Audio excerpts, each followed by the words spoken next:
All right, I'm a little late. Apologize for that. Jordan Love will talk about right now. Uh, Again, it came across the wire. I was watching Mike Florio. That's why I was a couple of minutes late. Canes is in the building. Um, that bombshell of Brian Gutekunst dropped this morning had me up here 1:30 in the afternoon talking about it. I want to thank all the guys who came up earlier. Canes, Tony Manzano,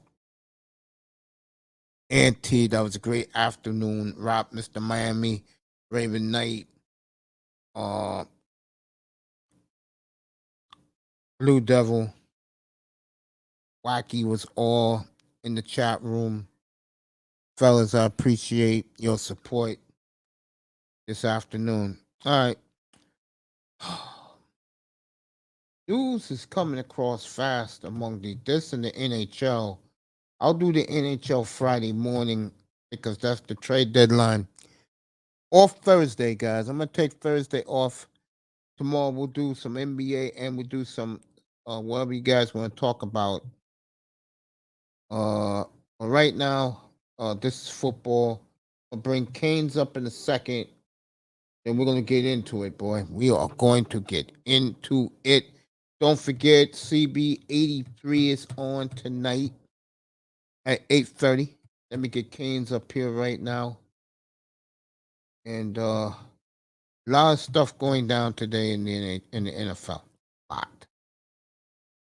This is why I do this, and I love doing this. What's up, Shake? People may think it's corny, but bro, when Ryan Gutekunst said that bombshell this morning, bro, I swear to God, I fell out of my chair when that came across live. And I was like, what? So let's get to it. Brian Gutekunst, the GM of the Green Bay Packers, and you know I'm doing this. Okay, folks? No, I'm doing it. Said two things. Number one, he has not talked to Aaron Rodgers since the last game of the season. Number two, he said Jordan Love is ready to be the starter right now. And now that does not only mean Green Bay, that means he could be traded too. Slow Fierce, what's up, family? We'll do some NBA. Memphis and LA in about 10 minutes. I'll get you there. Then I just finished watching Mike Florio. And I listened to it again. I'm not gonna do this on a Jets perspective because you got Rich Eisen, Mike Greenberg right now doing the old Fred Flintstone dance. None of you know what that is because I was at hip hop at the very beginning. So if you know hip hop from the very beginning, you know that was one of the dances that the guys did and the girls did the Patty Duke. You're too young and you wouldn't know who Patty Duke is. But anyway, get to the point. When he said that today, my mind was like, whoa, finally, we got a conclusion with all this. What that tells you is two things. Number one, no matter what happens, unless Aaron decides to retire, okay,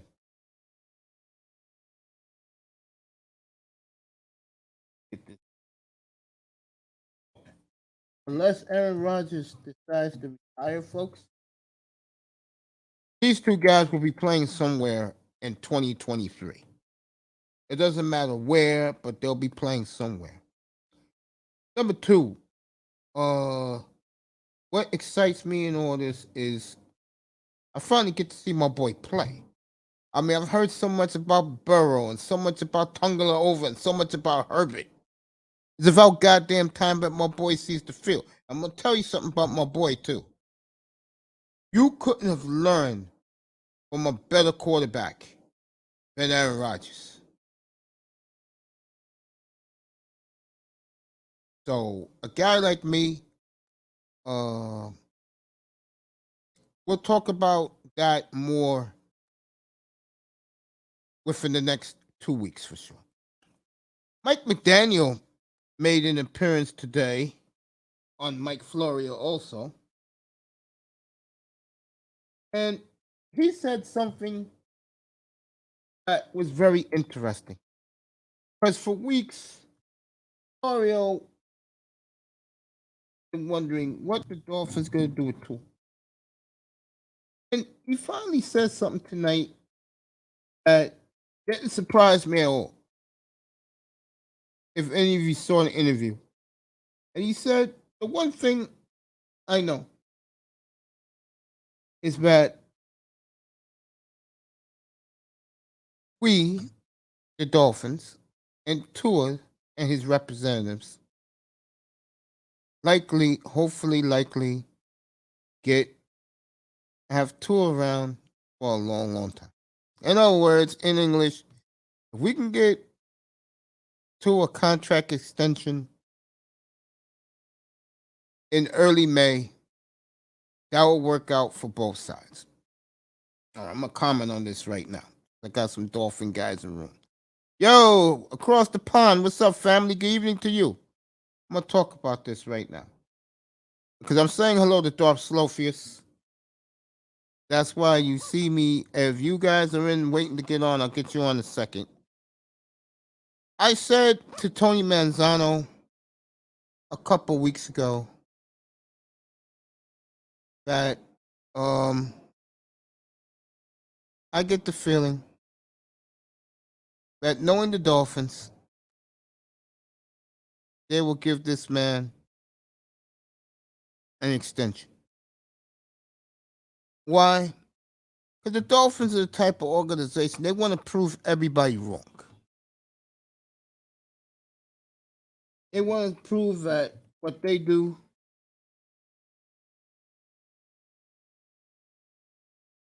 is the right thing, was the right choice when it comes to their draft picks. And they hit in you can't knock them for 2021, folks. Okay. McDaniel has hit on his picks. I mean, excuse me, not McDaniel, excuse me. Greer is hit on his picks. And you can't knock the man. Yo, Insane One, what's up, family? Good to see you, man. Give you some applause. Good to see you, bro. Wow, Insane One. I am honored that you came by my chat, said what's up to me, bro. How you feeling? How's life treating you, man? Insane One, what's up, bro? Good to see you, family. Real talk.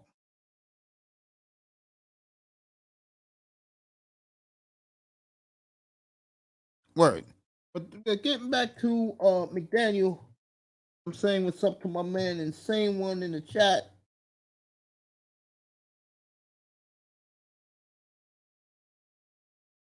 That spoke volumes to me.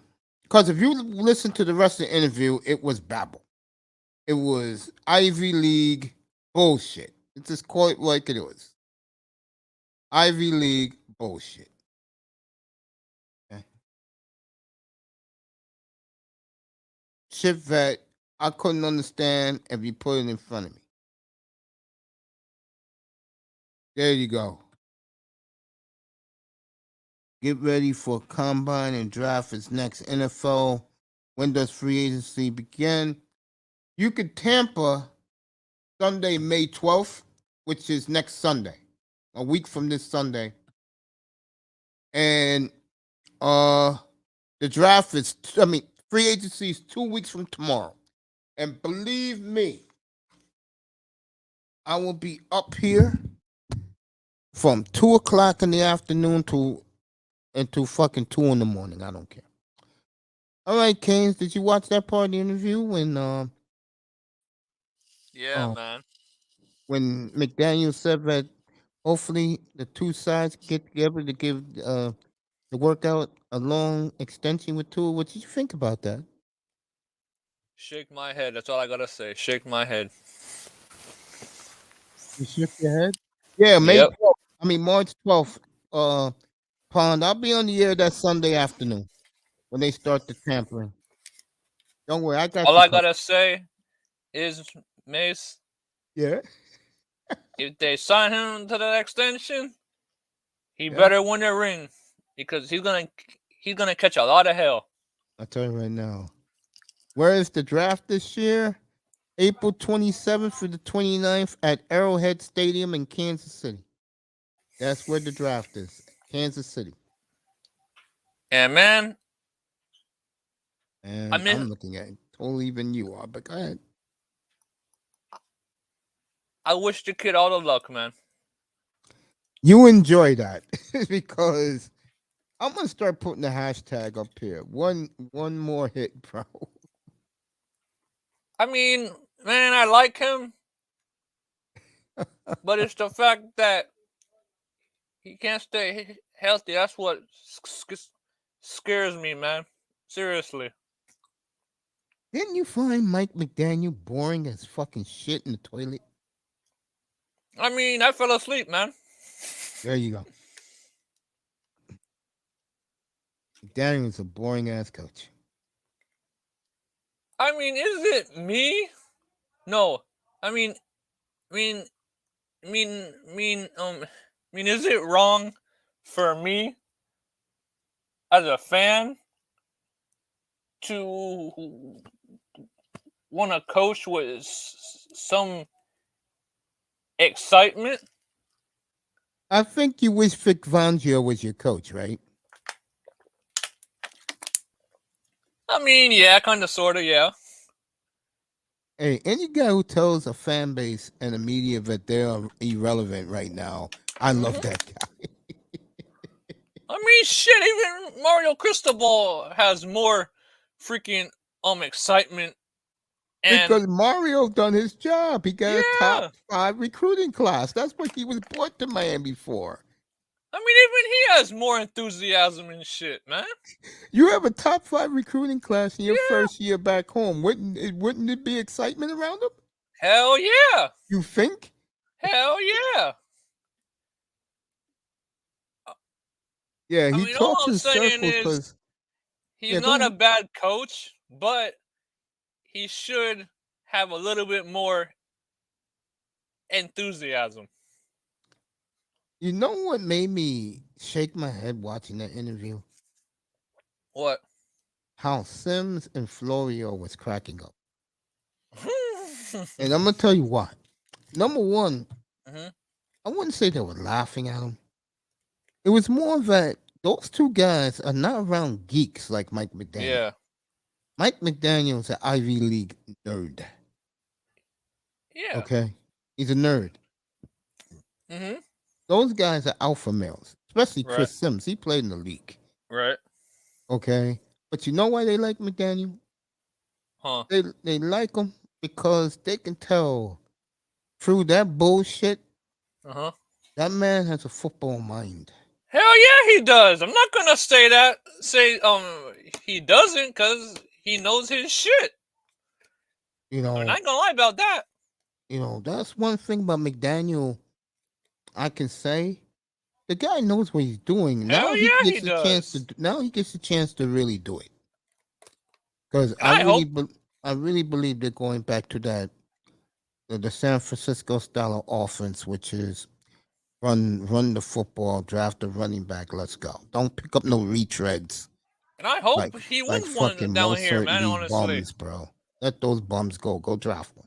Man, I hope he wins a ring down here, honestly, man. I hope he does. I think to me, I'm hoping Tony comes up here, bro. Nah, because, man, we've been through how many different coaches over the years? Since Don Shula's left, you had at least 15 coaches here. You had Jimmy, Yeah. Wonstadt, Bates, Saban. Who's the guy? Who's the guy? I see his face. Ken Sperano? Cameron, Sperano. The guy who was coaching Tampa, Todd Bowles. Yeah. These are a lot of coaches, bro. I mean, for me, Joe Philbin. My man was in Detroit. Isn't it funny? The former Dolphin uh uh yeah, head Dan coaches Lanning. that came in there coaching in the league now. Yeah. Dan Campbell. Yeah. Yeah, Dan Campbell, What's yeah. his face? Adam Gase, Brian Flores, Mike McDaniel. God, that's like 12 coaches, man. I mean, What I have fucking nothing against all franchise these does coaches, this, but bro? damn, man. And Stephen Ross, every 3 years he changed coaches. So Mike McDaniel don't win in 24. He's done. And He's out. that's what I was telling you earlier. If he doesn't win a ring here, Ross is gonna say, "Fuck it, get out of here." And I'll tell you what, he'll win somewhere else. He better win something here, No, I man. said that If he McDaniel wants will to win stay. something else. I said he'll win somewhere else. Yeah. And I just wish Ross would have the patience to see. I don't think Stephen Ross is the problem when it comes to the coaches. Uh huh. His problem, and he does stupid shit like calls Yeah. us a #1 draft pick. So there's no way guys like all of you can think of dream about Lamar Jackson coming. That's out the Yeah. door. Yeah. Because That's what Ross does wrong. He does dumb shit. Oh man. You know, when it comes to the team, he lets what's his face, Chris Greer, and the coach does his thing. I don't have a problem with him with that. He Yeah, I doesn't don't like, either. Yeah. you know, he's not Jerry Jones. That's You true know, too. Yeah. Stephen Ross is an owner that he wants to see results, but he's also, like I said, he's a buffoon, bro. He does dumb shit, but See, it hurts the team, and he doesn't realize it. you see, the part that's not going to be fair for McDaniel is say he has a bad season, right? They're going to fire him on on or at least find a reason to Yeah, blame it across on the him. pond, I'm gonna do a big NHL show on Friday. Oh shit. I'm gonna do NHL Friday because the trade deadline is Friday at I think 3 o'clock. So they usually start on TSN at 8. TSN is the best with my boy Darren Drager there with the phones. So Can you see that happening? No, Mace. Like, no, Ross will give him 3 years. shit. He better. Doesn't have to. I mean, how can you see or Would know you how good a would you coach is if he rather doesn't give him a or Jimmy chance? Haslam? Where Jimmy, you get 2 years, and it's the GM he's fired. You have to start over again every 2 years. Would you rather be Steven? Well, Miami's in the same boat, so it doesn't matter. Doesn't matter. I'd Miami's rather in the give same this boat. guy at least 3-4 years, see what he can do.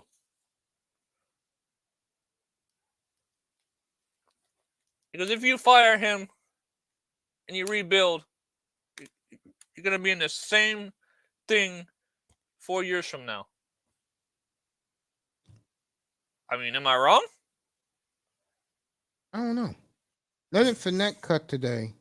Mm-hmm. The Giants will definitely cut Kenny Galloway on March 15th. I mean, yeah. Am I wrong, though, Mace? No, you're right. Derek Carr impressed the Jets again. Derek Carr is shopping his stuff around the NFL Combine. This is where trades, by the way, are consummated, where they set up trades for in 2 weeks. This is where it starts. This whole week, Chicago, Seattle, both picks are in play. The #1 pick, the #5 pick. They know these NFC's thirsty ass losing teams all need a quarterback. Who's projected? Tampa Bay says they will go with Kyle Trask as their quarterback. Oh shit! And the Redskins said they will go with Sam Howell as their quarterback. So there you go. Well, Kyle Trask, he's a man. I tell you, he definitely has some upside. It's just if they can develop him. Now, Sam Howell, he came from North Carolina. He too has some upside. I mean, that's my opinion. Well, he's gonna have one of the best offensive coordinators to work with him, isn't he? Yeah, Bieniemy. Yeah. Rand Carfon, the new Titans GM, said that for right now, Ryan Tannehill is a Titan and he will be a Titan. We'll see about that, Ron. We'll see about that shit. I mean, if they get Aaron Rodgers, shit, he's gone instantly. Tennessee now the favorite, by the way, to get Aaron Rodgers. Really? By Manzano, that jersey, yeah.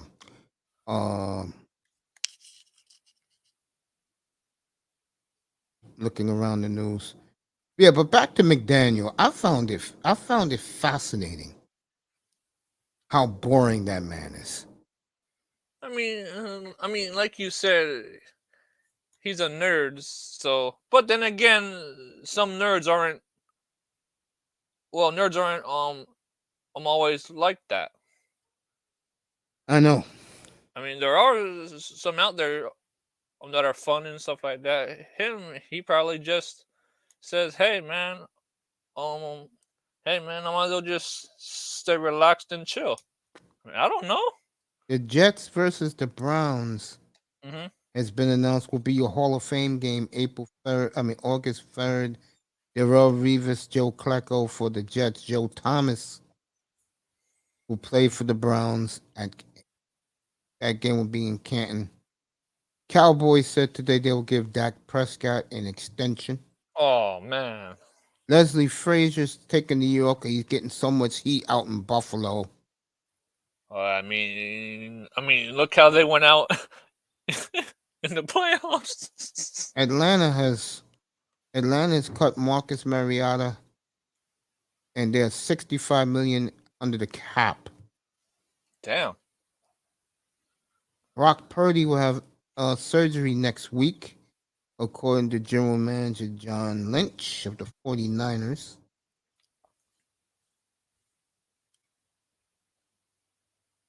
The Giants GM, Joe Schoen, said he would like to have both. Remember that word. I like to have both. What's our running back for the Giants? Saquon Barkley and the $45 million a year man. Who, Daniel Jones? Yeah. He's actually said he wants both of them back. Yeah, he just said that. Yeah, I'm telling you guys the news right now. So what's the contracts you're gonna give them? I have no idea. Huh. See, if I don't like you as a team, I don't really follow you. I feel you there. I feel you. Yeah. I feel you. Or the Jets, but because the Jets are in the Rodgers hunt Right. and the Derek Carr sweepstakes, so the Jets right now to me are relevant. You want to hear something funny, Mace? Yeah. I told my a one friend who is a Jets fan / Dolphins fan, right? Yeah. About Rodgers, right? Going to the Jets. And you know what he said? What do you say? He said, if I'm Aaron Rodgers, stay the hell away from New York. He's like, you know why? Because if you have a bad game or bad season, they on your ass like right on rice. If he has a bad season, which I doubt. Yeah. But same for Derek Carr, But he did say that if I'm Rodgers, I'll go to Tennessee. He's building a mansion there as we speak. All right, this is why this reported a minute ago. He might as well just go there. Yeah. Huh? Buccaneer GM Jason Lick. This is his quote about his new starting quarterback, Kyle Trask. Excuse me, folks, Kyle Trask. We're very excited about Kyle. He didn't draft him in the second round just to be a third string quarterback. There you go. Man, do you remember when he was at Florida? Yes. He did a damn good job there, and I'm not gonna lie about that. Washington's in Yeah, trouble. Shake Money. I said it.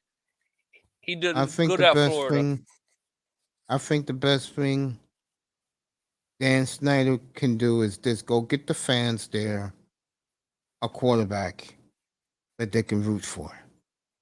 You want people to stay off you, Dan Snyder? Dan Snyder in trouble again. $55 million in money laundering, reportedly. So very interesting. But back to Mike McDaniel. Um, that's a boring ass man. He Well, puts I you to mean, sleep, right?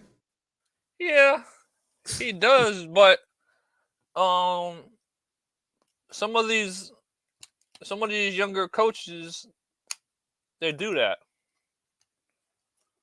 Well, it Some of them don't. Not depends. all of them. Some of them. I mean, I watched who's the young guy that not the Bears guy, somebody else I saw, and I think that young guy is pretty deep. Hmm. I think the Arizona guy sucks. Let me tell you right now. Damn. Okay, so Carson Wentz, a lot of people. Joe Shad started it last night. A lot of people see him in Miami. Think that would be a good fit for Carson. I'll take. I'll take. I'll take your guy in Miami. Oh, I don't think Jordan's going to Miami. I mean, I'm just saying, man. I mean, would you rather have Minshew, Wentz, or Jordan Love? Me personally, I rather have Jordan Love, but Yeah. that's not the reason I want Jordan Love in Miami. That's why the other two guys fit Miami. They are there just in case he gets hurt again, and this team is making a push. Yeah. It's about winning in Miami. Yeah. It's not about sorry ass feelings. Number one gets hit again, he's out. I don't. I want somebody I know who's played multiple started multiple NFL games to come right in and we don't miss a beat. Okay. And now it all comes down to who do you And these guys, who do you trust especially Wentz, more? he ain't gonna cost anything because he's still getting 26 million, 27 million from the Redskins. Who you trust more, Minshew or Wentz? Oh, you gotta go Minshew because he doesn't make a lot of turnovers. That's true too. Yeah. And his career numbers are very good for a backup. 44 He TDs, 15 picks. That's very Where did impressive. he play last year? But I get the feeling I see who Miami's going to pick up as the backup quarterback, and Who? it just hit me just now. Who? I'm looking dead at him, and I will say this. Who is it? If I'm going to tell you, if they pick this guy up, I understand why they'll do it, but uh, you better have a long talk with Tyreek and Jalen Waddle. Marcus Mariota. It's a perfect fit for them. Ah, Perfect. bro, Tua I'd rather looks up. have Baker. Fuck Tua that. puts. Tua looks up to him. Now here's the problem with both of these guys. Now they both got injury problems, Man, I'd and rather have I'm Mayfield. looking at it the way Man. Miami's looking at it. Not as a fan. I'm looking at it the way Right. Dolphin management is looking at it. He is safe when it comes to like he is no threat to Tua. Now again, Man. I'm gonna say this again. Right. If you pick up Carson Wentz and Tua gets hurt, you could make a deep run with him because uh, he's playoff ready and the team is going to be a lot better around him. Probably no, I cannot say that. Yeah. The team is going to be better around him, but this is not the 2017 Eagles. Yeah, this Dolphins team is totally different. Yeah, I think it's between the three guys are Mariota, Carson Wentz, and I'm going to say Skylar Thompson. The second they announce Skylar's the number 2, then there's no more discussion. Well, stay away from But then again, he gets hurt also. Stay away from Mariota. No, thank you. No, thank you. So those are the up-to-date rumors and stories around the NFL. What about Nick Foles? No, I wouldn't touch him. Super Bowl winning, Super Bowl MVP. No way Miami bring that in. Why not? Super Bowl winning MVP. Okay, and a lot of the fan base would not be happy about that. And why the hell not? But he's a threat. Oh, come on, man. I don't give a damn if he's a threat or not, man. Yeah, but they do. If he can win games, come on, man. Again, to you, they do though. Oh man. I mean, yeah, I see that, yeah. But damn, man, come on. Oh man. I wish Tony was up here tonight to tell him the news about Tua. Bro. All right, here we go. This is the latest. For Dolphin Land. I'm gonna put it up there so people can see it. Here we go. They won't go, Mace, you did this and that. There we go. Put this up there. Mace about to hurt a lot of feelings with this one. Hey, Across, I'm sorry about that, bro, but I haven't been looking in the chat. I'm just looking at the news. Raptors tipped off. Okay, you're a big Raptors fan. I better go home now. See you later. Prince Pierre's in the building. Snyder's washing money. Rico.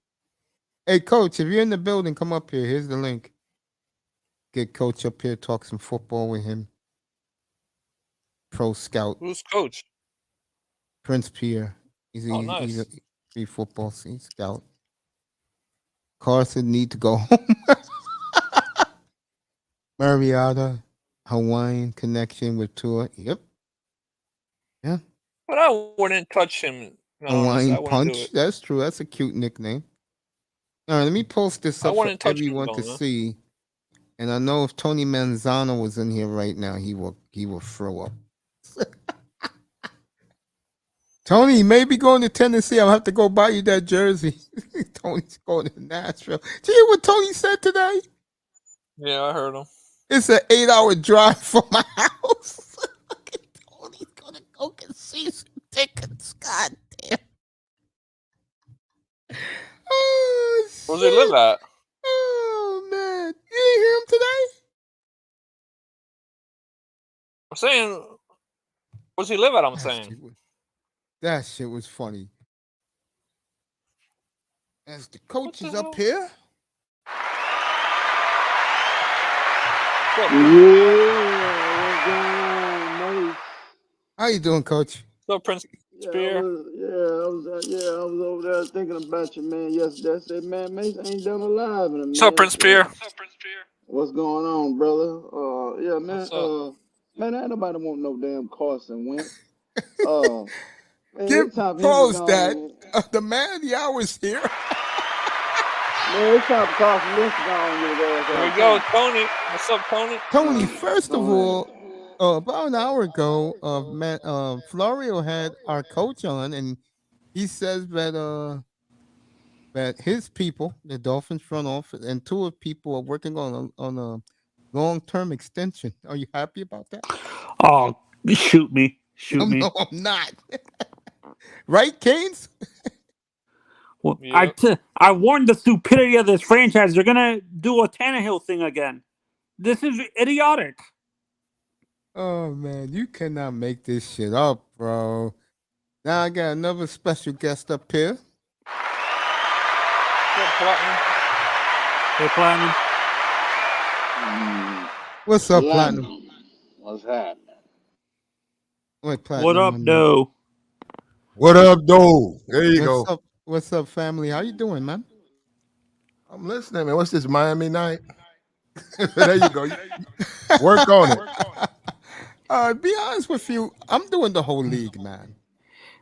I can't believe I'm saying this. I might become a Raiders fan, but I don't think that's going to be a smart idea. I'm getting a hold up.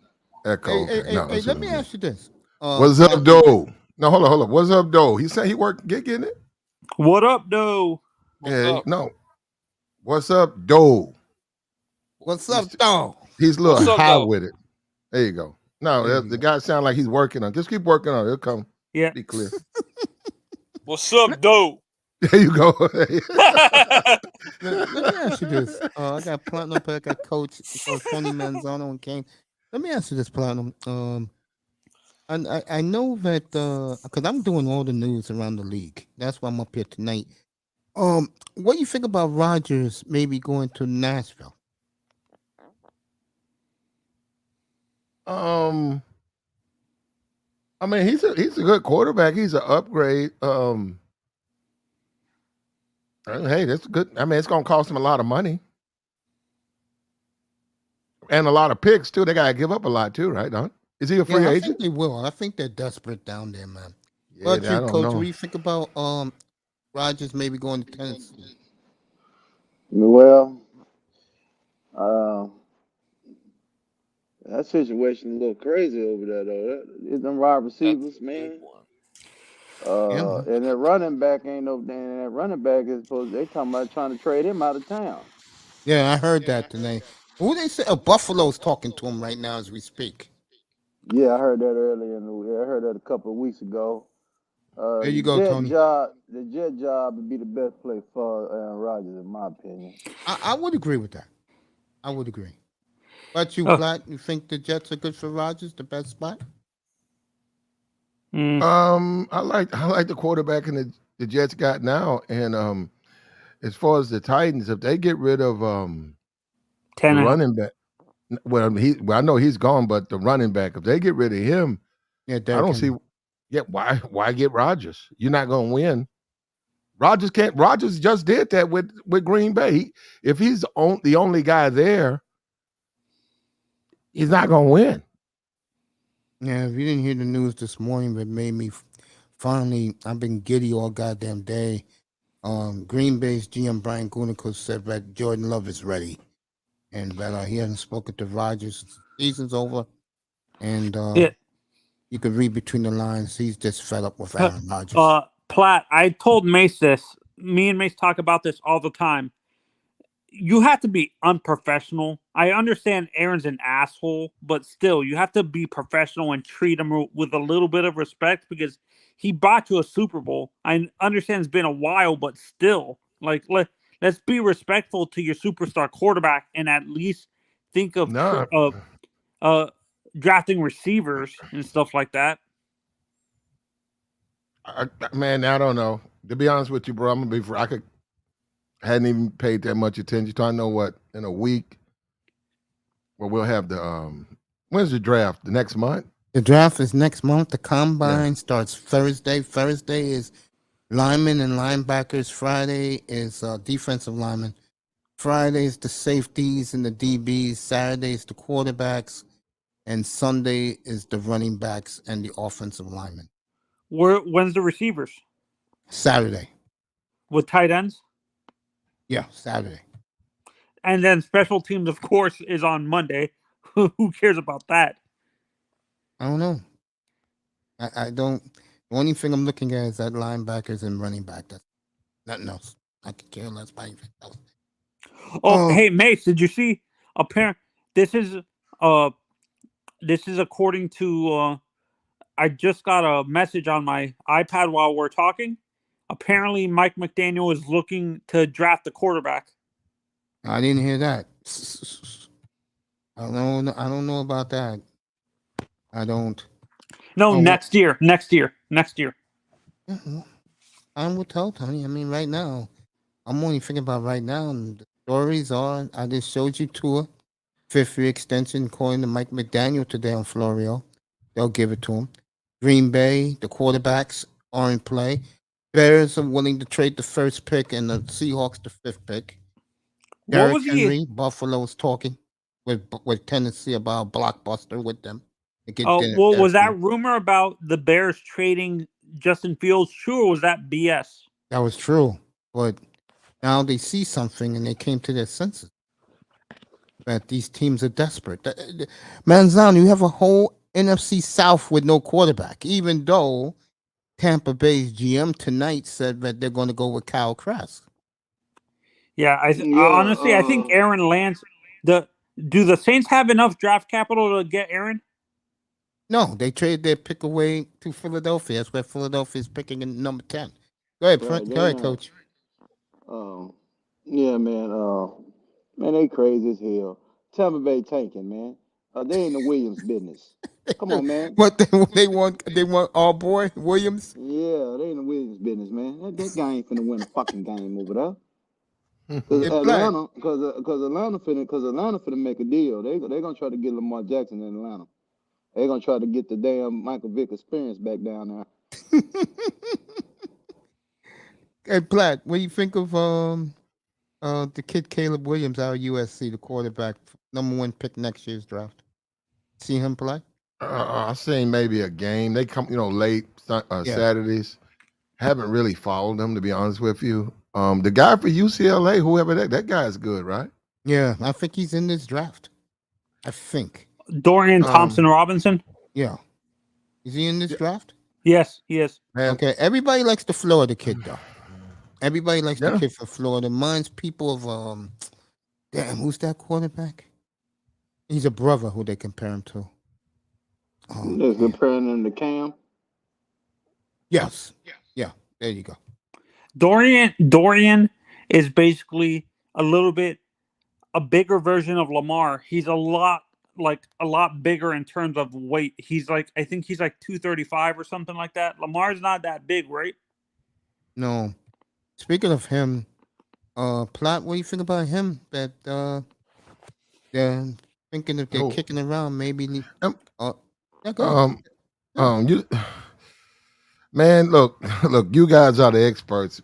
Draft for me is I just see where they fall, and I hope my team, gets a player. Don't get an offensive lineman, don't bore me out, ruin my day.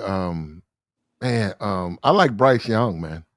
I like Bryce Young, and I hope he goes to a good team, man, because they can do something next year. Would you like to see him on the Raiders? Get him, yeah. He can go there.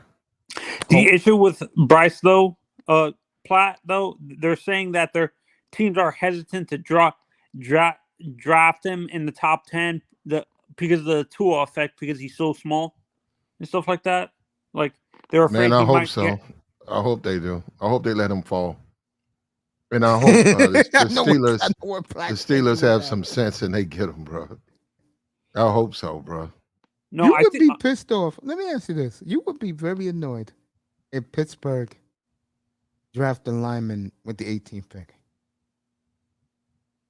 I mean, they need him, man. They need him. They need a lot of help there. Yeah, because you haven't seen. I'm telling you, I've seen Pittsburgh all. State, you haven't seen. Ohio State. That kid from Alabama, he hasn't even scratched the surface in the NFL. He's a good quarterback, man. Yeah, he's a good quarterback. So the guy I think will fall out of the quarterbacks that they're predicting in the top 10 is Levis. To me, he's a Big Ben clone. He reminds me of Big Ben a little bit. Would you like that? Plot? Well, man, like I told you, I just watch it because you know what? If you watch the draft, with a focus on a player, you're gonna hate it because they probably ain't gonna take that player, man. Oh yeah, I know what you're saying. Yeah, somebody else gonna get him. So, and who was it? I think it was the guy from Michigan, the safety. Remember that safety?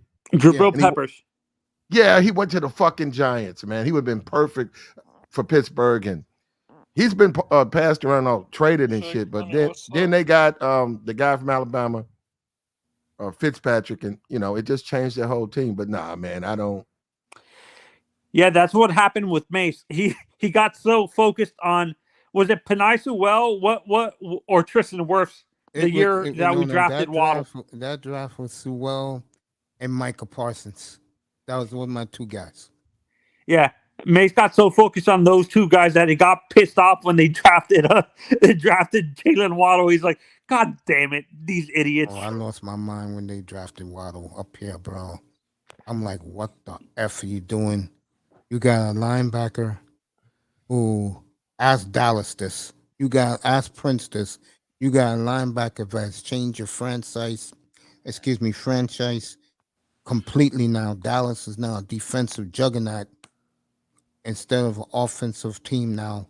And then you got Sewell, who you can put at left tackle for the next 15 years and don't even worry about that position. Now, I'm going to be fair. Waddle's turned out to be a damn good player. So I'm not going to sit here and go, oh, he sucks. He doesn't. He's a damn good football player. So everybody won with those picks. Hell, even Philly won with Devontae Smith. Shake money. So, bro. Speaking of that, 25 minutes away, CB83 will have his boy on. As Shake Money getting behind his godfather's desk, get ready for. Shake Money looking all fresh over there. I ain't gonna be. No, I'm staying here, man. Because this Dolphin Night. No, I didn't know it was. Dolphin Night. It ain't Dolphin Night. Dolphin Night's gonna be in another room in 25 minutes, bro. I'm staying here. I'm doing John Morant tonight. He's playing against the New Look Lakers. I'm doing a lot of things. Gator Money. So, bro, this is a long night. As like I said, Shake is behind his godfather's desk, getting ready with that bust Ronnie Brown's jersey. Damn! Hey, coach, you there? Yeah, I'm right there. What do you think about these prospects so far? Shit, man. I know that this CJ Stroud hype need to shut that shit down right fucking now. You're right, man. I agree with you. I'm an Ohio State fan. Yeah, man. Actually, the defense, they were just a disappointment, man. And I like Bryce Young. I don't like CJ. I like the Fields more than I like CJ. CJ has too much development. He has too much inaccuracies. Do you too much development in terms of he has accuracy issues. Do you agree, Prince? CJ, the game I saw him when he played Iowa, man, he was terrible, man. That game, man. Come on, man. Iowa ain't shit, bro. Come on, man. So you're tired of the Stroud hype. Platinum loves the kid from Alabama. Yeah, the Alabama why though? Good kid. Yeah, go ahead. No, go ahead. I'm sorry, man. Go ahead. Finish it. No, I wasn't going to talk. I'm saying, go ahead. Tell us why you like kid from Alabama. I made money with him. Alabama made me a couple of bucks. Who I lost money with was fucking Ohio State, and including the Penn State game where they're winning the game and they decided to play prevent, and that guy just walked the ball and took my fucking money, and I'm pissed even today for that. It was like 49 seconds left, and they had to kick off. Yeah. And they went in the prevent and just let them. And it was a third and 15. Yeah, and the guy ran. Yeah, he ran like 20 yards, and I said, man. And like 6 seconds left to play, they backed up and they scored. And the guy comes running out, telling me it was a great game. No, it wasn't. No, it was no great game. Ryan Day is full of himself. That game was like, what the hell? Ryan Day to me is about Mace, can you hear me? Yeah, we hear you clear, man. Oh okay, man, it's just funny, bro. Gator Money, what's up? What's up, Hurricanes? How you doing? What's up with man, you said it wrong.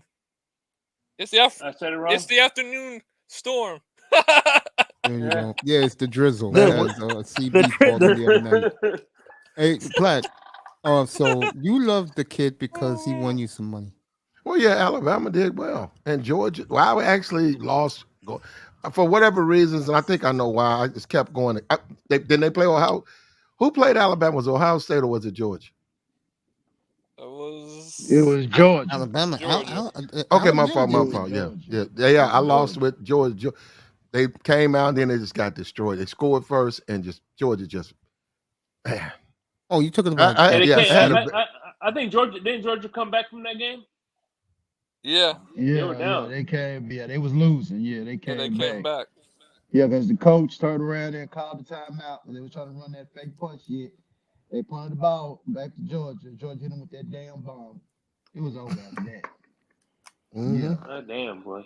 I think Alabama was in their down year, I think. Who was a down year? Alabama. Yeah. I hope every year's a down year for them. Because they're not what they used to be. But they got Georgia over there, man, and they're not stealing none of that talent no more from them. Georgia keeping that talent in state. And then they always go down there in Florida and get some niggas. So, and that goddamn Kirby Smart, he lived by that name against Ohio State that night. He was smart than a motherfucker. Oh, yeah. That was the best pregame pep talk to a team I've ever seen. Oh, you talking about in the championship game? Yeah.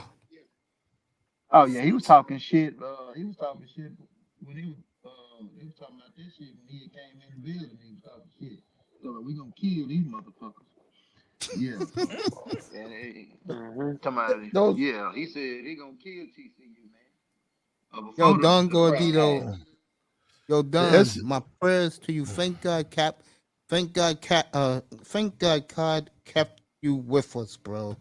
As my brother Don Gordito almost had a heart attack. So, my prayers, bro. Damn, bro. Those prayers go out to you, man. A lot of those coaches, if you watch the game, some of those guys will cover the spread, just how they coach and how they play. Of course. And then some of them, like I said, Ohio State, they don't care. They just want to win the game. Yeah, they want. If they could put 80 on you, they would. Yeah, and those are you don't even look at those games. Man, it was my team this year, and man, they got me about 3 times with that. Well, they were winning. And now that Kirby Smart guy, he gonna cover. He ain't gonna let up. He gonna be up 35-0, still trying to score. And you know, I'm talking like that because Don, SEC and shit. I put a lot of money on the SEC. I got a question for you, Mace. Go ahead, family. I don't think he'll take the job, but you think the NFL gonna be trying to call Kirby Smart if he win another championship? You think somebody gonna try to snatch him? Definitely. As a matter of fact, he had an interview. The Colts interviewed him for the job. No, that's right. Say this about Kirby. Stay your ass down there in Georgia and get a $1 billion. Yeah, he making too much though. Don't they make a compatible? Yeah, Platinum. Let me ask everybody up here. I'll start with Platinum. Can we see the first repeat in our lifetime with Georgia? Yeah, it looks like it. I agree with you, Jake. No, I think you're going to see a surprise team this year. SEC? Huh? Of course. SEC team? Yeah, okay. I would say a SEC team or because always one either of them SEC out of nowhere. Either SEC or Pac-10, either Michigan or Ohio State. Okay. Georgia Canes, you think Georgia will repeat? I find it hard to believe. Hey, they got a great group of defensive players coming in. Yeah, they do. It's just three-peating is not easy. It's hard. Don, put a 1 in the chat. Does 1 yes, 2 no? Georgia does a free-peat. 1 yes, 2 no. But you, Coach, Georgia free-peats? Who's the quarterback? That's the problem. So I don't it's Tua. I think LSU. Well, I don't know what their schedule is. I think LSU might. I think Alabama's still a year away from being really back. I think the LSU Tigers is gonna come. It's gonna fuck up the SEC next year. Okay. And I ain't no fan of that damn Brian Kelly guy. I'm just saying, objectively, I think He should have stayed at Notre Dame, Bayou. man. No. He had to get the fuck out of there, bro. The That reason shit why he trash. left is he wanted to beat Nick Saban, and he did. Yeah, he beat Nick Saban. He came with that fake ass accent on the press conference. I don't know what that shit about. Damn. Roasted. Shit. Don Gordito says yes. Georgia will 3-peat. I agree with him. I think Georgia will 3-peat too. I don't know. Yeah, I mean, there's a first time for everything, though. You know what I mean? I that's gotta true, find There is who a the too. first time for quarterback everything. is. If the quarterback come out there in September and he throwing 4-5 touchdowns a game, and yeah, I just gotta see who this quarterback is. I agree with you, Mhm. Coach. What about you, Platt? But no, it's that. But yeah, I agree. That man, Georgia was something, but it's their defense, man. You you can't do nothing. I mean, and they give the team a short field, and man, it's just they were just killing guys. Hey, I got a question.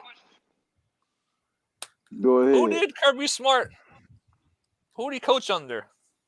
Nick Saban. Yeah. Mm. Yeah, I don't know. Yeah, but As a matter of fact, Kirby Smart was the first assistant to beat Nick Saban. Oh shit! There you go. Okay. That motherfucker got He 2 got a good national chance to three-peat champions, then. and he the first guy. He the first citizen to win national championships too.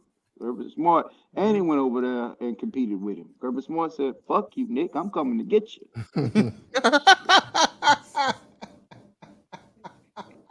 He got a good. Yeah, he got a because good most chance guys, then. because most guys, when they get a job, they're going and run over there to the, no disrespect to the Big Ten, or they run to the Pac-12. Because everybody thought that Dabo Swinney was the guy. We see that Kirby Smart took that mantle away from him. He's struggling over there in Clemson. He ain't getting no bad. He ain't getting no bad quarterbacks like Watson and Sunshine. He better get him some more of them boys. And don't let Kirby get no quarterback over there, because that Bennett guy, he was just a serviceable guy. Don't let him get no damn 5-star quarterback in Georgia. It's over. I agree with you. Yeah, but I saw Dion say they was going. He said it was going to do something this year.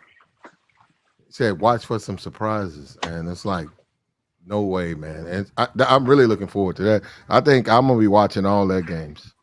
Let me ask you a question then. Let me ask you and Coach this question. Then I'm gonna go to Shake about what our coach down in Miami said to Mike Florio about an hour and a half ago about Tua.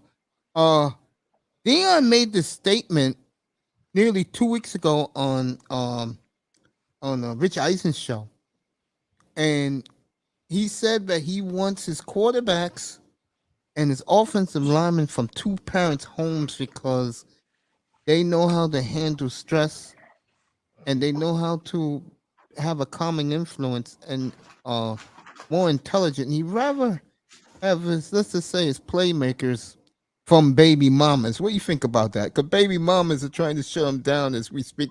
The sisterhood's coming after Dion as we speak. What do you guys think about that? I don't know, man. I mean, I don't know. I mean, I don't.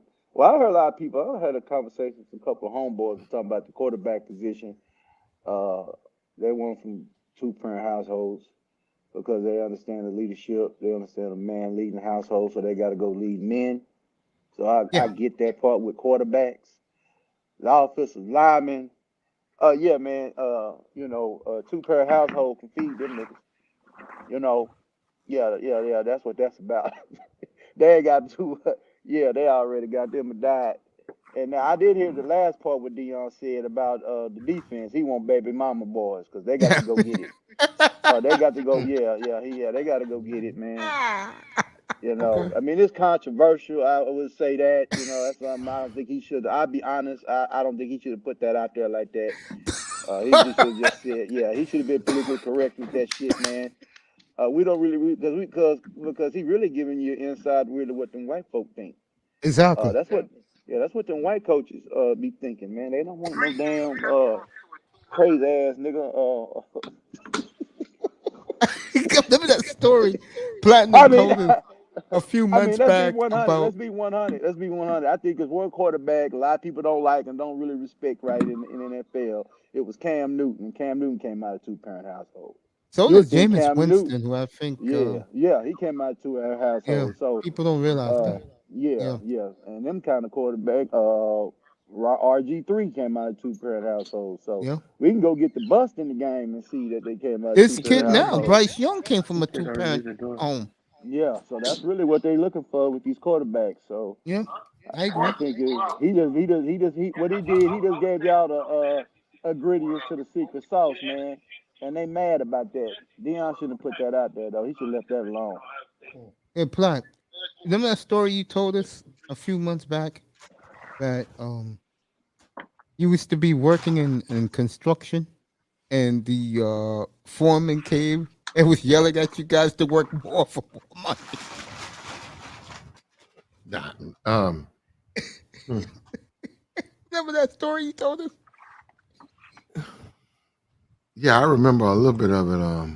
Ace. That's I compared that to what coaches said that the white man when they're recruiting these players that Dion let a little bit of the tea leaf out how they really think about these players. Oh man. Oh, let me do this real quick because he's going to be the guest of the hour over in another room in about 8 minutes. Shake. Mike McDaniel said tonight with Mike Florio that the Dolphins and Tua are working on a long extension. What do you think about that? A long extension, he said? Yeah, that's what he said. Shit. Kane's heard the Dang. same thing. He can vouch for it. I know. I have that on. I have the queued up for tomorrow.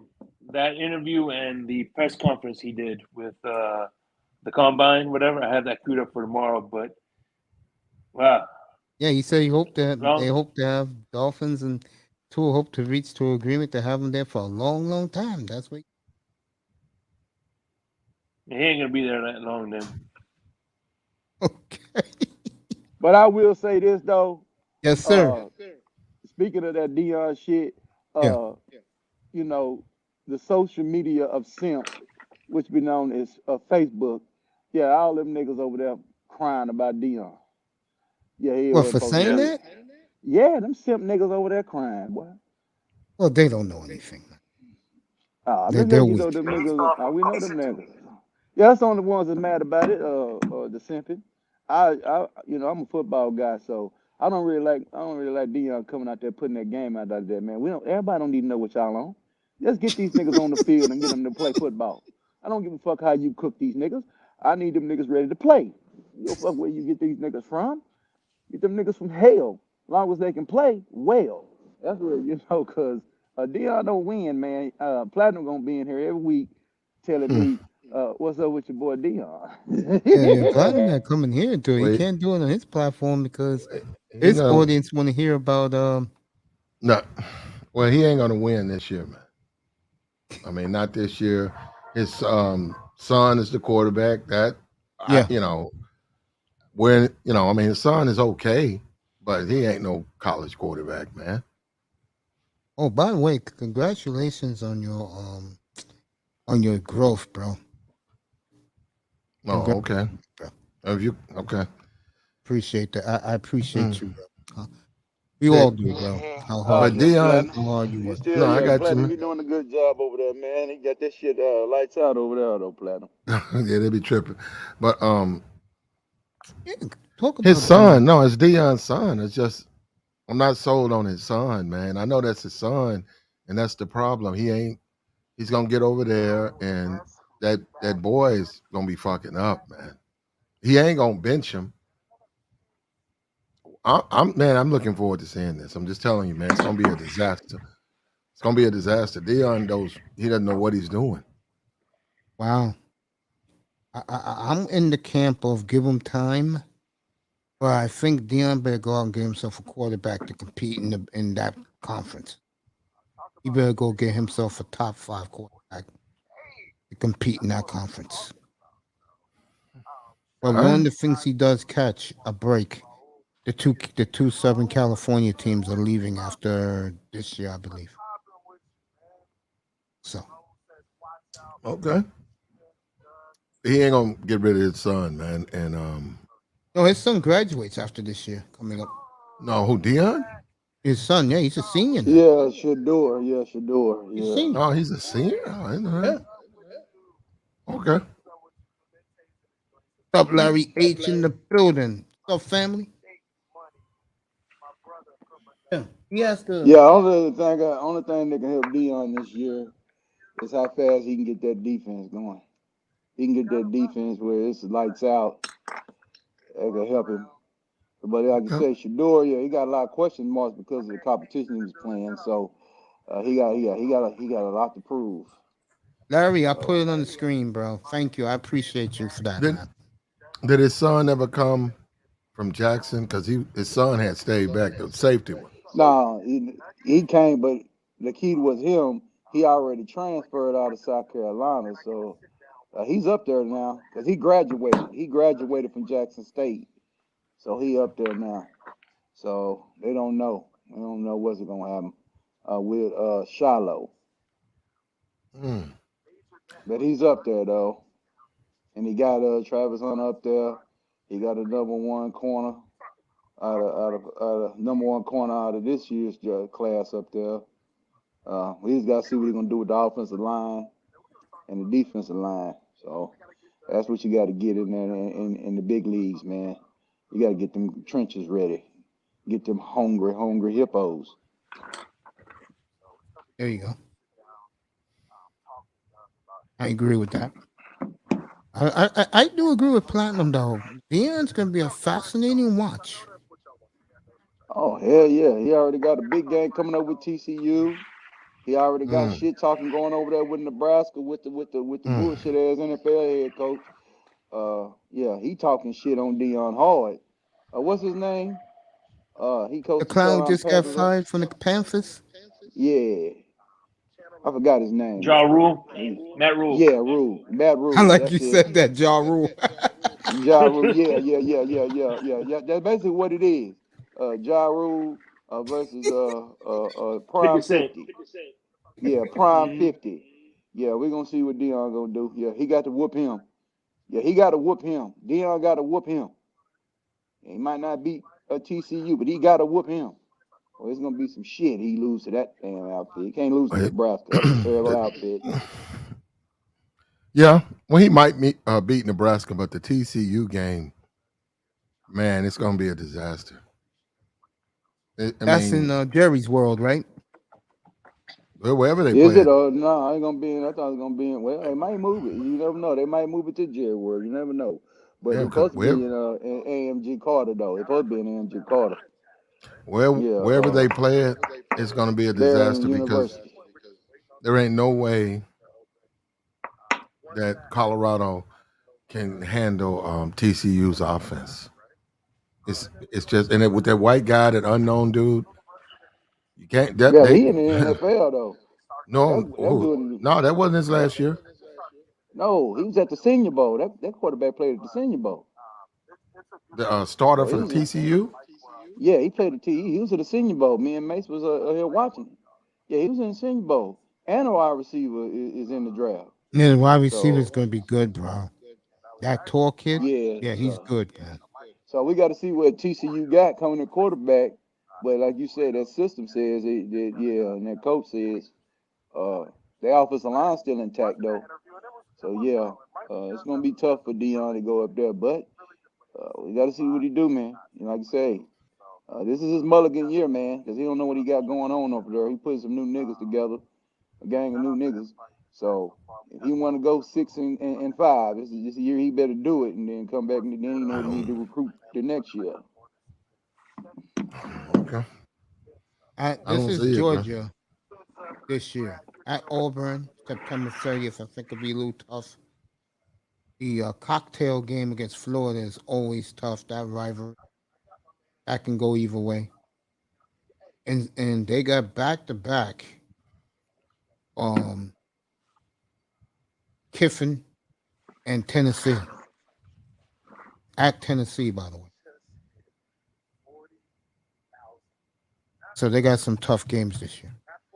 It won't be easy for Georgia. But that will be something if they do repeat. I mean, three-peat. Yeah, it will be something, man. That'll be a dynasty, man. Shit, Never, that'd yeah, be, never in our lifetime have we seen that. You know. Yeah. That will be very fascinating. And I hope they do it. I do. Them Georgia boys ain't playing, man. They're not bullshitting now. No. But Georgia always, something, man. It really shouldn't be. It's surprising, but it really shouldn't be surprising because, man, Georgia been having talent down there in that program for years, man. They finally got the right master over there running the show, though. That Mark Richt situation was trash down there in Georgia. All right, that live was started over there with CB3 with Ugly Do Wrong. Raven Knight in the building. Evening to you, family. How you doing? As Raven's taking shots at him after Eagles. Oh yeah, man. Yeah, I forgot to tell you this, Mace, because I ain't heard from you. We glad the Dallas Cowboy fans everywhere gladly appreciate Patrick Mahomes and the Chief Kingdom, man. Much love and respect for y'all. Yeah, cause we don't want to hear them hoe ass motherfuckers in Philadelphia Eagles mouth. Yeah, I don't want to hear them niggas. Speaking of that, Go ahead. I was gonna bring this up for you Cowboy guys. Prince, what's Jones's son name again? Stephen Jones. There you go. Stephen Jones announced today that Dak Prescott will be getting an extension. Yeah, he's getting an extension. I know that did not make ESPN happy when they heard that. Yeah, well, I predicted that 2 weeks ago on the game show. The 5 steps they got to do to get $50 million on the cap. They're gonna extend Dak, and they get $22 million on the cap. They're gonna cut Zeke.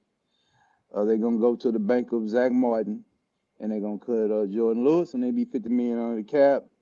One of the guys that they wanted to go for, well, the Commanders did the smartest thing in the world. They franchised that cat. That's Deron Payne. Yeah, you better franchise because we was gonna get that motherfucker. So shame they're going with Sam Howell, bro. What about Pollard? They need to get a deal done with him, man. That guy can't command no more than $7 million a year. Cut him a 3-year, $27 million deal. Quit bullshitting.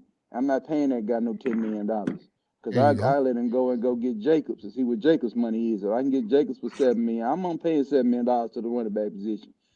I cut Zeke for 10. I'm not paying now another quarter. Ain't no more image coming to Dallas. Okay? Yeah. So we ain't paying no motherfucking running back in Dallas. That's over. Running backs don't get paid and linebackers don't get paid in Dallas because Michael Parsons is a pass rusher. Dak's taking a pay cut. That's why Zeke taking a pay cut. He ain't a middle linebacker? Cut. No, he's a pass rusher. I guess Larry H is a big Cowboys fan. He also said that they're going to franchise Pollard.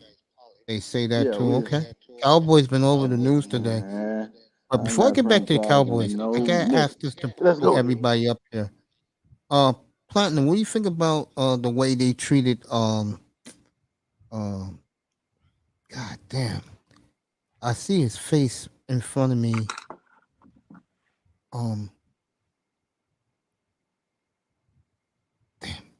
The guy who used to be in Kansas City is the assistant coach. Now he's in Washington.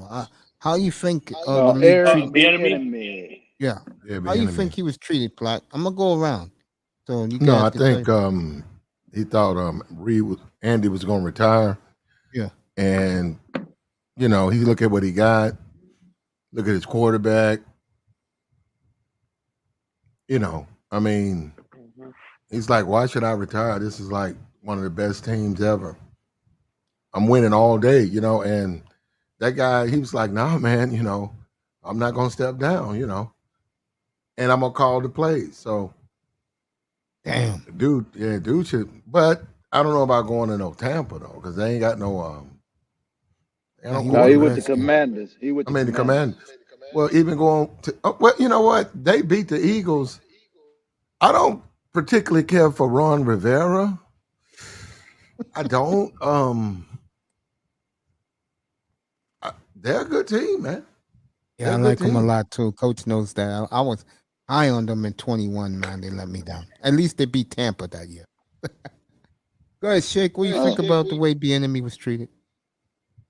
Yeah, I think he should have waited in Kansas City, to be honest with you, because at the end of the day, you got a team that you helped create and help build that culture. Now, when Andy Reid leaves, somebody else is going to reap the bit of that fruit. You know what I mean? Yeah. But the one thing I could say, Ron Rivera, if Washington's offense flourishes, they're going to give all that credit to Bieniemy and not Ron Rivera, because at the end of the day, Ron Rivera was a defensive-minded coach. Similar to when Patrick Graham left Miami to go to the Giants, because he knew that whatever success the Dolphins defense had, it was all going to be all Brian. The credit was going to go to Brian Flores. So he went to New York. So if the defense flourished, he would get more credit for that defense than Joe Judge did. So I think Bieniemy went there to show the world that, hey, a lot of that offense and those concepts were me and not just Andy Reid alone. Go ahead, Coach. Berg Bieniemy. It's been some speculation up in Kansas City that if Andy Reid retired, he wasn't getting a head coaching job any damn way. So he had to go. That's speculation. That's rumor. So that's what I heard.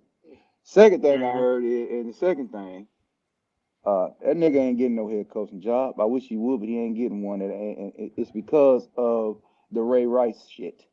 What I mean, he got some Ray Rice shit going on. Not actually whooping the chick, but the leftists, the Me Too, and them has got some information on Eric Bieniemy, and they holding on it until he get a head coaching job, and they're gonna start that striking and acting a damn fool. That's why these owners is talking about he ain't interviewing good. Well, I heard him in a damn press conference. Man, looked like the man can talk very articulate. He know football, so that's bullshit. It's politics outside of the National Football League, and that Football League don't want no bad press. So, yeah. Now, if he goes to Washington and he takes that team to a top 10 offense, that's what he got to get it to. I don't know if he can with that quarterback, but I don't know what he's doing. I don't know what's going on over there. They got to increase the talent base over there as far as wide receivers and shit. And get a real tight end. They got to get a tight end over there that's real good. A lot of people like these guys. They like this Campbell guy in the draft or something. And then he might do something. And then somebody probably hire him. And then that's when all the shit gonna start. Because of that situation that happened in Colorado, either Colorado or right when he went to Minnesota or somewhere, and about a case that he won on a sexual assault charge, but he beat the case, got acquitted. But you know what they do? They hold it and they're gonna try to attack him with it when he get a head coaching job. They don't care about him coordinating. They're just waiting for him to get a job, a lead position, head coaching job. Yeah. Go ahead, Plot. And I tell you what, if he does No, I get a head believe coaching job and he gets fired, they're gonna try to do the same thing they did with Flores. He didn't collaborate. He's the angry black dude that didn't want to get along with anybody. Let me show my. I bet you that. I'm laughing too up here, man. But bro, ain't you happy though for Flores? He could have got Arizona. He saw that shit as a sheep, a ship No, I'm fire. happy for Flores. I'm just saying though, I like that. I'm a Dolphin fan, of course, but I just didn't like how they tried to dehumanize the man and talk about how he didn't want to get along with others and he was an asshole and this and that. That's what they're gonna use Oh yeah, that's what they on the use enemy it. once he get fired. Yeah, and that shit Shady McCoy doing over there. Shady McCoy ain't got no reason talking on no Kansas City business. You need to be like Melvin Gordon was, nigga. I'm along for the ride, boss. Yeah, that's all you did that year. You didn't run a goddamn play in the postseason in the Super Bowl run in 2019. What the hell is Shady Oh, McCoy talking about? Yeah, Tyreek he the Hill one said that. it best, and that shit was funny. Tyreek Hill's tweet, he said, "You should have. Coach told you how to hold on to the ball. You should have held on to the ball." Hell no. Fucking Yeah. Tyreek Hill, you should have held on to the ball. He stayed held on to the ball. And you know what's funny is, did you see that interview with Jerome Baker saying Nah, the I didn't see difference Baker. between he did an interview between the difference between Brian Flores and McDaniel. Mike McDaniel. He said they're both 100% honest. The only difference is Mike McDaniel is a little bit more tactful, but he said a lot of the players were scared to talk to Flores because they didn't want to hear the truth. They were That's scared how to they talk to do him it because in. he. That's Yeah, how go they ahead. do it in New England. Go ahead, Platt. Man, I don't know, man. Yeah, like them coaches, man. Man, you gotta win, man. And they're not winning. And when you look at Yeah, go ahead. Tomlin, man, I mean, I was about to go there. Go ahead. like Tomlin. 12 years ago, he lost the Super Bowl. Why is he still coaching? He should have been fired. A lot of them niggas can't coach, man. And that's why they don't get the job. But the Andy Reid thing is Andy just, I don't know what to say because he should step down, but Andy, like, nah, I'm winning, As long as that quarterback can breathe, he ain't leaving. Yeah. So that fucked the enemy, man. And that's B enemy. Everybody knows B enemy was the one campaigning for Mahomes. He was they traded up to get him. Big B enemy was the main one telling them we got to draft this guy Mahomes. And that's when Alex Smith was he's playing great. They went 5-0. And I was arguing with chief people. I was telling them, man, you guys got this quarterback, man. I'm like, the first round pick too. I said, man, this dude can play. Oh no, man, that ain't why they got him.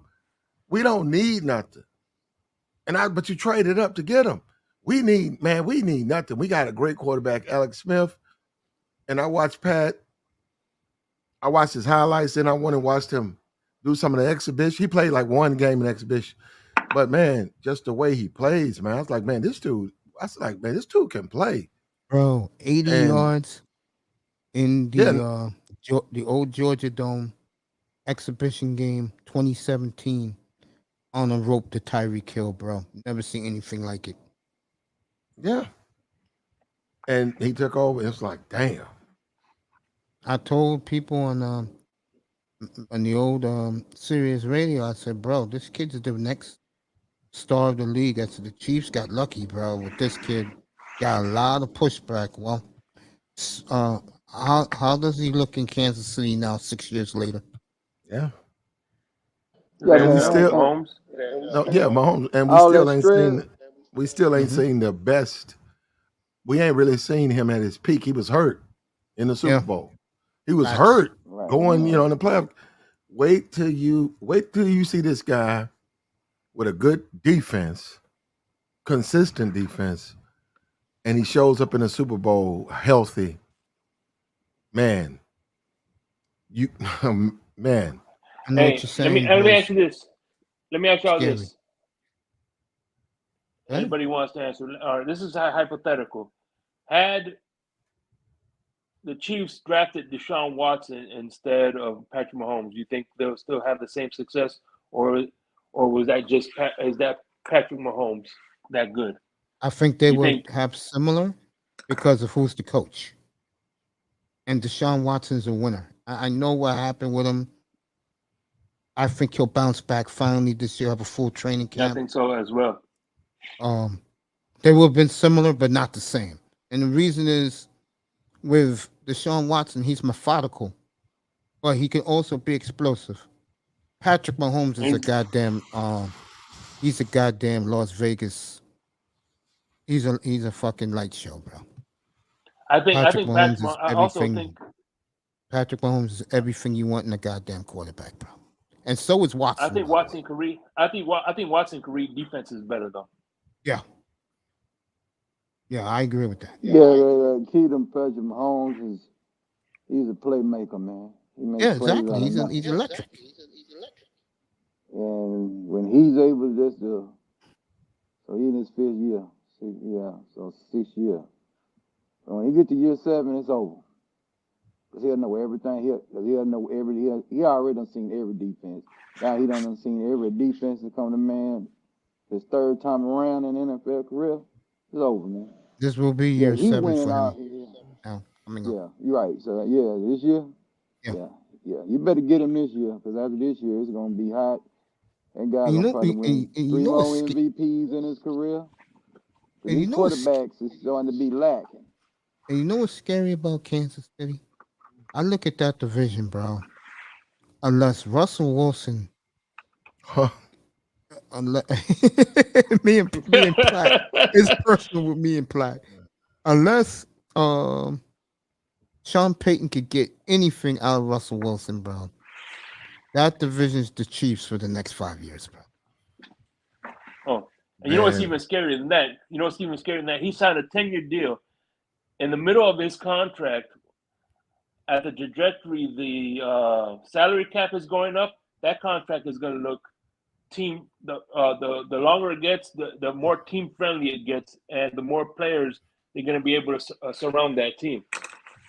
That's on point. Yeah, but Russell will not be around for it. Russell is going to get cut this year. And they're going to pay off the rest of that contract. That's a lot of money. That's how bad Russell is, bro. Russell is horrible. He can't move no more. He throws behind the receivers. He's just not a good quarterback now. He used to be, but he's not anymore, man. Not Russell. Russell is no longer a good quarterback, bro. You know what? It's crazy how people think this new coach is gonna come in and just everything's gonna go. Pete Carroll knew. Pete Carroll knew this dude was over. That's why he got a good deal for him, and he went with a Geno. Yeah. So 9 starters last year's draft. Imagine and players. What do you think's gonna happen in a couple of weeks when they got the 5th and the 18th pick, 5 picks in the top 84? Man, look. If I was the coach, I'd cut Russell right now. Or I'd trade him. Now, I don't think I can get nothing. I don't think I could trade him because of his contract, but I'd cut him. And let the guys know I ain't bullshitting. I'm trying to win games. I mean, the dumbass shit, okay. Why in the hell did the Walton family let them goddamn stupid ass general manager pay money down? No. They ain't on the team yet. They ain't get the team until August. Yeah, but that's when they trust. So when did they pay Russell Wilson that money? Right before the deal was official. Okay, so they signed him. Okay, because that's the problem, because they already had him on a show me deal, because they only had 2 more years left on the contract, on the old contract with the Hawks, right? Yep. So all they had to do, man, was let him play this damn year out. Yeah. Now you would have had him on the make it do it deal, or you could have traded his ass and got the pick back, or you would have got some 3rd picks and 2nd picks. But like you say, Sean Payton gonna find him a quarterback in this draft. Don't worry about that. He's gonna find him one. You know. So you know I'm laughing. He gonna find one. Yeah, he gonna find one. You know I'm laughing. You know they may use the 29th pick to get it. Right. He gonna draft a quarterback. Yeah. He's from the old Parcells tree, man. Russell is the starter today. He's gonna draft a quarterback behind him, and Russell gonna have to compete for the damn job. And if he don't, he'll get cut that way. He gonna give him a chance to earn it now. He's gonna give him a chance to earn it back. Yeah, they said Sean Payton totally dismantled his office. Now Russell Wilson had an office on the second floor. That shit's gone. Told him he don't want to see none of his entourage anywhere near the complex. It's like he's gonna. I hate to say this phrase, Paul but Sales on his ass. yeah, I think what Shake said about Brian Flores a few minutes ago. I think Sean Payton's gonna dehumanize that guy, bro. Oh yeah, And I Sean think Payton don't Coach is play. right. He's gonna go give him a first round quarterback. Whoever's left on the board, he's gonna get it. Well, look, man, Russell. That's if you really look at it, Russell said that he wanted to play another 10 years. If you really look at it, though, let's be for real. Most quarterbacks are about 10 years. Maybe if they win a championship, maybe like 13 or something. But most quarterbacks about 10 years, they just get too old. Their arm gets weak and they get old. Period. They can't read the defenses quick enough and all. Russell's at that time now. That's what I'm saying. Look, I don't have nothing against Russell.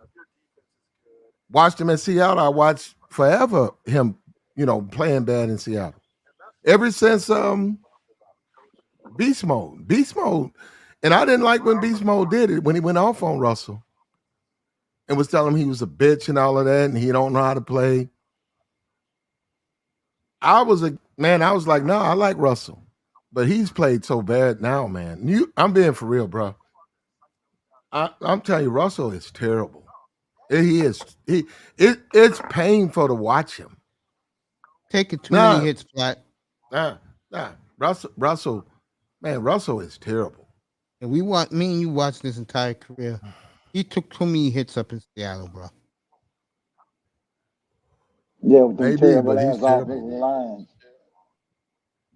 He's bad, bro. And he got a good offensive line, and he got a good offensive line in Denver until they terrible. So, yeah, he better get it done or he out. I mean, 2023, regardless of what he do, he out, man. It is over for the nigga. And just to add to it, when it's over for him, the C era is gone too, nigga. Yeah, when he falls, he's gone. I'm sitting out, man. Well, he ain't losing much. But she ain't going nowhere, man.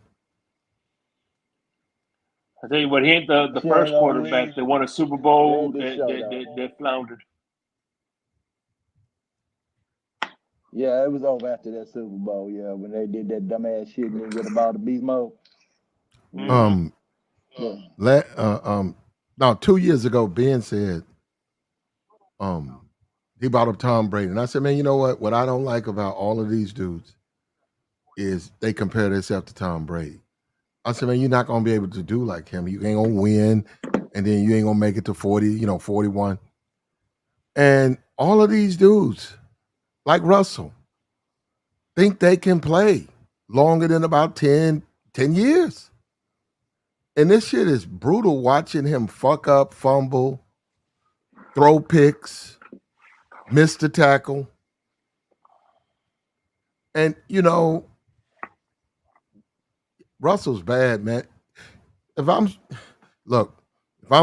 was Sean Payton, I'd trade him I don't know if you can trade him. But man, you're wasting your time. Russell is done. Get you a quarterback.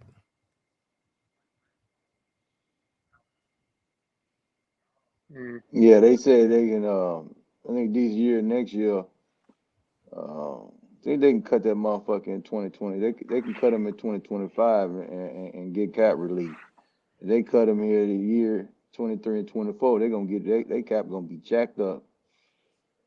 Cause of that dumb whoever that general manager is need his ass whooped.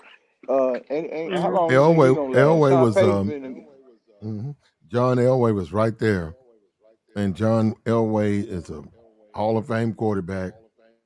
I couldn't believe he could sit there and be like sold on Russell for like 9-year deal. I'm looking, I'm like, how could you do this, John? He had 2 years left. Okay, played it 2 years. Right after they signed a 7-year deal. Mm-hmm. I was like, what? Yeah, that's some dumb shit. Who, Russell? With Seattle. I mean Denver, right? Yeah, I Denver. couldn't believe that either. Yeah. Yeah, that was a Yeah, crazy contract. I I ain't paying remember that that was. motherfucker shit. That motherfucker ain't accomplished shit in Denver. I don't give a fuck what he did in Seattle. Fuck ain't accomplished a damn thing here, man. You're not walking in my door getting no money. I wish an Yo, agent Larry would H, call you can me on come my up if you motherfucking want, bro. phone. Come on Talking up. about, hell, you gonna cut us a check? Nah, bruh. We'll get with you in January. Call me in January. Go ahead, And then Shay. when January hit, the phone won't be getting answered. Damn right. Go No, ahead, Shay. I was saying. I remember when we traded for Brandon Marshall. He didn't even play one down for the Dolphins, and they made him the highest paid receiver in the NFL. I'm like, what the hell are you guys doing, man? Yeah, that was Paul Can Sayers that you did that.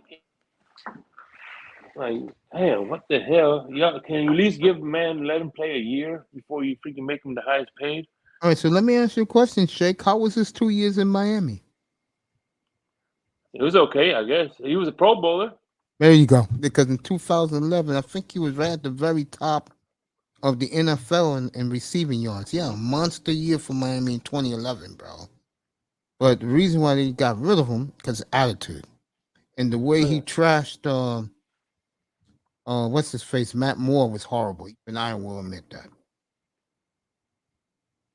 Oh yeah, Like man. Brandon Marshall was brutal on quarterbacks. yeah, man, he was. But yeah, this guy, Platt, you know I gotta go here with you, bro. You know we like to talk about this shit. You mentioned him a few minutes ago, man. Missed out on Mike Tomlin, bro. Are you shocked he's still there, bro? Yeah, he should have been. He should have been out of there, man. They probably will be trying. They probably be up, considered like contenders for a Super Bowl.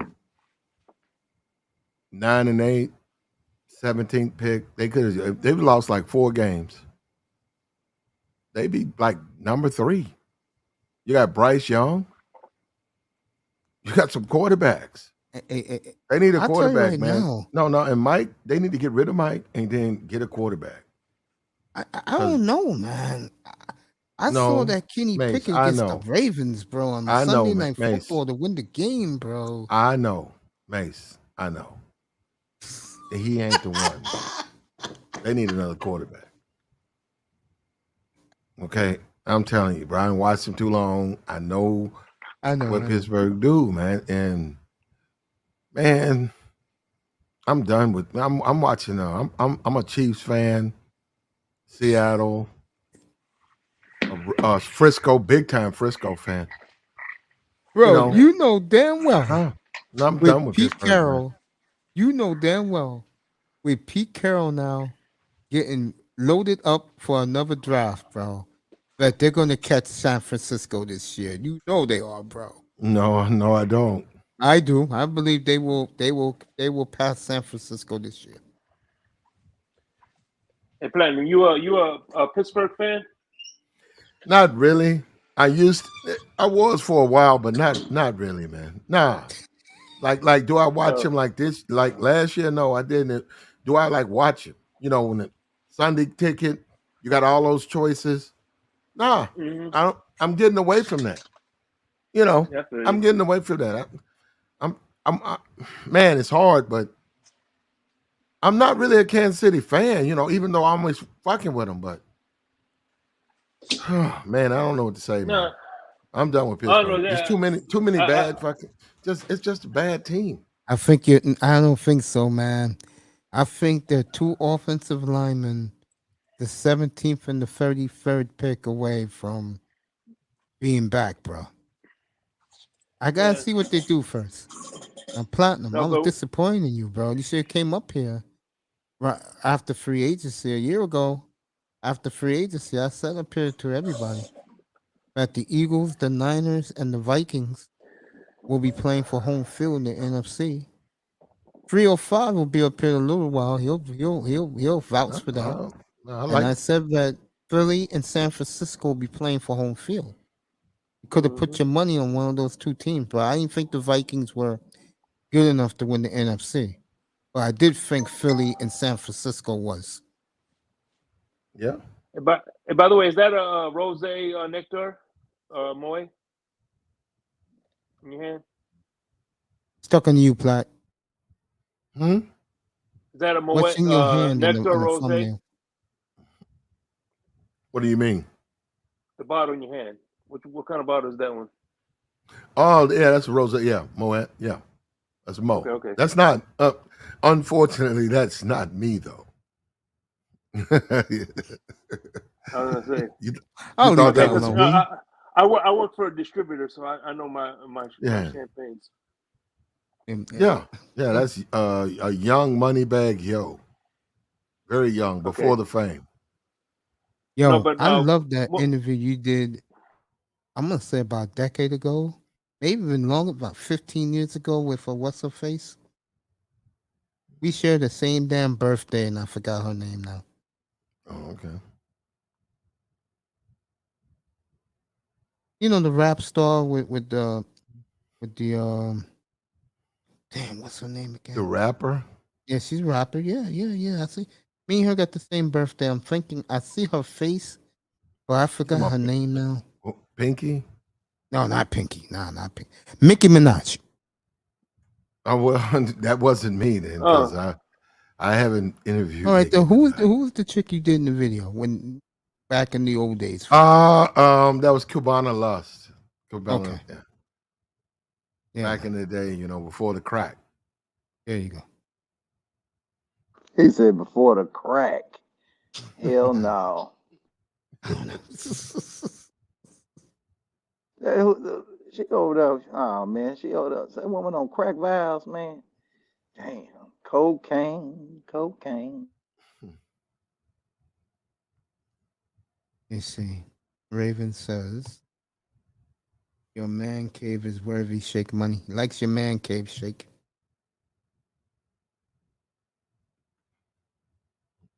Yeah. He says you got headquarters back there. Shake. There you go.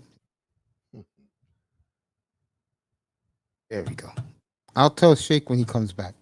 Let me ask you this. I'm gonna go to the NBA real quick with you guys, especially if you missed John Morant last week at the All-Star game, he said it again in front of Luka, Jason Tatum, and Donovan Mitchell. They asked him who scares in the West. He said no one scares in the West. They're good. You buy that, Platt? About Memphis with Ja? Yeah, they're all right, man. They barely winning the game tonight, but they all right. Okay.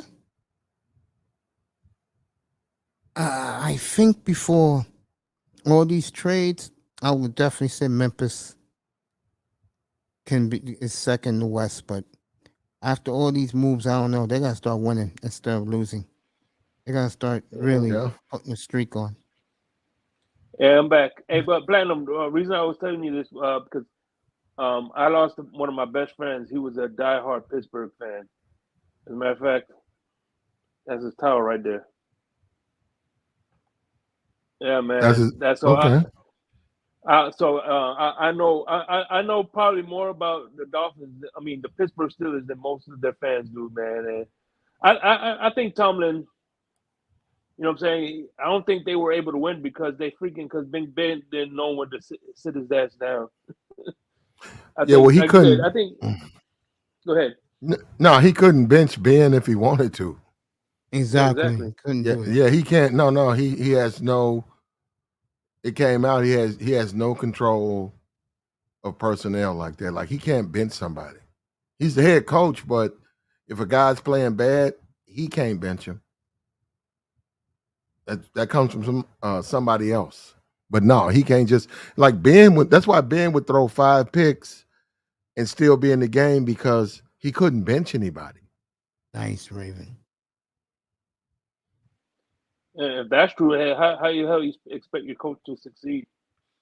Well, I don't know. There you go. That's why I think he should be fired. I mean, and the next coach, it's gonna be the same cycle all over again. No, I think they'll find a good coach. I'm saying though, if Mike Tomlin can't bench, what makes you think the new coach is gonna be able to bench him? He can put it in his contract.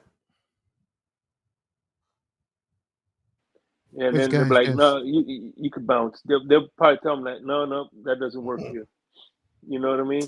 Well, then they'll never get a coach because them coaches ain't no coach gonna come in there and do that. See, why do you think the Dolphins get all these? He throw 5 why picks.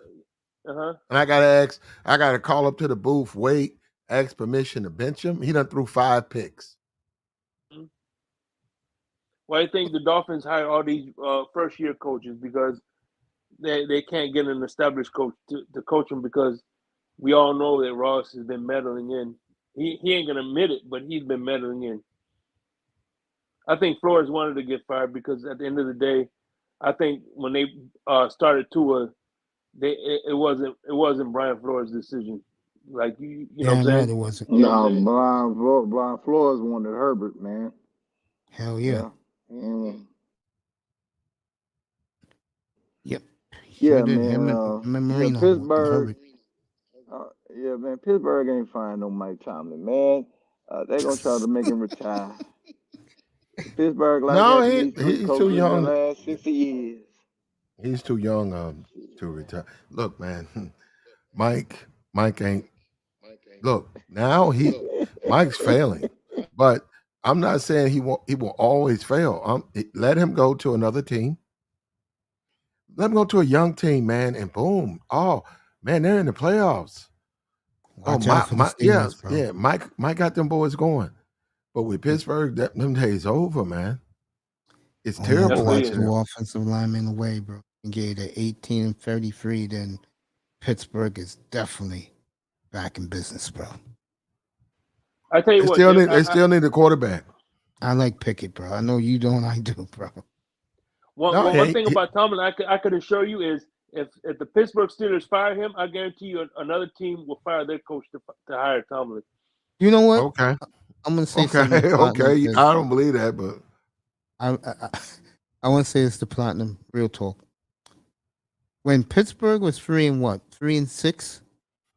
No. I said, you know what? They were never 3-6. What was the worst they were this year? They were pretty bad. They were more like 4-5, and they played and they played the Ravens, and they won. That's how they got. They didn't get 9-8 to the end. No, they got 9-8. They played the Ravens. They got 9-8. No. What I'm trying to say. No, they played the Ravens with no quarterback. Lamar was hurt. Yeah, that was the game with Pickett threw the touchdown at the end of the game. That was week what? That was week 6. That was a Sunday night game. I know Christmas Eve they played the Raiders. They beat the Raiders. That's what got Derek Carr kicked off the Raiders after that game. Then they beat the Ravens, and then they beat Cleveland. They were down, bro. They were like 3-6, Platt. There was no 4-5. No. You bought up the quarterback for the Browns. What's the brother name? Watson, yeah. You're right. Pittsburgh won that game courtesy of 4 fucking picks. There you go. That shithead threw the ball away the whole. I'm watching the game. Yeah. And he's out there throwing fucking picks. Fuck, man. No, look, I watched that game. And Pittsburgh won. Yeah, they won their last 3 games. Man, look. If you want to win in Pittsburgh, fire Mike Tomlin. Fire this dude. Then you'll win. Win what? Okay? You'll win some championships. From sundown. You'll win championships. Man, you find Mike. They even get a participation trophy. I don't know, man. I think I know why Platinum's very down on him. I really do. I understand where Platinum's coming from. Because the one thing I don't like about Mike Tomlin is he sometimes he doesn't have the killer instinct, bro. I could tell you the one game I saw him have it. And that was what, I'm gonna say 2015, when the Andrew Luck hype back in those days. And Pittsburgh, it was on a Sunday night game. Fucking Pittsburgh destroyed him, bro. And he did not let the foot off the fucking tire, bro. He did not leave the foot off the pedal, bro. That was the only time I ever seen a Mike Tomlin coach team didn't take the foot off the brakes, bro. Okay. Yeah, when they played the Dolphins, they were 2-5. Yep, they beat the He will Dolphins. win You a know, yep. handshake. Good job. Now they beat the Okay. Well, we'll see, man. You know, I'm watching Kansas City. We'll see what we'll see what they do. Platt, let me ask this: you think the Chiefs can repeat? Yeah, I think they will.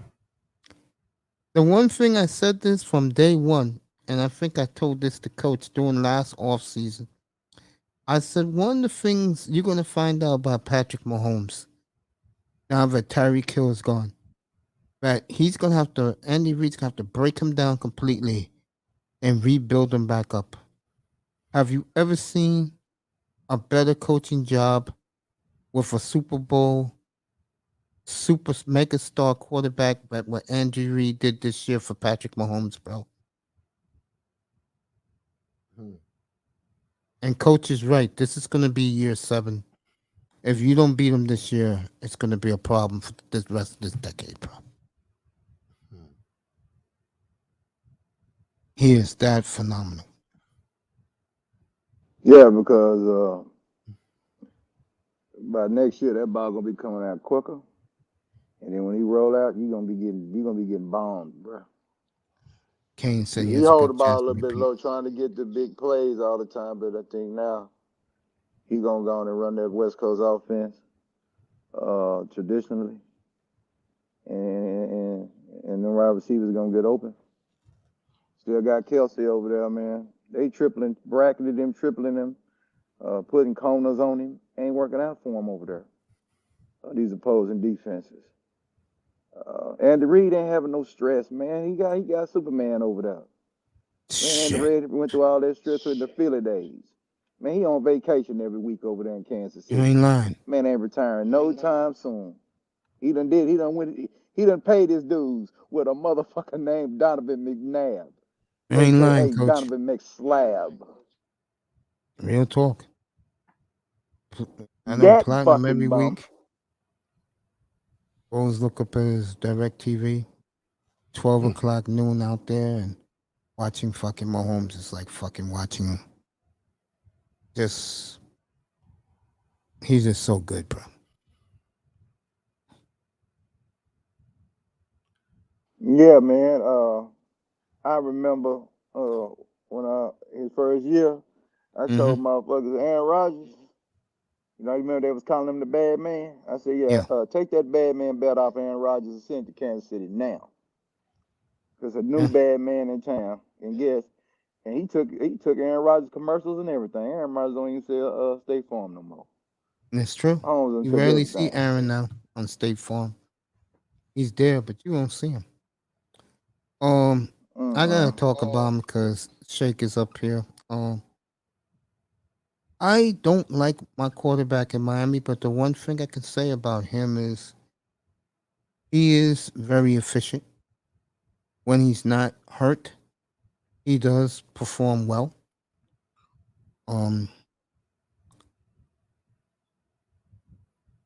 I give people credit where they deserve. I give him credit that when he's on the field, he does produce, and he wins a lot. And I don't know. Go ahead, Shake, your thoughts on your quarterback. Oh man, Just telling the truth, bro. I know. When he plays, he wins. I agree with everything you said. The only thing I said I like to see him is do a little bit more audibling out of plays that he knows, and like the thing about what happened with Jared Goff and the Rams. I remember they said against New England is what they would do is they knew Sean McVay would give him a play and he would run that play to perfection. So what they would do pre-snap is Brian Flores was the defensive coordinator, would give him one look, and then after he knew that the communication cut off between him and Jared Goff, they go into another look, and Jared Goff would look like a deer in headlights, and that's what I'm hoping that's what I hope that Tua doesn't do. That defenses were like, okay, let's give him one look because McDaniel is calling this play, whatever, and as soon as we lose communication, we're gonna do another scheme, and he can't audible into it or change the play, and he's just gonna run the same play that they're hoping they changed into to stop it. You know what I mean? Yeah, I know That's what what you're I'm saying. hoping. Ironic. Yeah, I was I gonna hope say, that I hope he needs to get better with his pre-snap reads. Yeah, I know what you're saying.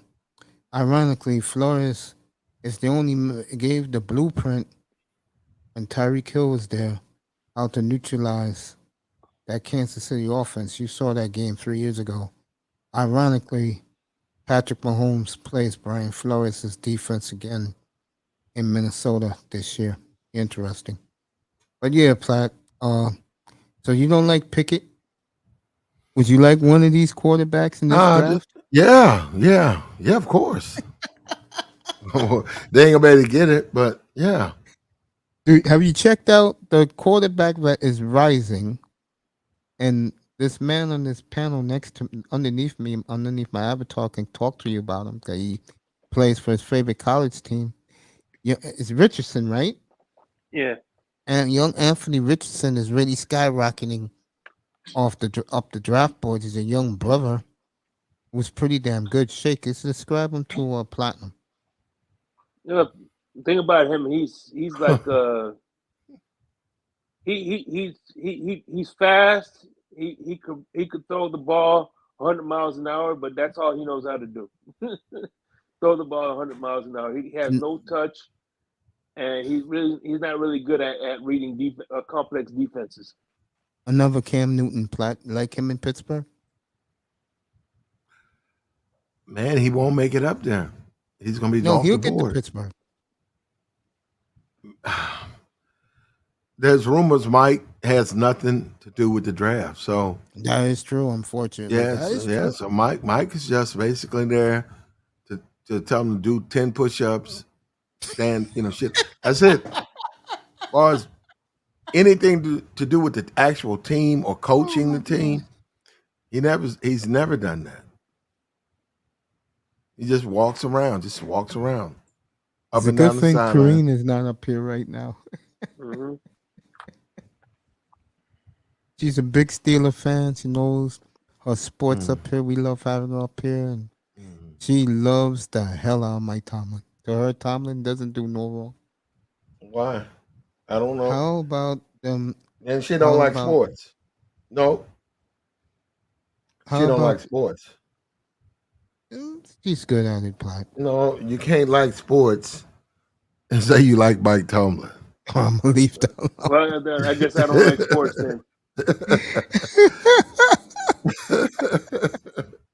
You know what that's like? That's like our boy Tony Manzano with Tua right now. He doesn't like Tua. Oh no, he likes that dude that's in the closet drinking ayahuasca.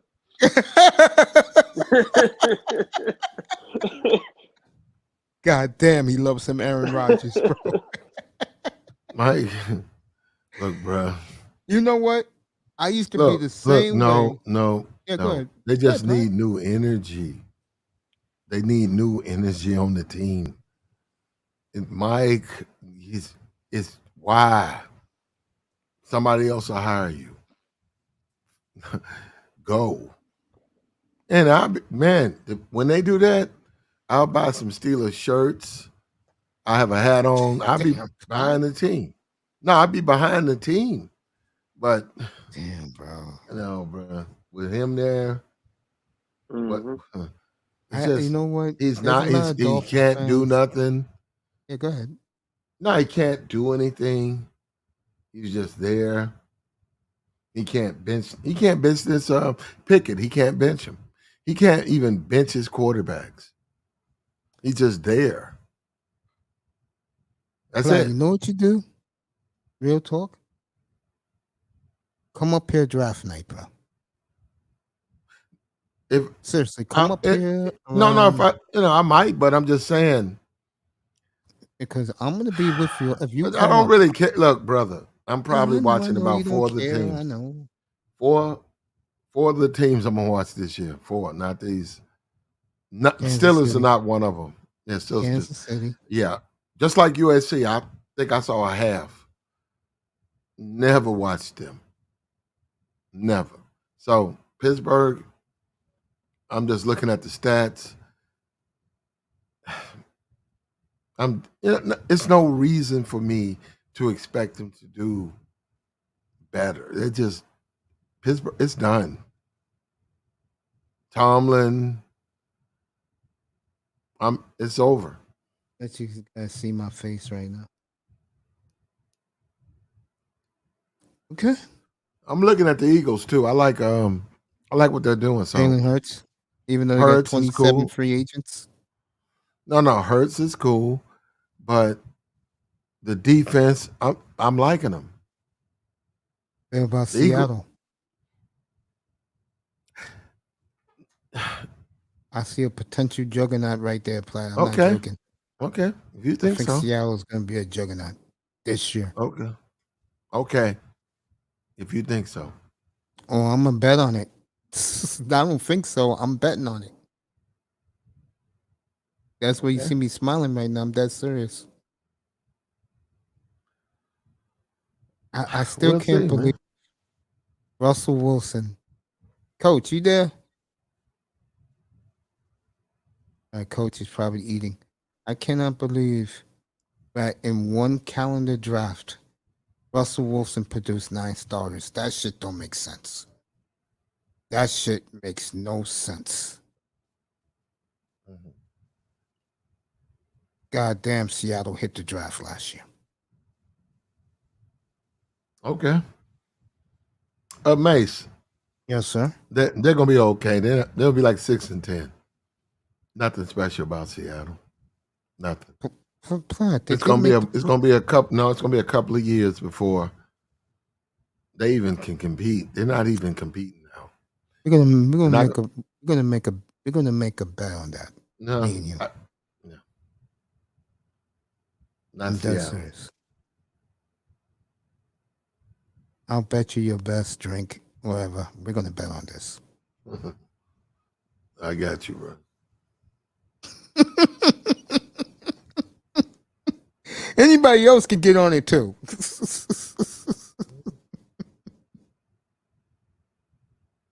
Yeah. Wait till that over under come out, man. Oh, I'm gonna jump over them, bro. There's a couple of teams I'm gonna jump on, but I have to see free agency first. I do everything by what teams do in free agency. Then I get a good picture of the team in my mind. I mean, last year when the Eagles did that trade with the Saints, I said, God damn. And look at it now. They got the 10th pick in the draft, bro. Wow. I got you. Amazing. That's why we love football, everybody. Why it's the best sport. To our European soccer friends, here in the States, the NFL is the best sport in the world. That and gambling. Thanks, Platt. Appreciate you, man. Giving me an hour. You're the best. You're Dolphins, Saints, and Steelers fans from my grandpa and my dad who passed away. It's in their honor. There you go. I'm a Dolphins mainly, but Steelers, Saints fan from grandpa. Okay. My prayers, bro. Coach, you back? Yeah, I'm back up in here. What's going on? Yeah, I just asked to you Yeah. about damn. I just asked the question. You was on pause. It had to do with damn, I forgot what it was. Well, it had to do with because I was talking to Platinum before he got out of here. It had to do with these draft picks, this draft coming up, and how Seattle got 9 players from last year's 9 starters from last year's trade is ridiculous. That shit don't make no sense, Coach. Yeah, yeah, Seattle Seahawks, man. Yeah, this is a big draft here for them. If they hit again, they could be setting up another setup of the Legion of Boom type of shit again. Yeah, Definitely agree. it's gonna be hard to duplicate that era. But yeah, I mean they competing. They made the playoffs. You know, they wasn't ready for San Francisco that day. They just wasn't ready. San Francisco was seasoned in the playoffs, so they wasn't ready for that matchup. But they got that under their belt, so now they just got to hit on this draft, and then they be back, yeah, because them Rams ain't shit. No, matter of fact, they're begging Yeah, for they draft ain't got picks. nothing. Right, yeah, yeah. That after draft comment, how you look at it, and how you looking now, and then Yeah, now, and then you got Arizona. I this don't is a believe in no goddamn damn grease game. fire. Yeah, so that Gannon ain't hitting no shit. So Eagle fans didn't like him. They was over there. They was trying to get. I think Fangio was a consultant up there for him. So they was trying to get Gannon out of there and put Fangio in there, but they made that run and got all them sacks. So that's the only reason he got a job. But they didn't get no sacks in the Super Bowl. So I don't want to hear nothing about no damn Gannon in Arizona. So yeah, it's Seattle. Yeah, Seattle is the team, you know what I'm saying, that's going to compete for that division with San Francisco. San Francisco got quarterback issues now with these injuries. Even though they're saying Purdy be ready to go, he's going to get surgery, next week? Or is it this week? Yeah, so, but that don't mean Purdy going to be the same. So, yeah, Seattle's got to make it work, man. They got to hit on these picks, man. It's very important to hit on these picks. They can't fuck up here. Did you say how many picks they got in this draft? I think 9. You said they got 5 in the top 9 in the first 84. 85. Yeah, 5. Yeah. Okay, 5 in the 84. Oh yeah. And if they Oh yeah, trade down, man. they're And gonna they have took even and more because they want to trade down. Because, like I said, right. the entire Yeah. NFC South. Now I know the Tampa Bay GM said today that Trask gets his quarterback come September the 10th, but we'll see. Man, ain't nobody give a damn what Tampa talking about. Shit, man, come on, man.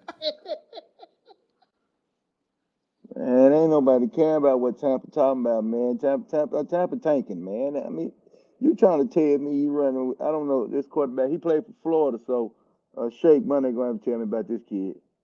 Go ahead, Shake. If he's there, he I wants to don't know know about nothing about it. he wants to know about Kyle Trask, your new starter in Tampa. Kyle Trask was good in college, but I don't see it translating to the pros.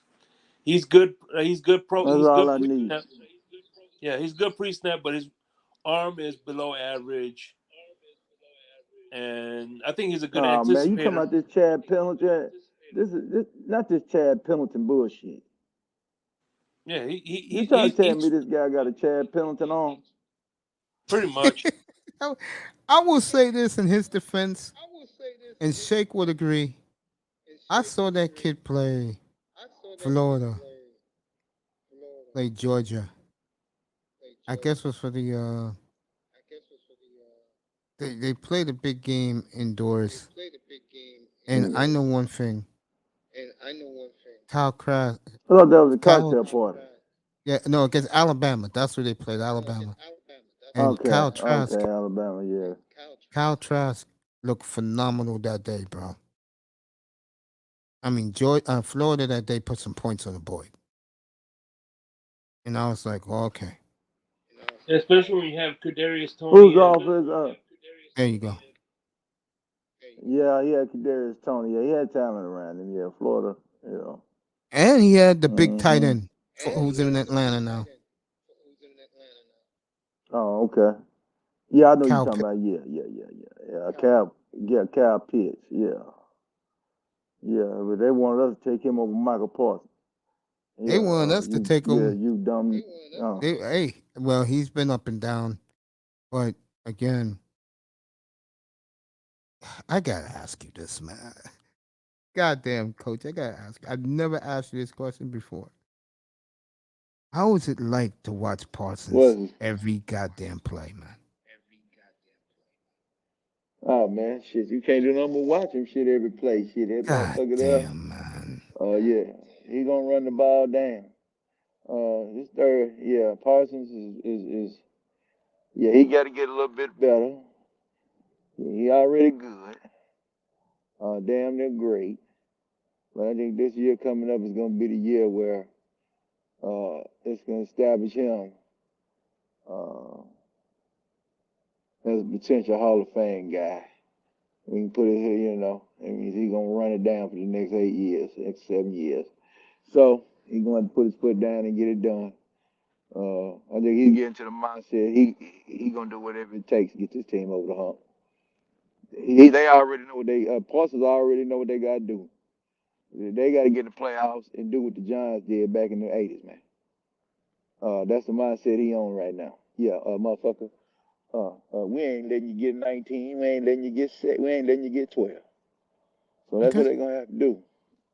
So, I think that's the mindset over there. That defense gonna run that team, and that's why Cowboys is extending Dak so they can go build the defense. They probably a trade. They're gonna trade for a receiver. They're gonna trade Well, for for a one. third, you can get my It's man out in on Arizona. third. With That's the it. Cowboys, you get that shit done. Yeah. Third, shit. I've been on this man. I don't know what. Well, they can't trade until the league year open up. The 12th. The Yeah, soon 12th. the league year open up, I'm on the phone. Yeah, 12. I'll be on the phone. Next And get Sunday. him in third and get Hopkins in here, and Yeah. then I'll come on over there and build that defense up. Uh, There's another guy I want. I forgot his name, but he's a big D tackle out of the Vikings. So I want him.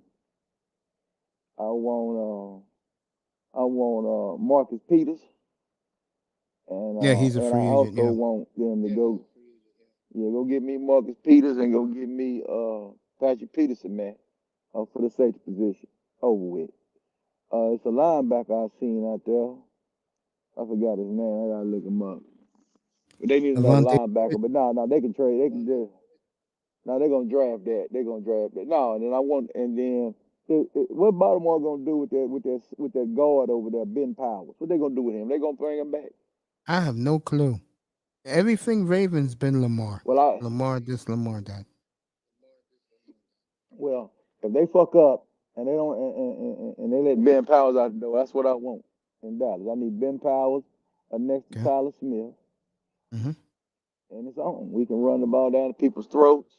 If we need to take our first, if we do what we do in free agency, then I think Dallas, with their first pick in the first round, will take the kid out of Texas, their running back.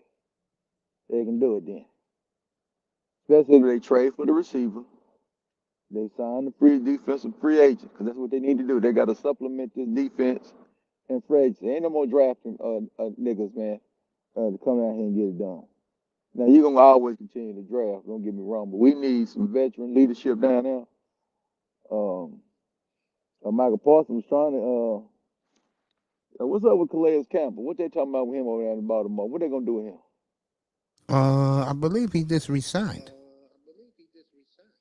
That's what I thought I heard. Yeah, Yeah, I I think he heard that. resigned I one more heard year. that. Across the ponds, back in the Okay. building.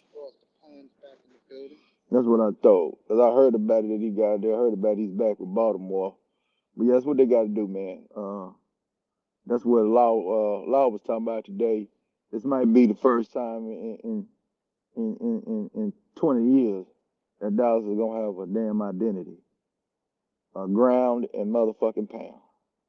That's what we're gonna be doing. Ground and pound. Parsons beating your quarterback down. Yeah, that's the motto. Ground and pound. Michael Parsons beating your quarterback down. The goal this year in Dallas, no disrespect to you, Miami fan, is to make quarterbacks throw up gang signs, baby. That's what we on. Yeah, Dallas coming to Miami next year. Who coming to Miami next year? Dallas. Who coming to Miami next year? Dallas coming to Oh Miami. yeah, we coming down there, man. Yeah, down in Yeah, Miami, we coach. coming down there. My best friend I'm not worried about Joe. y'all. My best friend Joe is a Dallas Cowboys fan. I'm gonna go with him. Yeah, I might have to come on down there and sweat, man. I might take me a trip down there, man. I'm gonna have to find out when them tickets go on sale, man. I'm gonna have to come on down there to Miami. Come down on South Beach and act the Dallas fool. Yeah, I got to come down there and holler at y'all, man. Yeah, cause I got to come down there and high side y'all down there. My luck, y'all beat the shit out the Cowboys. But you know, the last time Dawson came down there, like last 4-5 trip, last 3 times, man, we beat you. The last time we came down there, Romo. Last game Romo ever had good in Dallas. He came down there and threw 3 touchdowns on me. We'll Coach, see I what's think this up. is a different Miami team you're looking at now. Man, Exactly. Hey, man, when y'all This had is last a time we Jimmy, different played, Dolphin we had team, bro. Rosen You that got scored me the man, when saying y'all that. had Jimmy, when y'all had Jimmy Johnson with that tough football team, we came down there and beat you. Yeah, but that was a team that was on the verge of this retooling, which we did 2 years later. Built a championship Yeah, y'all defense did. overnight. I'll let you two talk about that. I'll be right Yeah. back. Yeah, man. Last But time go y'all played ahead, us, we had yeah. Josh Rosen as our starting quarterback.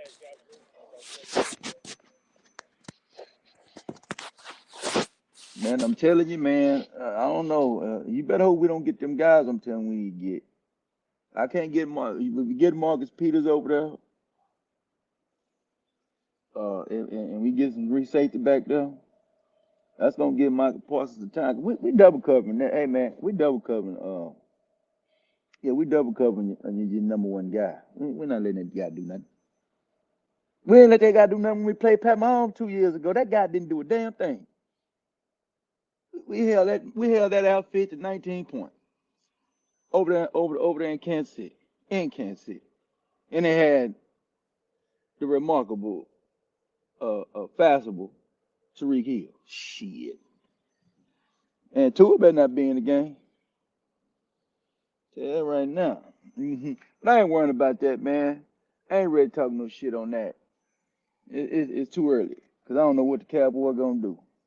But if they get them Nick Rose I'm telling you to go get, Dallas be good. Dallas might be able to break some people's hearts. The haters' hearts. Yeah. Yeah. Jerry, we tired of you breaking our hearts. It's time to break haters' hearts this year. Yeah, we need to break some haters' hearts. Make them eat some Russell Crowe. Yeah. So, yeah. Let me say this about that bullshit nigga over there in Denver, Russell Wilson. Yeah, I don't like the way he went up there to Denver and stole all that money from them Waltons. Yeah. That's why them Waltons went and got them a short complex Bill Parcells white boy over there named Sean Payton. Sean Payton ain't putting up with no bullshit over there. Sean Payton already, like they said, Sean Payton already done told Russell Wilson, we ain't playing no games over here. All I gotta say for Russell Wilson, man, he better get his shit together. because he'll be out. You know. Let me talk about these Philadelphia Eagles. You know, Philadelphia Eagles, man, they better get their shit together. I'm telling you now, they're gonna have to pay their quarterback. They got a gang. They got 27 free agents. They ain't gonna sign no more than 2. Yeah, and they're gonna have to get in the draft and retool. And now Eagle fans are telling me that the niggas they getting rid of, they don't want no more. But I always understand that's what Eagle fans gonna always say. Eagle fans, if a motherfucker don't do right, they want him out of Philly. Philly been putting hits on their own guys for years. But I ain't worrying about the Philly fans. I'm just happy y'all lost the Super Bowl. Dak Prescott, you need your ass whooped. Because we had them people over there, we had them boys over there beat. You want to throw 3 interceptions. You threw 2. Seemed like you threw 3. But you damn near threw another one when you missed Michael Gallup on the post. You miss Hilton on a seam. Yeah, man. But yeah, we gonna retool. Zeke Elliott is out of Dallas, and ain't no pay cut for that nigga. We done with him. We done with Zeke in Dallas. They franchising Pollard. Think Pollard is supposed to get $8 million. If it's over that, I don't want to pay no more than $7 million for a running back in Dallas. We done paying running backs in Dallas. That position will not get paid anymore. So we don't pay linebackers, and we don't play strong safeties, and we don't pay running backs. Zeke Elliott is out of here. Let me say this about this here. I know Mace don't like talking about this here, but I'm gonna say something, man. The Great White hype is done. He got one more time to prove something, or he'd be back YouTube. As his number 1 hustle. So it is what it is. They got Clarissa Shields and Javante Davis Organ all on the internet. That's all I got to say about that. Yeah, man. Finally got in the ring with a real boxer and got whooped. Yeah. You had the opportunity to make $200 million if you beat that boy and you dropped the ball. Yeah, you dropped your hands, man. Yeah, you dropped your hands. Damn near got knocked out. Piece of shutout to the content creators in the space. Yeah, man. Piece of shutout to No One Granda. Piece of shutout to DJ Cuda. Yeah. Auntie.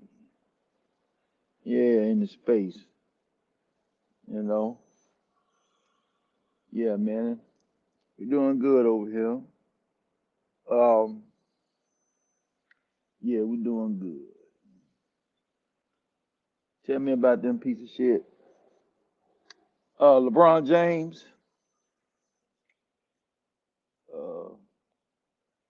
You're almost done, man.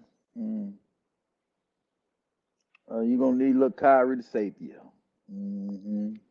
You're gonna need little Kyrie. Look, Kyrie Irving. He got to come save you in 2023, 24. Yeah. Or your Laker career will be, you'll be out the Laker door. Yeah, LeBron. So, LeBron hurt his foot on Sunday night. They say LeBron will be out several weeks. Well, since LeBron been in LA, boy, he been getting hurt.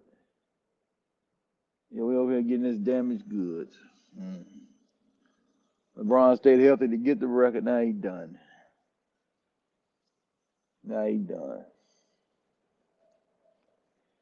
Yep. I heard your boy Giannis.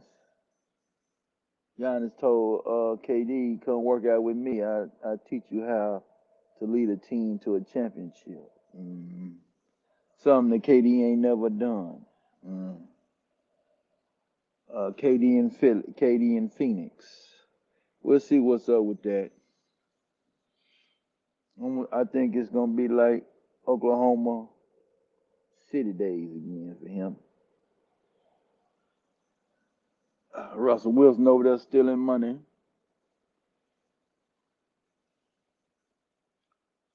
From the Clippers. Oh no, he ain't stealing no money. Yeah, the Lakers money gone. He got bought out. So now he with the Clippers. He ain't gonna do nothing over there. The Eastern Conference ain't got number 2 team worth a damn. I know y'all over here trying to pump up these Philadelphia 76ers, but please, long as Doc Rivers is coaching the Philadelphia 76ers, you never take them seriously. You don't take no Doc Rivers ran team seriously. Man, that man ain't done nothing, man, since the Kevin Durant, Ray Allen, and Pierce days. Shit. Y'all lying to me. I don't give a damn what Embiid doing. The Celtics ain't gonna do anything in the playoff. Oh, yeah, man. Call my phone, man, when they do something. Yeah. I like the Milwaukee Bucks coming out the East, man. I know Boston Celtics. They kicking butt right now. I know Tatum over there playing real good.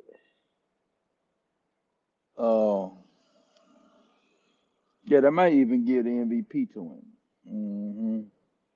Yeah, the NBA brass don't like Embiid. They ain't giving Embiid nothing. Embiid ain't they type of nigga. I'm telling y'all now. I know people over there talking about Denver. Ain't nobody buying Denver. I like Jokic, but ain't nobody buying them people. They got to prove to me that they really ready to do something. The Golden State Warriors are sitting in the cut. You know what I'm saying? Ready to take a slice out of the NBA, out the NBA, and take a slice out of them, man. So we'll see what's going on with the Warriors. But that Memphis shit, motherfuckers popping. That Ja Morant shit. Yeah, yeah, man. All that talking he doing. Yeah, man, ain't nobody buying that, man. That man over there trying to be a gangster. He came out of 2-parent household trying to be a gangster. Man, you don't do nothing but dribble that ball and dunk, boy. You're a prep boy, nigga. You're a preppy. Stay in your lane, Ja Morant. Stay out the big boy lane, man. Stay away, man. You ain't no Pookie, and you ain't no Ray Ray. Man, you better be, yeah, man. You need to be over there with them preppy boys. Yeah. I don't think your mama and daddy were rich, boy, but you wasn't starving, nigga. Yeah, you was getting all the brand name cereal, nigga. Yeah, Ja Morant acting like he was getting. Ja finally Morant. arrived. Tony Manzan. Oh, sick money. My apologies. I thought it was Tony, man. Apologize for that. 305 is in the building. Yeah. Let me see what you guys been saying. Yeah, I'm over here hot side, man. I'm just hot side. I was telling, man, tell Ja Morant, man, He need to stop acting Gonna have like the he was UK eating game all next brand year? I cereal. hope not. Raptors beating the Bulls. Bulls are beginning to tank. Get Wambayama. Bruins up 2-0 on my Flames. And 305's in the building. Yeah, man. I was talking about John Morant, Mace. I need John Morant to quit trying to be a gangster. He was raised in a two-parent household. He was eating all the brand cereal. Yeah, he wasn't eating. He had the cornflakes with the roost on it. Yeah. He was eating Tony the Tiger flakes, man. He wasn't eating Sammy the Tiger over there. He was eating Whole Foods, man. He wasn't going to Save a Lot to get no food. So I need John Morant to stop this tough guy stuff, man. Oh, he's I need at it him to again? Who be he's a at? good Who he's leader. at it with tonight on the Lakers?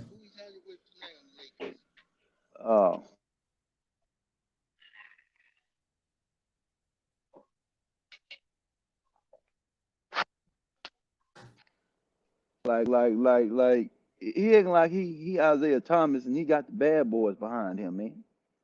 You know, that's what he acting like. He act like he got Rick Mahorn and John Sally and Bill Lambert, man.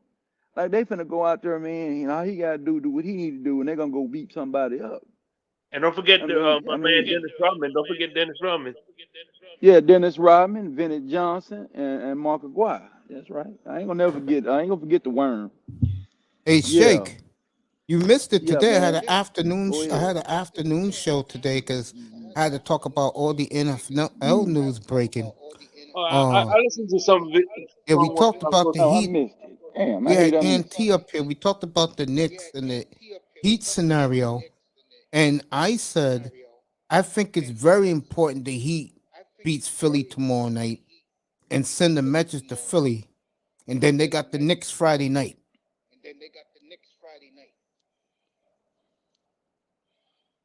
Man, I gotta see it, man. You can't take Philadelphia 76ers seriously because they employed Doc Rivers at head coach. When they That's the fire same him, thing. fire him. That's the same thing Manzano said. He said you don't take Philly seriously. Nah, man. Man, the AP Raptors don't take them seriously. Everybody know the Embiid boys won MVP last year, and they gave it to Jokic. Man, they don't like Embiid over there.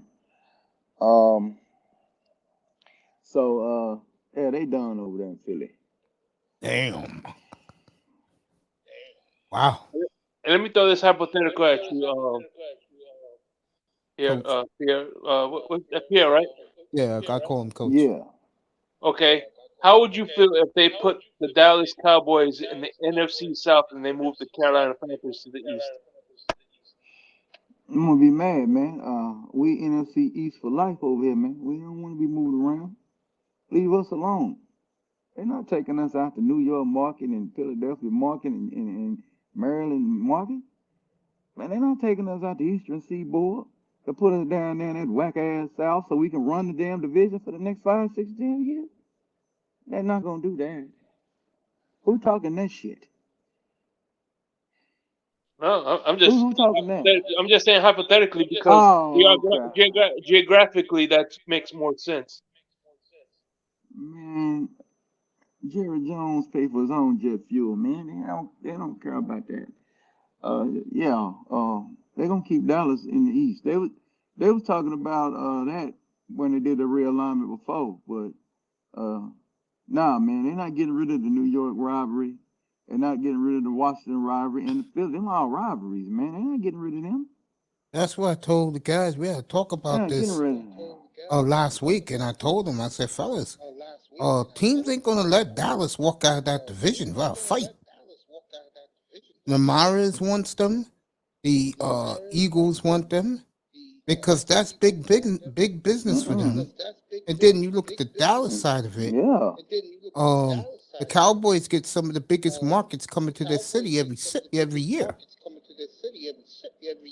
You know, because I was telling Manzano, and I forgot who was up here. I think Miami 305 was up here, Canes was up here. We was talking about it last week. Imagine a real AFC South shake of the Dolphins, the Buccaneers, the Jaguars, and the Falcons. What would you think about that? Yeah, that would be crazy. Yeah, we was talking about that, but I told the guys that Robert Kraft, Woody Johnson, and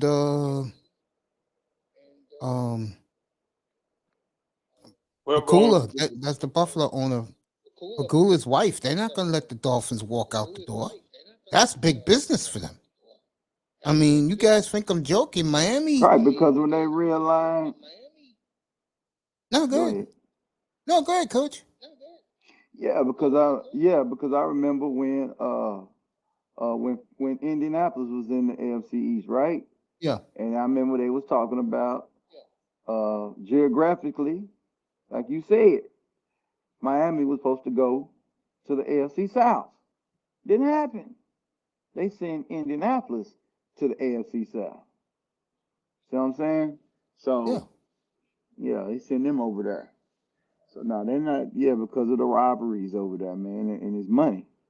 Yeah, that's a big So they're gonna keep the big markets and those and like you said, the Jets, New England, and I'm probably missing another team that's in that Buffalo. division. And Buffalo.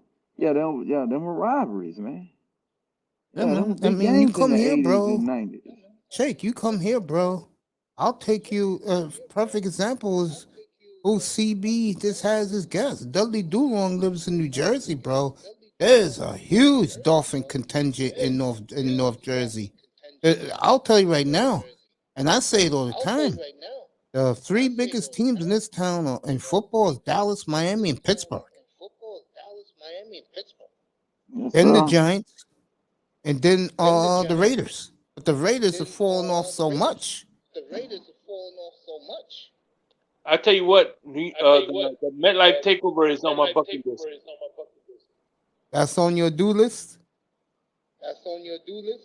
Exactly.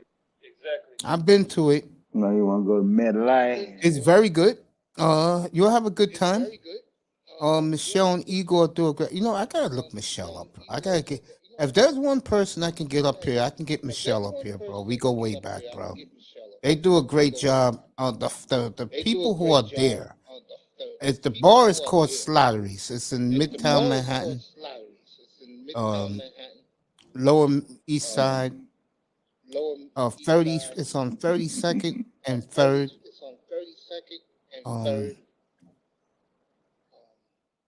It's a good spot. It's a good Dolphins bar. It's all Dolphins, bro. I think Big O is going to do a show there this year. I think. And there's an echo coming from Yeah, you should go, bro. I mean, fly up. Come up on a Friday. Chill over the weekend, bro. I'm pretty sure they're gonna have a nice party. They like to do that shit, man. I showed Mr. Miami a video how Dolphin fans get down when the Jets come to when the Dolphins come to town here, bro. It's lit. They have a lot of fun. Yeah, I'm definitely gonna link up with my dude Larry K. He went to the last MetLife takeover too. He's from Jersey. Yeah, Jersey got a lot of Dolphin fans and Cowboy fans. Have you heard of D1 Chosen? I believe so. Yeah. He does YouTube. He's from New York or Jersey, around that area. He's from from where you. Is he the guy who is Chosen the dude who what's his face? They went to the Charger game this year. I'm not sure. Him and Doug. No, I don't think that was him. But yeah, he was a YouTube. Him and DeVore like one of the first original YouTubers for the Dolphins. Man, yo, where is the boy? Where's my nigga at, man? Where's my boy at? Oh, by the way, he's chilling, man. He's in Maryland. He still do his channels. He's gonna be a guest on my show too. I gotta pop up for that one, bro. I'm gonna say, nigga, you forgot who your boy is? Shout out to the boy, bro.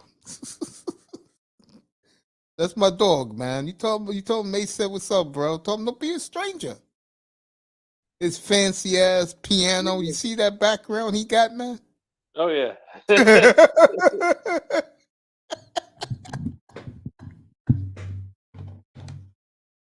One of the few people, since I've had this platform for nearly 2.5 years, bro, that me and him agreed on every single thing. It was like a party up here, me and him, about the Dolphins. Yo, Reasons, you better pay my boy his $100 back for winning your crap ass Canadian Fantasy Football League. He told me about that. Yeah. Yeah, that's what you call, because I was doing a podcast with him, and I guess he didn't like that I was hanging out with Devore, and he blocked me and Havoc. Really? Yeah. God damn, man. Mm. And then, Coach, you wonder why I don't do these Dolphin platforms, bro? These people are fucking crazy. They over there man. scamming. God damn. Wow. I'm gonna leave that alone, man. Somebody $100. So, bro, you tell me because you at the end of the day, yeah, Shake. There's too many Dolphins content created. I really don't focus on people. If you don't fuck with me, I don't fuck with you either. You know what I'm saying? I agree with you, bro. I'm the same way, bro.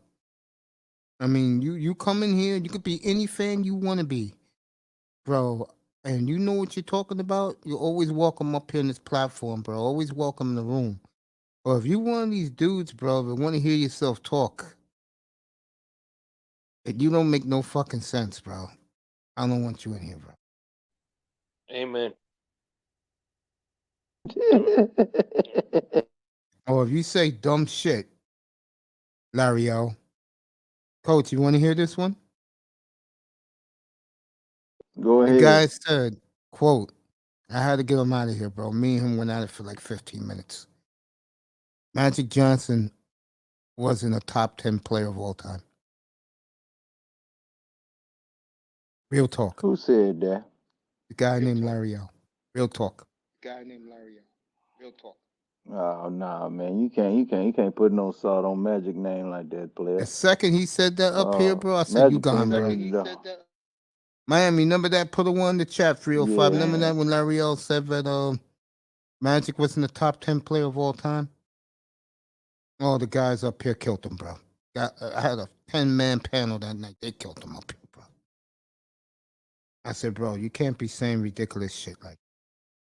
There you go.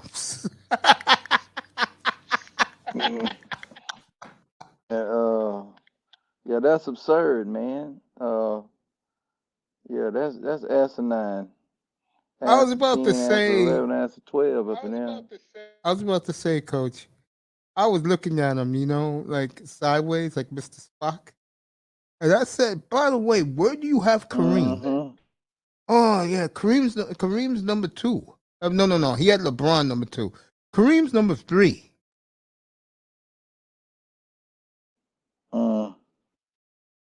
Mr. Miami, all these ones.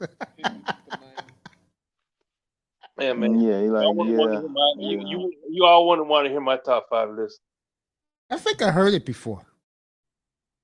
I'm gonna let you know right now. I'm a casual basketball fan. Yeah, My list is just opinion based, and you know what I'm saying. One of your guys is one of my all-time favorites.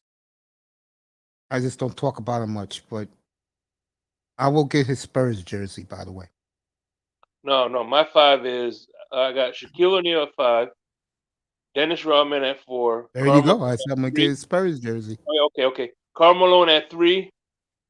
Michael Jordan at 2, and Kobe at 1. The only reason why I don't get pushback because all those guys you just said are all-time greats. Except maybe Shaquille O'Neal. But the other four, yes. You got Kobe over Jordan. I'm not going there, Coach. Not tonight. Hey, like that's what I said. I'm biased. He's a casual fan, I'll Coach. admit it.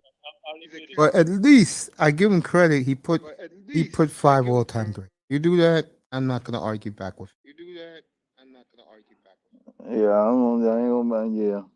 I mean, there are fools who will put Kyrie as one of the all-time greats, and I don't look at Kyrie Irving that way. No, that's not good. No, sir. He's not an all-time great.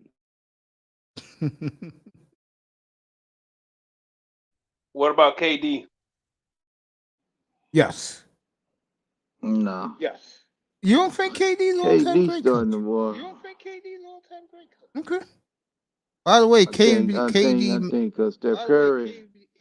Yes, Steph Curry definitely. Curry is he's entered in there. And Klay Thompson. I put both of them in there. By the way, KD makes his reappearance tomorrow night in Charlotte, and I'll give you some of that coverage tomorrow night, 7:00 Eastern. I'll be up here at 7:15. You won't miss anything because the way the NBA does shit, they don't tip the 7-Eleven. Sponsorships, of course, paying for that time tip. Yo, you did an awesome job tonight, man. Come on up here, bro. I'm gonna drop the link. You did a great job tonight. I was peeking in there, bro. And by the way, I have a question for Pierre. I remember before Zion came hit the scene, they labeled him the next big thing. You know, the next face of the franchise. Do you think he's living up to that billing? No, he can't stay healthy via his mama's food, like Mace would say. Everybody knew the league fucked up. Everybody knew that he needed to be in New York. Why? Because it's healthy cuisine anywhere in that town. You gonna send this motherfucker to New Orleans, where it ain't nothing but fucking grease and fucking grease and seafood. Get the fuck out of here. That was dumb. Anytime you wanted to rig a damn draft, everybody and their mama wanted him to go to New York. Everybody wanted him there. But because of that LeBron bullshit, Exactly. you trying to do New Orleans for exactly. I mean, ain't no disrespect to New Orleans, man, but man, we don't nobody give a damn about no Pelicans, man. Like man, fly, Pelicans fly, and they can't fly. You know what I'm Coach, saying? let me also Get add out to of it. here. Look how it fucked up the Lakers, though, bro. Yeah, And they fucked just them up, traded man. their 2027 pick. The next pick is 2029.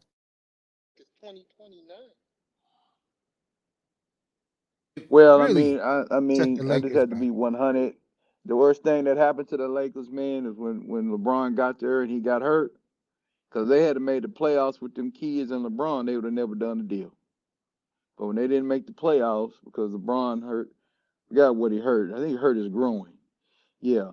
And they lost all them damn games. You know, because he was winning with them kids. They was fourth in the damn West with the kids and LeBron. And when LeBron got hurt and they had that irrelevant ass head coach, I don't know why Magic didn't fire that motherfucker when he got LeBron. He should have fired that motherfucker on sight. He knew that guy wasn't it. And you know what I'm talking about? The Walton boy. Yeah, Luke Walton.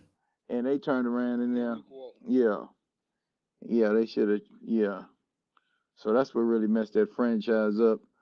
If LeBron don't get hurt that first year there, they probably would have made the playoffs, made a run, and they would have kept all them kids there, and then they would probably be a dynasty right now. Shit. Let Zion eat his fried chicken. Man, somebody told me, man, that man got a pizza down there. So who's talking about that man had got a pizza, man?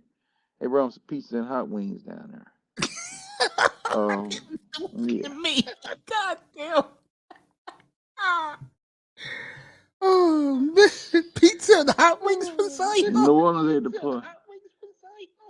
God. Yeah, man, they brought him a big ass. Yeah, they was over there sending him shit. Yeah, man, that man he'll lose the weight, but some I don't know what's going on with him. I think he'll lose the weight in the off season, right? And he'll get back into the regular season. He'll start eating his mama's food because he thinking he running them 6,000 calories a game, and then he get hurt and he blow right back up. Yeah, man, it's getting bad for that dude, man. Yeah, it's getting bad for him. Zion Williamson pizza. Mm. Yeah, man. I can't He explain got a that, meat Coach. I lover. really can't. I can't explain it. Yeah, somebody said he got an extra large meat lovers and 2 Damn. Pepsis. Really? 2 liters though. Yeah, 2 liter Pepsis. Yeah. It's crazy, man. Yeah, the reason why I made Zion Williamson my whipping boy, if people want to know the story, me and General had a big fight up here one night. And he tried to tell me, Coach, and remember, Zion Williamson was out. And what happened was 2 years ago, the Knicks made the playoffs like 3 weeks before the season ended. And I was congratulating the Knicks. And I said, how the hell do you let a faceless young Knick team not only clinch a playoff spot, but I'm watching the celebration. They are dancing on your court. And then the general's trying to talk some shit about Zion. I said, let me ask you a question. I said, is Luka Doncic going to the playoffs? Yes, he is. Is Ja Morant making the playoffs? Yes, he is. Is the Nick kid, I forgot the name of the kid with the Duke, who was playing very well for them, RJ Barrett, is he making the playoffs? Yeah. I said, is Trae Young making it? Yeah. So how come Zion, with all this talent, how come he's going home? And he's trying to make up these excuses. That's bullshit. I said, you would take Zion Williamson over those 4 guys I just mentioned. He said, yeah. I said, I don't know what the hell you.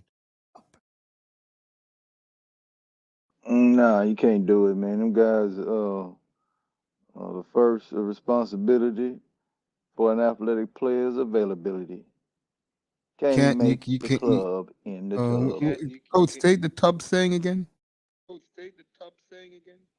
Can't make the club in the tub, man. There you go. Did they pay that nigga?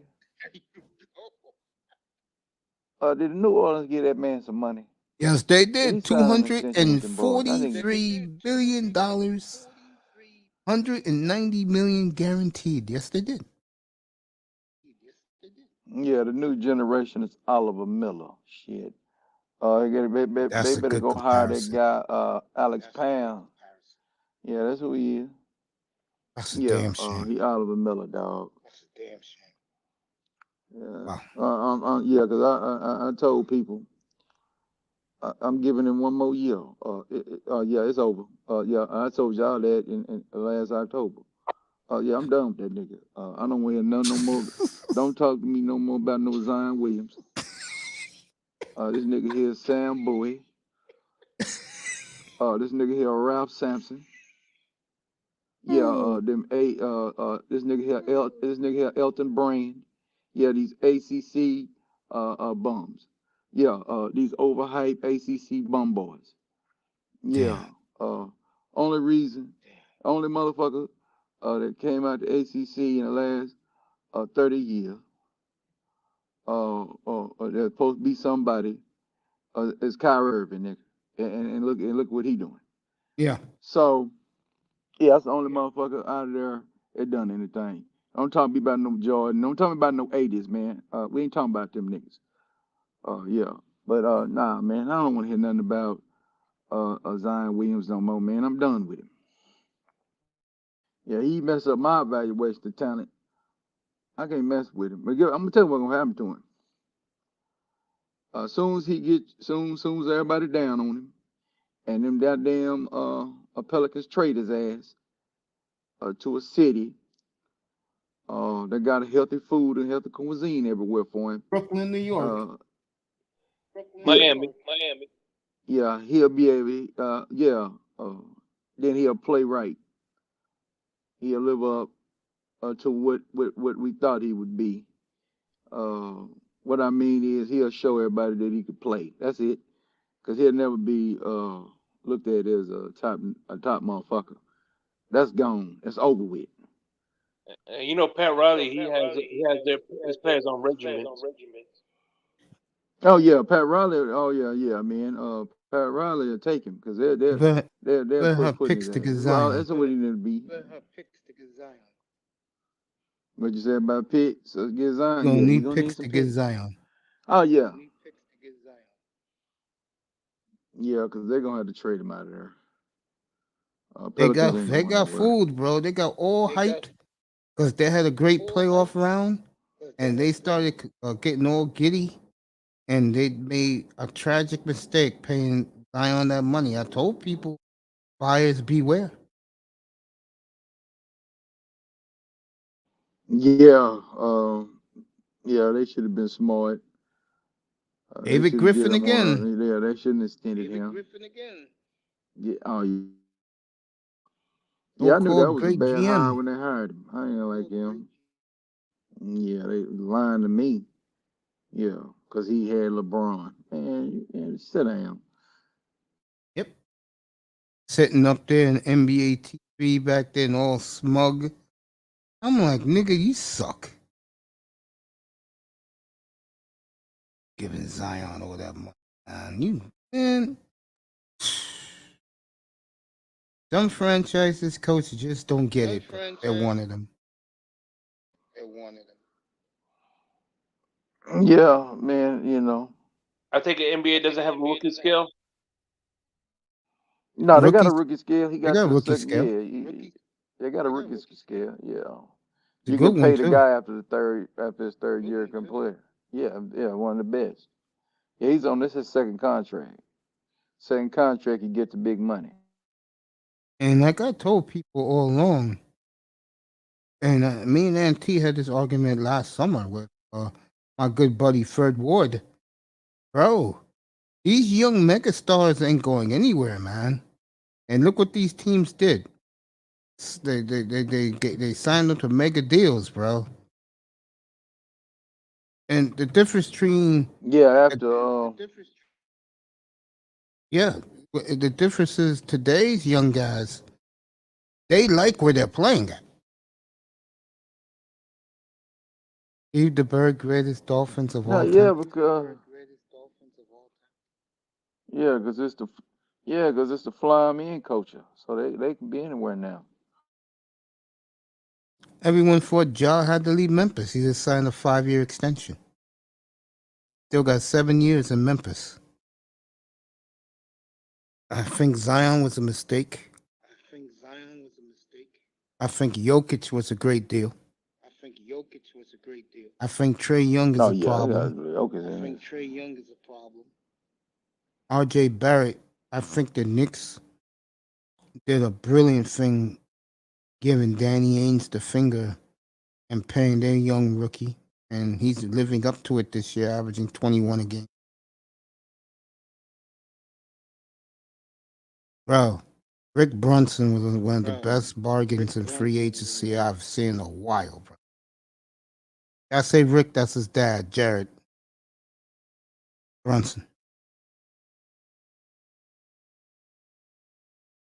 And we'll see how it works, though, with Kyrie and Luca. They got 20 games left to make a run. Yeah.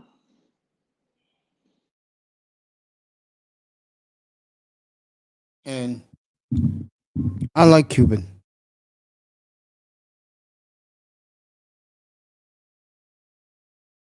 I do. I like Cuban. Yeah, somebody talking about that. Yeah, talking about that Hey, Shake NHL Money, you trade, better man. tell your man, Pat Riley. You better go get Josh Hart like you should have and go sign somebody real good for the Heat like Jeremy Grant. Grant would be good on the Heat, bro. Yeah, the Heat ain't been too aggressive, man, in free agency in the last few years.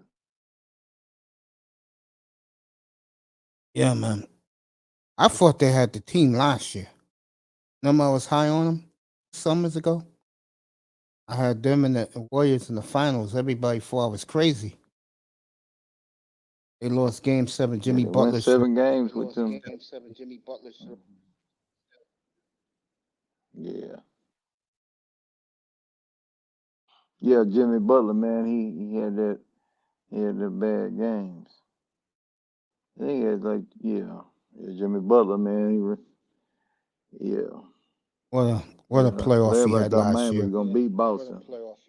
I was talking about that He today. did. I said in the early show, I said, what a playoff Butler had last year. Oh my God, Butler was a beast. He was tremendous in the playoffs. I mean, some guys, you watch them and you're not used to seeing them. You know what I'm saying? But when I saw Jimmy Butler, I was like, oh man. I said, I've never seen Jimmy play better. What a playoff. What a playoff. Totally destroyed Philadelphia by himself in that series.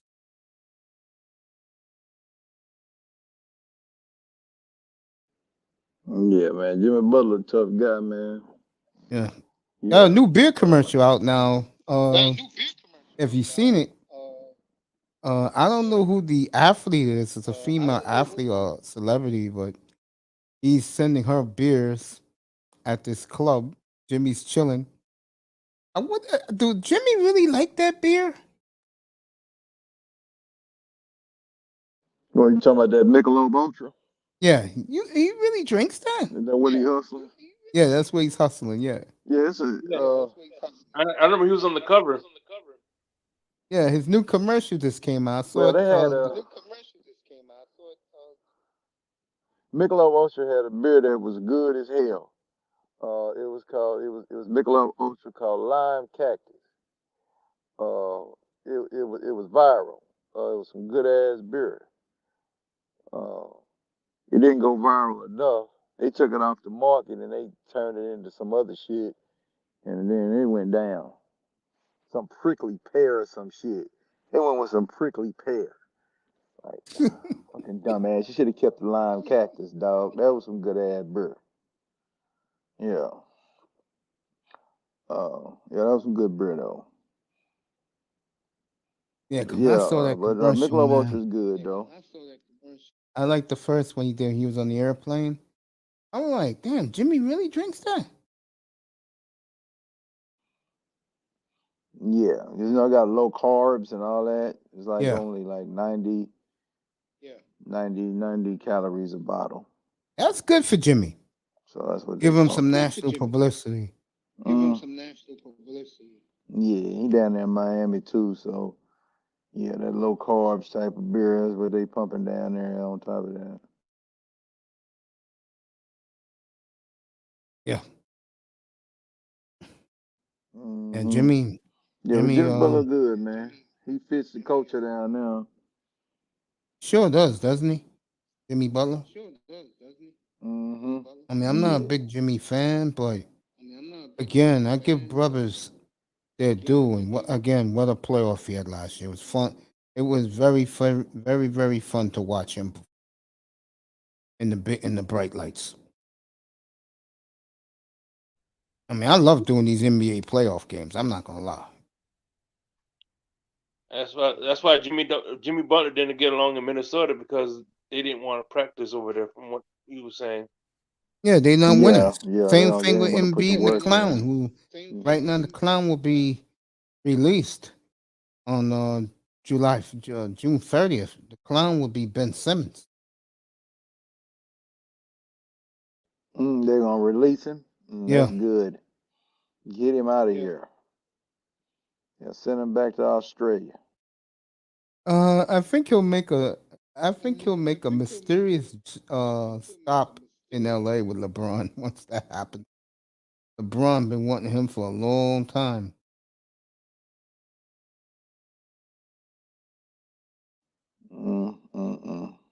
Watching the Clippers now. If you bring that nigga.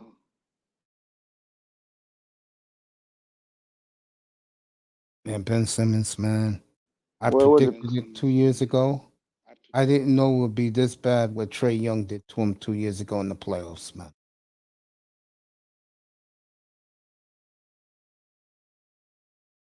He's never recovered from that. Trae Young. Nah, he haven't. Yeah, I said it was going to happen. I said, one thing you're going to see right here. I said, we'll see how great Ben Simmons is. And all these guys, so we talking about, man, Ben's this, Ben. I said, man, if you can't score, in my opinion, playing in the highest profession of basketball on the planet Earth, then, yo, I have no use for you. Give me something on offense. Yeah, you got to score in this league, man. Yeah. Crazy. And I'm looking at this guy, and I'm like saying, this guy's supposed to be all this? Oh, man, it's Ben Simmons, bro. He's the best two-way player. I'm seeing him right now. Missing dunks and missing a 2-foot layup. You can't make it up. What happened? Oh, Mace, man. He's this and that. I said, I'll tell you what, Jimmy. I'll tell you what, Ben Simmons. He's full of shit. That's what Ben Simmons. Yeah, Ben Simmons is one about. Ben Simmons is over there sending paperwork, man, trying to recover engagement rings. He ain't worrying about no bad ball. And this man wasn't even in my radar until I read in Bleacher Report that their GM wanted to trade him to the Blazers for either Lillard or McCollum.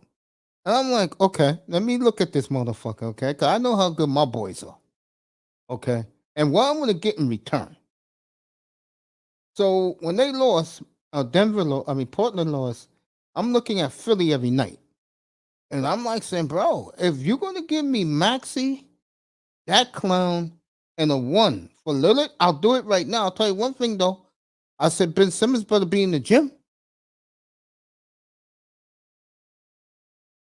Him for McCollum straight up, I said, I'll do that. But his ass better be in the gym. Bro, coach, again, I cannot have a player that cannot give me consistently 15 points a game. Now I know that year he had a good year, but again, the playoffs he was miserable. He was horrible in the playoffs. Benjamin Simmons, Jordan Love his brother's joke. Yeah, he ain't even got a mid-range jumper, man. That's what's bad about him. I know that's the part that kills me. If I was coaching, now that was intentional, driving my man to the ground like that. Oh, he drove down Kawhi like that. Oh, kid, what's your problem? Anyway, I was gonna say, bro, if you cannot shoot from 10 feet, there is no use for you. And Brooklyn's finding out right now the hard way. Yeah, Brooklyn got fucked in the deal, man. They ain't had no business making that deal. I like what they did. Oh, that deal, no. But the deal they made with KD and Kyrie, what they got back, I said, okay. And the fans, they like those guys. That's the one thing about Brooklyn. I think Brooklyn, they're not the type of market that can handle stars. They're the type of market where the team they got now, their fans will be there for them. Because to me, what Brooklyn's going to find out tomorrow night, because the Knicks are taking this game seriously tomorrow. They want to blow Brooklyn off the planet, bro, at Madison Square Garden tomorrow night. What KD and Kyrie found out, especially KD, you play for Brooklyn, and also you spit at the Knicks like both of them did. New York is going to hate you, bro. And I remember I was telling you, Coach, last summer, I said they call him the Tin Man, bro. They don't love him here. They're glad he's gone. They glad he gone. His nickname is the Fin Man. I can't believe they nicknamed him the media. I remember Coach that night when they opening night. You couldn't believe they introduced him second. Yeah, man.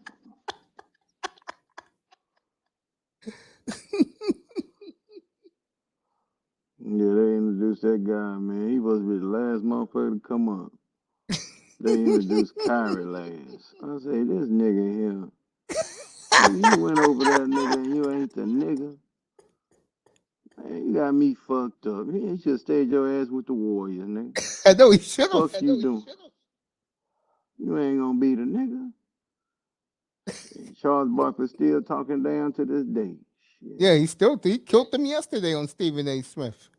Mm-hmm. You know, I never knew, and I can honestly say this.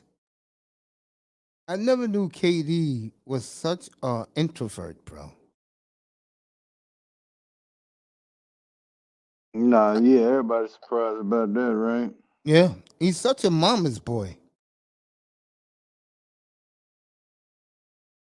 You know? Yeah, I seen a clip where they said that Draymond Green called up KD that he was gonna come to the wedding. KD asked him, "There's gonna be some women there." He's like, "Yeah, bro, you ain't gotta worry about that. There's gonna be plenty of women." KD didn't show up. Shit, he didn't even show up. Oh yeah, he's one of those guys. Yeah, he'll tell you he coming, but ain't coming.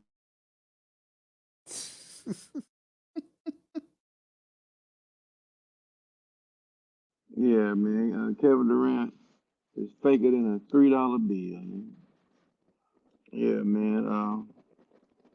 Yeah, man. I can't defend that nigga. You can't go to Brooklyn and not do nothing. Again, man, I told you guys this. When this team is playing great, I'm talking about the Knicks like they are right now, man. This town is different, bro. I mean, it's a lot happier place. Everybody's talking about the team. If the Knicks win tomorrow and then beat the Heat on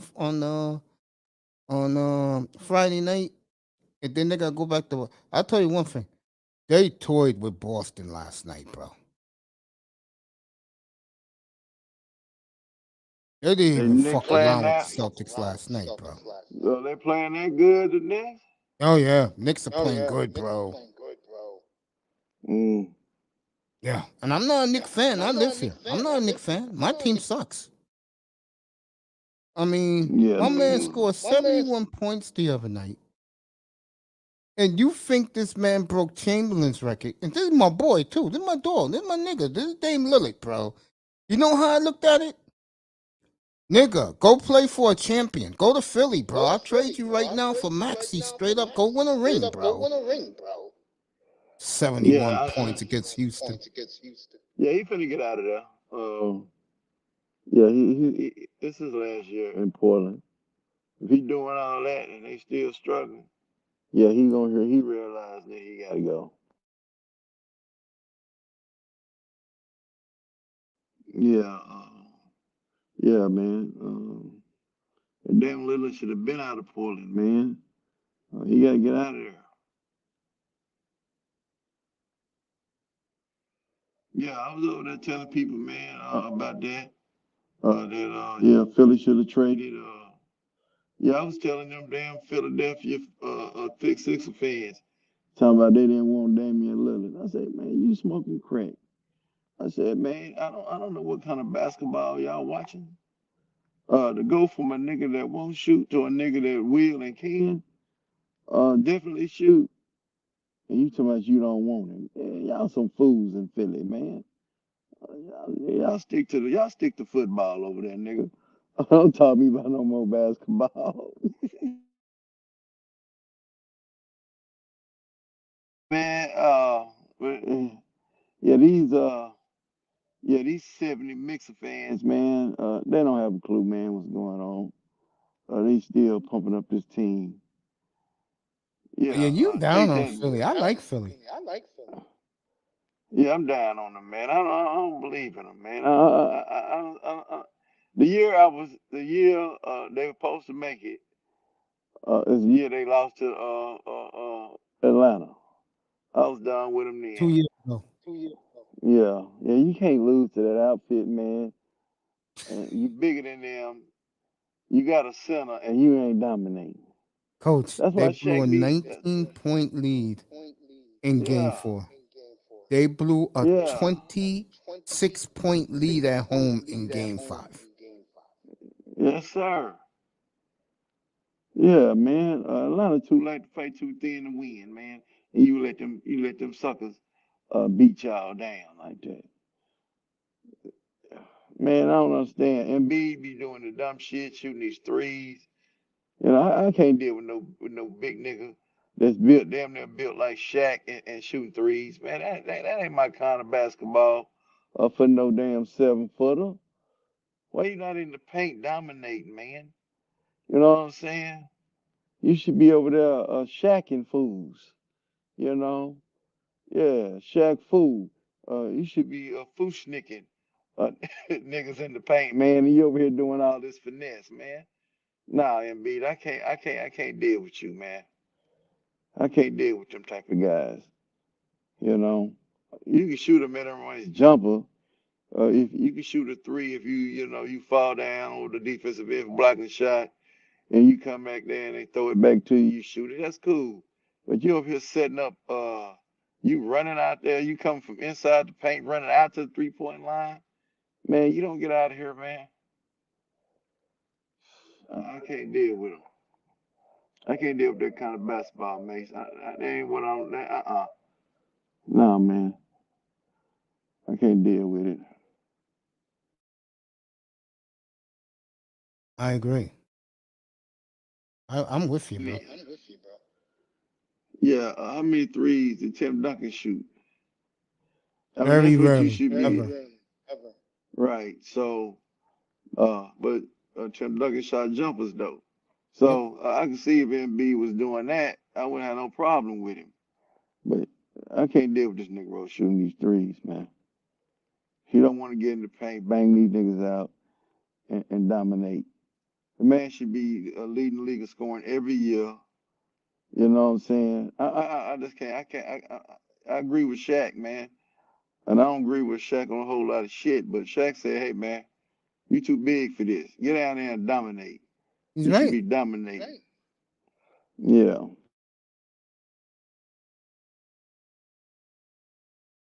Just run around with these MVPs and you ain't getting nothing.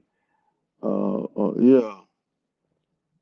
I know Embiid having a good year this year, man, but I just can't. I can't do the Philadelphia. They got to prove me wrong, man. I understand. Yeah. So what's going on with the Lakers, man? They done, man. LeBron gone for several weeks. That's what they saying. I don't know how the hell LeBron got hurt this time, bro. Yeah, I don't know how he got hurt neither, man. Yeah, it's over, man. It's over for LA, man. They totally effed, man. They done. I think next year, Sorry, though, man. LA is going to, I really believe this. With the trades they made, I think next year LA is going to be back again, bro. I do really mean that. I think the They're Lakers gonna get won these Kyrie. teams back.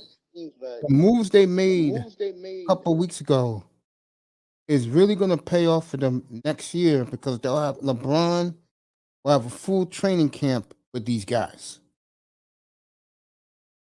And he likes these guys, he said. No, okay.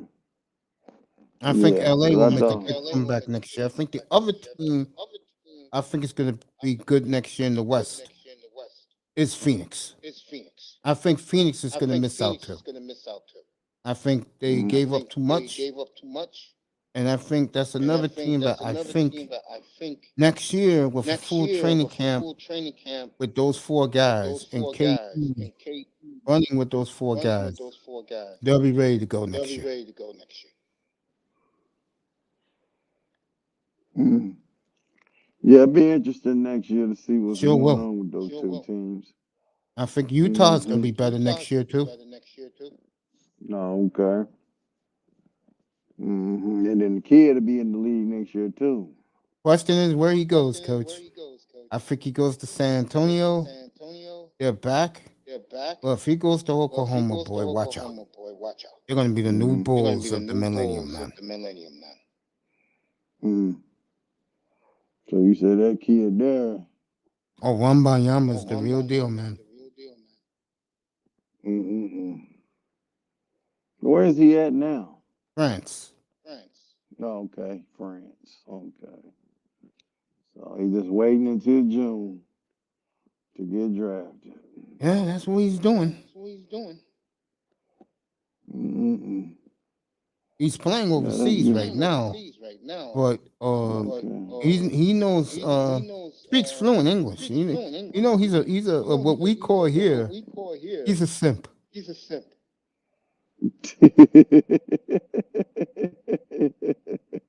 So he's a simp, huh? He's simp. Yeah, he's a simp. Okay. Why they calling him a simp, man? He likes art. He likes street art, man. That's what he likes. Oh, okay. Say he likes street art. Okay. Okay, he's one of them little cultural dudes. Okay. Yeah. And another young man that mom runs the situation. Oh, okay. Okay, he got the mama. Okay. The baby mama. Okay. Yeah. Yeah. Oh, okay. Yeah. He's not a Dion type of guy. Okay. No. This man is reading, writing. He writes poetry. Okay. Oh, okay. He's one of them woke niggas. Okay. Yeah. You know the white guys with the white scouts who follow him? The guys who follow him, Coach? Yeah. They think he's a dream come true because he likes all of that stuff. He likes art. He likes poetry. Oh yeah. Oh yeah, man. Yeah, he better stick to basketball, man, because them Brittany Reynolds is coming to get him quick. Yeah. Brittany Reynolds already got her bullseye on that boy. Yeah. He's a 7 foot. If I had to compare him to somebody, he has and this guy made a great comparison. The guy who compared him. When you look at him run down the court, he'll remind you of Kareem. But no, okay. His game is KD. That's interesting. Yeah, but he can play defense now, and he dunks over you just by standing up, Coach. How tall is he? 7'5" and growing. Damn. 7'5". At 19 How much years do old. we weigh? I watched him last week, man. I said, Lord Jesus, the team that gets him. But, Coach, you know the code. If he goes to the Spurs, no one cares, right, Coach? Yeah, they ain't gonna care until they start winning. That's when they gonna care. Yeah. So when they start winning, man, they gonna care like a motherfucker. Mace, did Pierre ask how much Wembanyama weighs? He's only 215 right now. God damn, man, that guy need to get in the gym. I didn't see your answer, Anthony, because my thing was blocked. I apologize.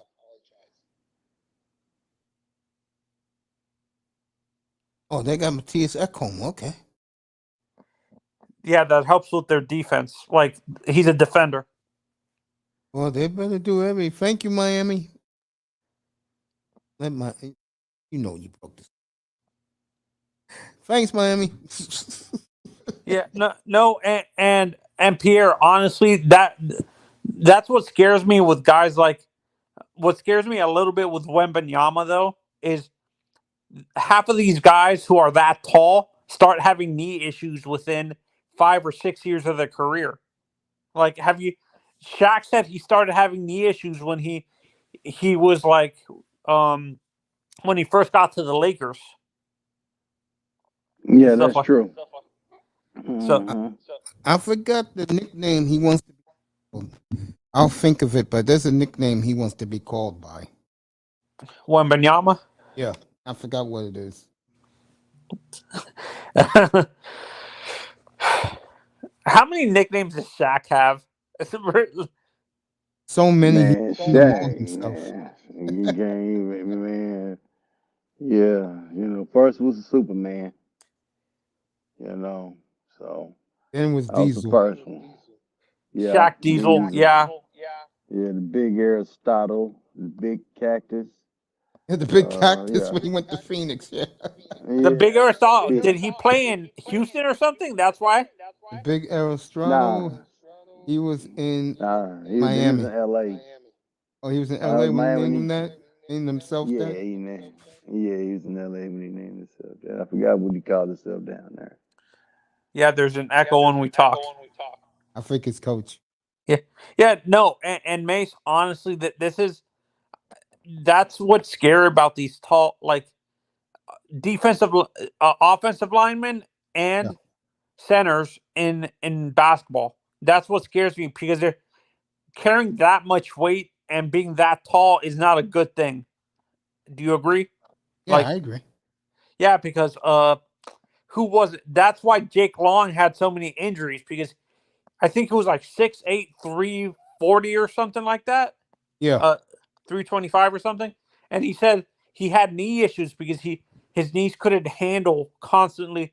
He started having knee issues because he couldn't.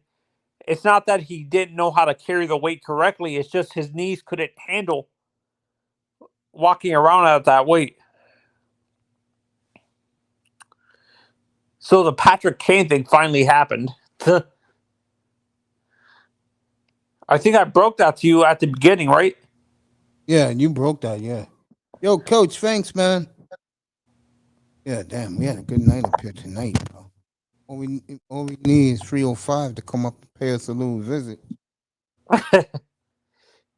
Yeah. And Mace, when you were like as a kid, was there one pro wrestler like when you were a kid that you thought would have transitioned well into another sport, like maybe like baseball, basketball, or football? No, I never looked at the wrestlers that way. I looked at the wrestlers more as them. You don't think? So the mentality of the fans back then wasn't to look at what wrestlers came from another sport, like you see with the fans today, where No, most it of the wasn't guys like are that. like former football players or something like that, former basketball players. Yeah, man. One cool thing about wrestlers back in the good old days, when you meet them in person, bro, they were like teddy bears, man.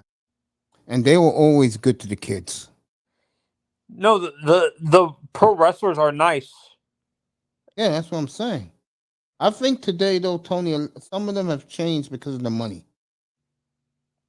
Roman's pretty down to earth. I heard people that met him say he's a nice kid, which is understandable. He comes from a pro wrestling family that taught him how to deal with fans like that. So, of course, he's going to be very, very, what is it called? Down to earth and be able to communicate with fans.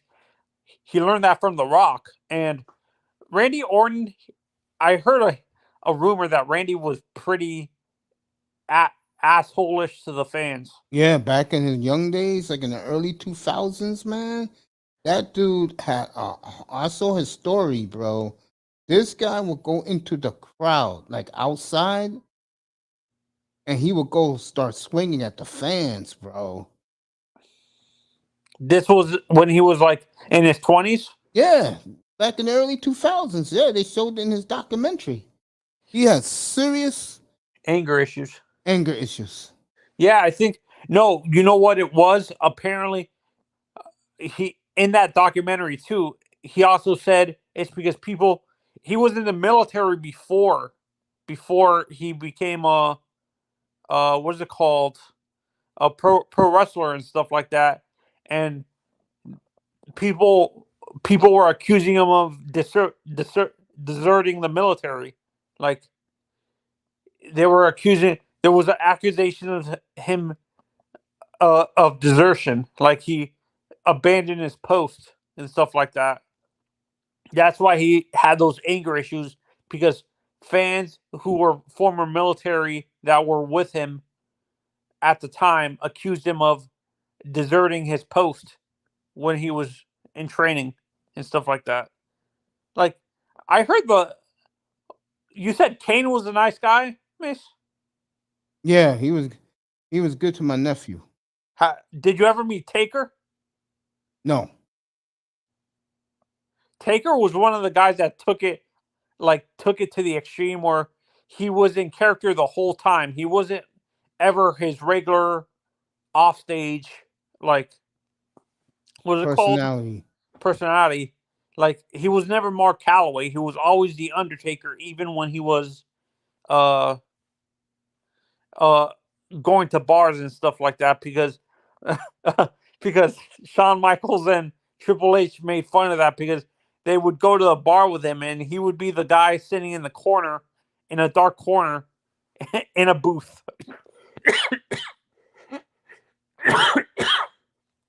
Athletes for me, Mace, in general, athletes have changed. Like the athletes today, in general, including boxing, have. When you're a kid, you would be able to, if Muhammad Ali was fighting in New York, you would actually have a chance to meet him live in person and stuff like that. Correct? Yeah, back in the good old days. Yeah. Yeah, George Foreman, Joe Louis, and Smoking Joe Frazier. My mistake, Frazier, and stuff like that. And to a certain extent, Mike Tyson and Evander. But I don't know about Evander. He was very standoffish. No, but I noticed as Oscar De La Hoya liked meeting the fans when he was younger and stuff like that. No, but in general, as sports and entertainment got further into the new millennium, it seems like the actors, athletes, and like coaches became more closed off. Like they didn't want to do a lot of meet and greets with the fans. Why do you think that is? Taking away the money aspect. Why do you think that became want the more hard truth, bro? Yeah. They look down on everyday people, bro, because they're above everybody else, especially the baseball players. Yeah, today's generation is very stuck up. The baseball players been like that, I would say, since the 80s. The hockey players to me are the most down to earth guys, like in terms of the athletes, because I was in Miami a few months ago, and I bumped into Barkov, Alexander Barkov. Yeah. He is the nicest guy ever. You would think he would be stuck up because of all the money he has, but no, he's still down to earth. Why do you think? Why is it that hockey player? It seems like hockey players are the most down to earth people. Basically, but they come from humble beginnings. A lot of the hockey players, they come from cow towns where they come from farming, from farms. Yeah, they're country folk. They're country folk, basically. Yeah, exactly. Basketball. 305. Hey, Mr. Miami. What's up, bro? How y'all doing? We're good, man. Did you hear the news tonight? What's that? Coach Mike McDaniel on Mike Florio said that the front office and two of his representatives are working on a long-term deal. Oh, good Lord. This is stupid. Shit. This is stupid. This is the stupidest idea ever. Honestly, I'm done. I'm done with his team, man. Seriously. You missed it up here an hour ago. I told Shake Money, bro. I said, bro, Tony I'll give him that jersey. He goes to Nashville, bro. He'll be coming Federal Express. I said, Tony already said it's an 8-hour drive from his house to Philadelphia Coliseum. Tennessee? From Miami to Tennessee? No, he's in Sarasota. He's in Sarasota, man. Baltimore Orioles. I say about 10 or 11. I live near the Tampa area. I'm gonna tell you, driving wise, I'm 6 to 7 hours away from Atlanta. What is it called? Maybe 8 to 10 hours away from New Orleans. And 10 to 12 hours away from Nashville. If they get them, bro, you better get those season tickets, man. About 12. I'm about 13 hours from Miami to Alabama. I said something about Tua tonight, and I think Shake was taken aback by what I said. I could tell by his reaction; he was shocked. I keep telling people, I don't like Tua, but I'm fair. I'm not a guy that is biased unless I really hate you. I mean, I'm not biased. Not you, Tony. Not you, Tony. It's about me. See, a lot of these guys, because they know I don't like Tua. They know this. I was the one back in TD's room. Mr. Miami used to talk every day back then in the chat. I said Tua equals peanut brittle. I used to say it every day. Yeah, me, and I would talk to you in the chat too, and I would see. I'm like, oh my God, Mace is gonna be banned. When I read those comments, I'm like, oh my God, Mace is gonna be banned. Good, bro. That's why I knew he wasn't gonna ban me. Plus, I used to contribute to him, bro. Oh no, I'm talking about not TD specifically. But the fools in there. No, the fools. They knew me from Big O show. Oh, Big O. Yeah. So they wasn't gonna bother me, bro. Dudes know I love the team, bro. But I'm not one of these guys that love my players unless I see something like, for example, Phillips has grown on me. Holland has grown on me. Now I told you he reminded a lot of people of Troy Polamalu. I told you that. Who we had up here earlier, Mr. Miami? Tonight? Oh no, I think it was last night. Who I had up here last night? Yeah, I said, yeah, Ites, and he said the same thing. I said, yeah, I said that to Manzano. Every scout said he's the new Troy Polamalu. Yeah, no, I see where you and Ites are coming from, Mace, in terms of Troy Polamalu, but when I look at him, he reminds me a little bit of the guy who used to play for the safety that used to play for the Chargers with Sayal. You know what I'm talking about? I forgot the guy. Rodney Harrison? Yeah, Rodney Harrison. I wish he was like Rodney Harrison. Shit, man. I like my safeties taking people's heads off. Man, Rodney wasn't really a coverage guy? Rodney Harrison wasn't really a coverage guy? No, he was an enforcer, bro. Miami, remember the white boy in Green Bay, Chuck Cecil? Yeah. Early 90s. Oh Jesus! Yep, he put a lick on you. That was it. Lee tried to ban his ass. The white boy, they tried to ban him. That linebacker used to hit you, and then he writes his name on the towel. Oh, Romanowski, Bill Romanowski. He's played with Green Bay. Like the early 90s. Oh, I know who he's talking about. Kevin Green? No, it wasn't Kevin Green. I know who Miami's talking about. Mace, was Bill Romanowski, like, I understand he was dirty, but did people overrate him because of how he played, or was he Romanowski was good, bro. How many rings he got? 5, right, Miami? Yeah. Yeah, he got 5 rings, bro. He has 2 with the Broncos. He's not in the Hall of Fame because he was a known, notorious, not only steroids taker, he was a big pusher for HGH. And plus, he spit on J.J. Stokes. Yep. Oh yeah, I remember. Wasn't he the one that knocked out J.J. Stokes? Spit in his face. That's even worse. No, I can't remember what receiver he actually. The receiver was going across the middle, and all of a sudden you see Romanowski coming like a bullet and knock the guy out. I think it was J.J. Stokes. You're right. And then J.J. got up and he got in his face, and that's when Romanowski spit in his face. So did. No, it was a guy for the Raiders. It wasn't J.J. Stokes. It was a. My God, no. Christensen? Yeah, Christensen. Remember that? Remember that, Mace? Do you remember that game where he knocked out the Raiders player? Yeah. Was he was he always a Bronco? Played for the Raiders too.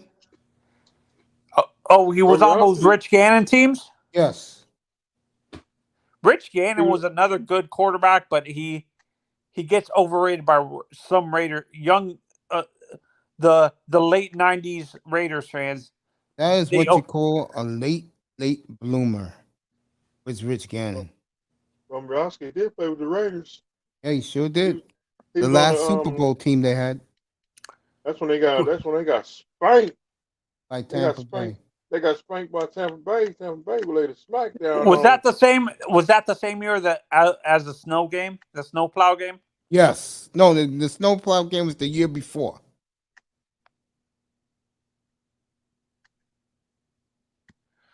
Snowplow. We talk about the Tom Brady game, the Tuck game, or the Miami snowplow. The Tuck game. Yeah, the Tuck game was the year before. Yeah. The entire Northeast was shut down that weekend, bro. Because we got the same snow the Patriots got. We got in New York, bro. So Mace, for you, who are when it comes to the middle linebacker position, which players from when you're a kid, like one player from each era in the 80s, 70s, 80s, and 90s that you would put as the three not dirtiest linebacker, like they're not dirty, but they walked up to the line, but they didn't go far. Do you understand what I'm asking? Yeah. What linebackers from when you were younger was like that? Like they walked to Romanowski. I don't think he would. He was dirty. He would walk up to the line, but he wouldn't go that far. Romanowski was dirty. Okay. I don't think he wasn't.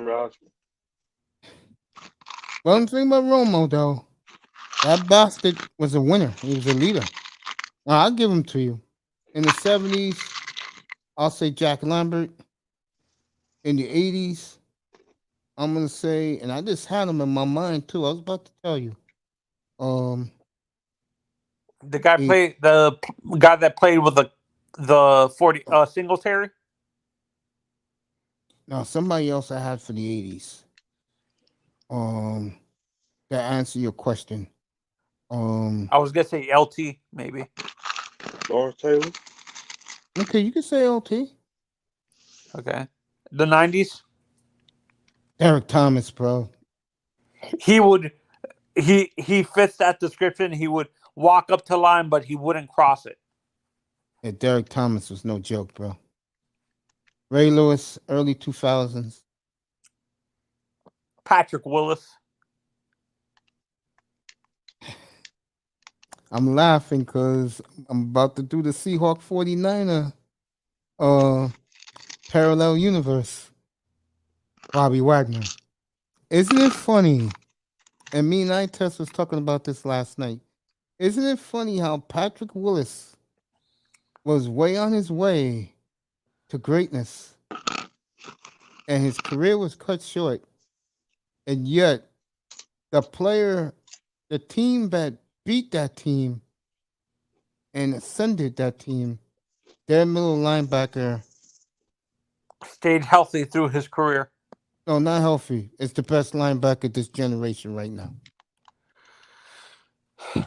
How is this man on the street is beyond me. And I am glad most Dolphin fans say that is the number one guy they better go sign.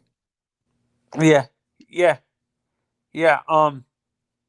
I like Navarro. I like Bowman also, Mace. Bowman, that championship game, bro, on 4th and goal at the 1 yard line. Knock Marshawn Lynch 3 yards backwards. He fumbled. And in the fumble, somebody landed in Navarro Bowman's leg. He never played again, bro. Yeah. That's how great that championship game was, bro. Yeah. The three linebackers I liked, like in the new millennium from the 2010s, would you consider Navarro Bowman the late 2000s or early 2010s?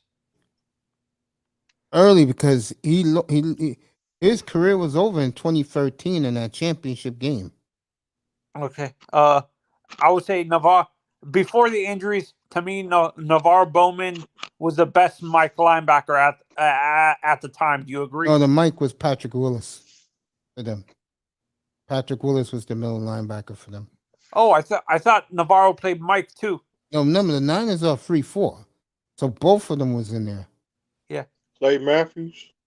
Yeah, you know what? In the 80s, that's a good one, Mr. Miami. Clay Matthews, bro. Not the father, not the son, the father. Clay Matthews? I'm talking about the son. The father was better than the son, bro. I'll bring up a guy that I want your opinion on. Blake Martinez, Mace. He was damn good. Blake Martinez was damn good. The middle linebacker for the Cowboys when Tony Romo was there. I forgot the guy's name.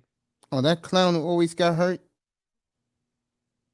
I know who you're talking about. Oh, my God. Did the white man media overrate that guy? Shane. My God, what's his last name? I forgot. But I will say this for that guy. He was good when he was healthy. The problem was he was always hurt. Where would you rate in the new millennium? Where would you rate Carlos Dansby? Shit. We was talking about this, earlier today or yesterday? Fucking Dansby was no joke, bro. Especially when he was in Miami.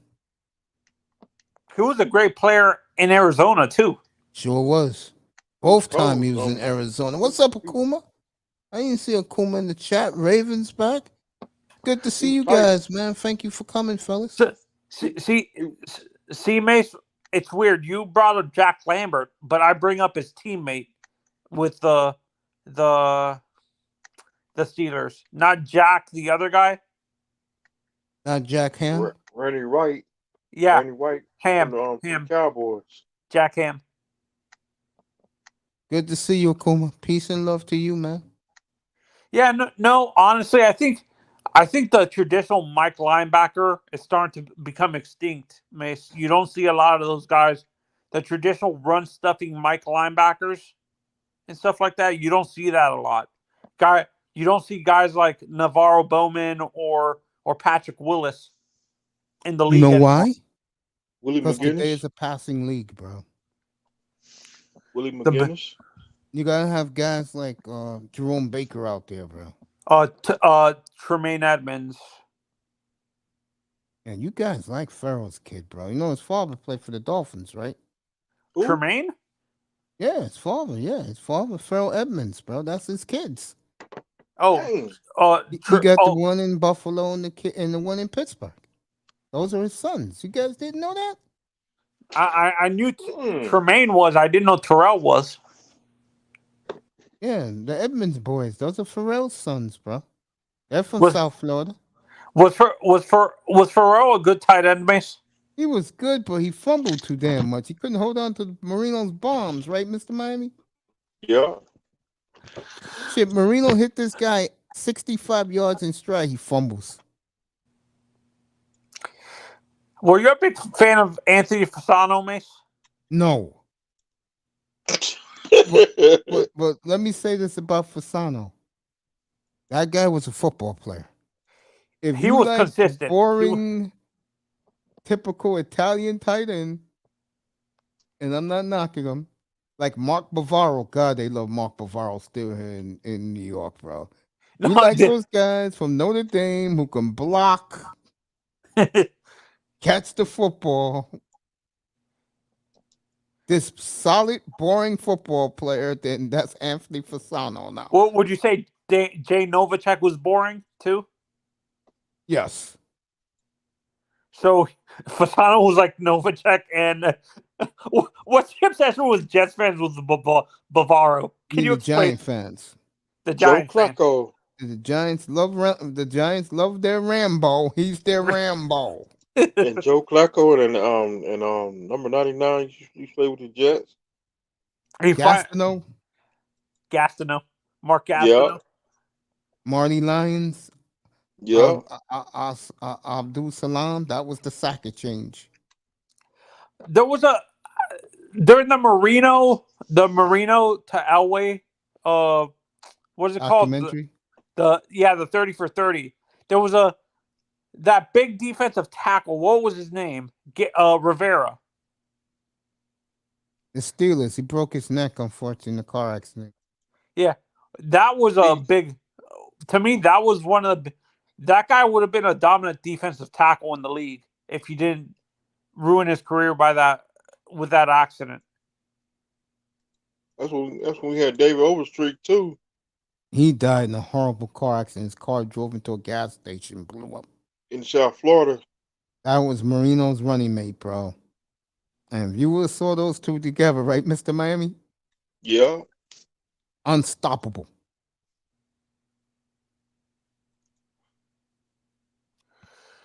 David Overstreet, he did good in Hell yeah. South Florida. For what little time he played for us, just like Delvin Williams, bro.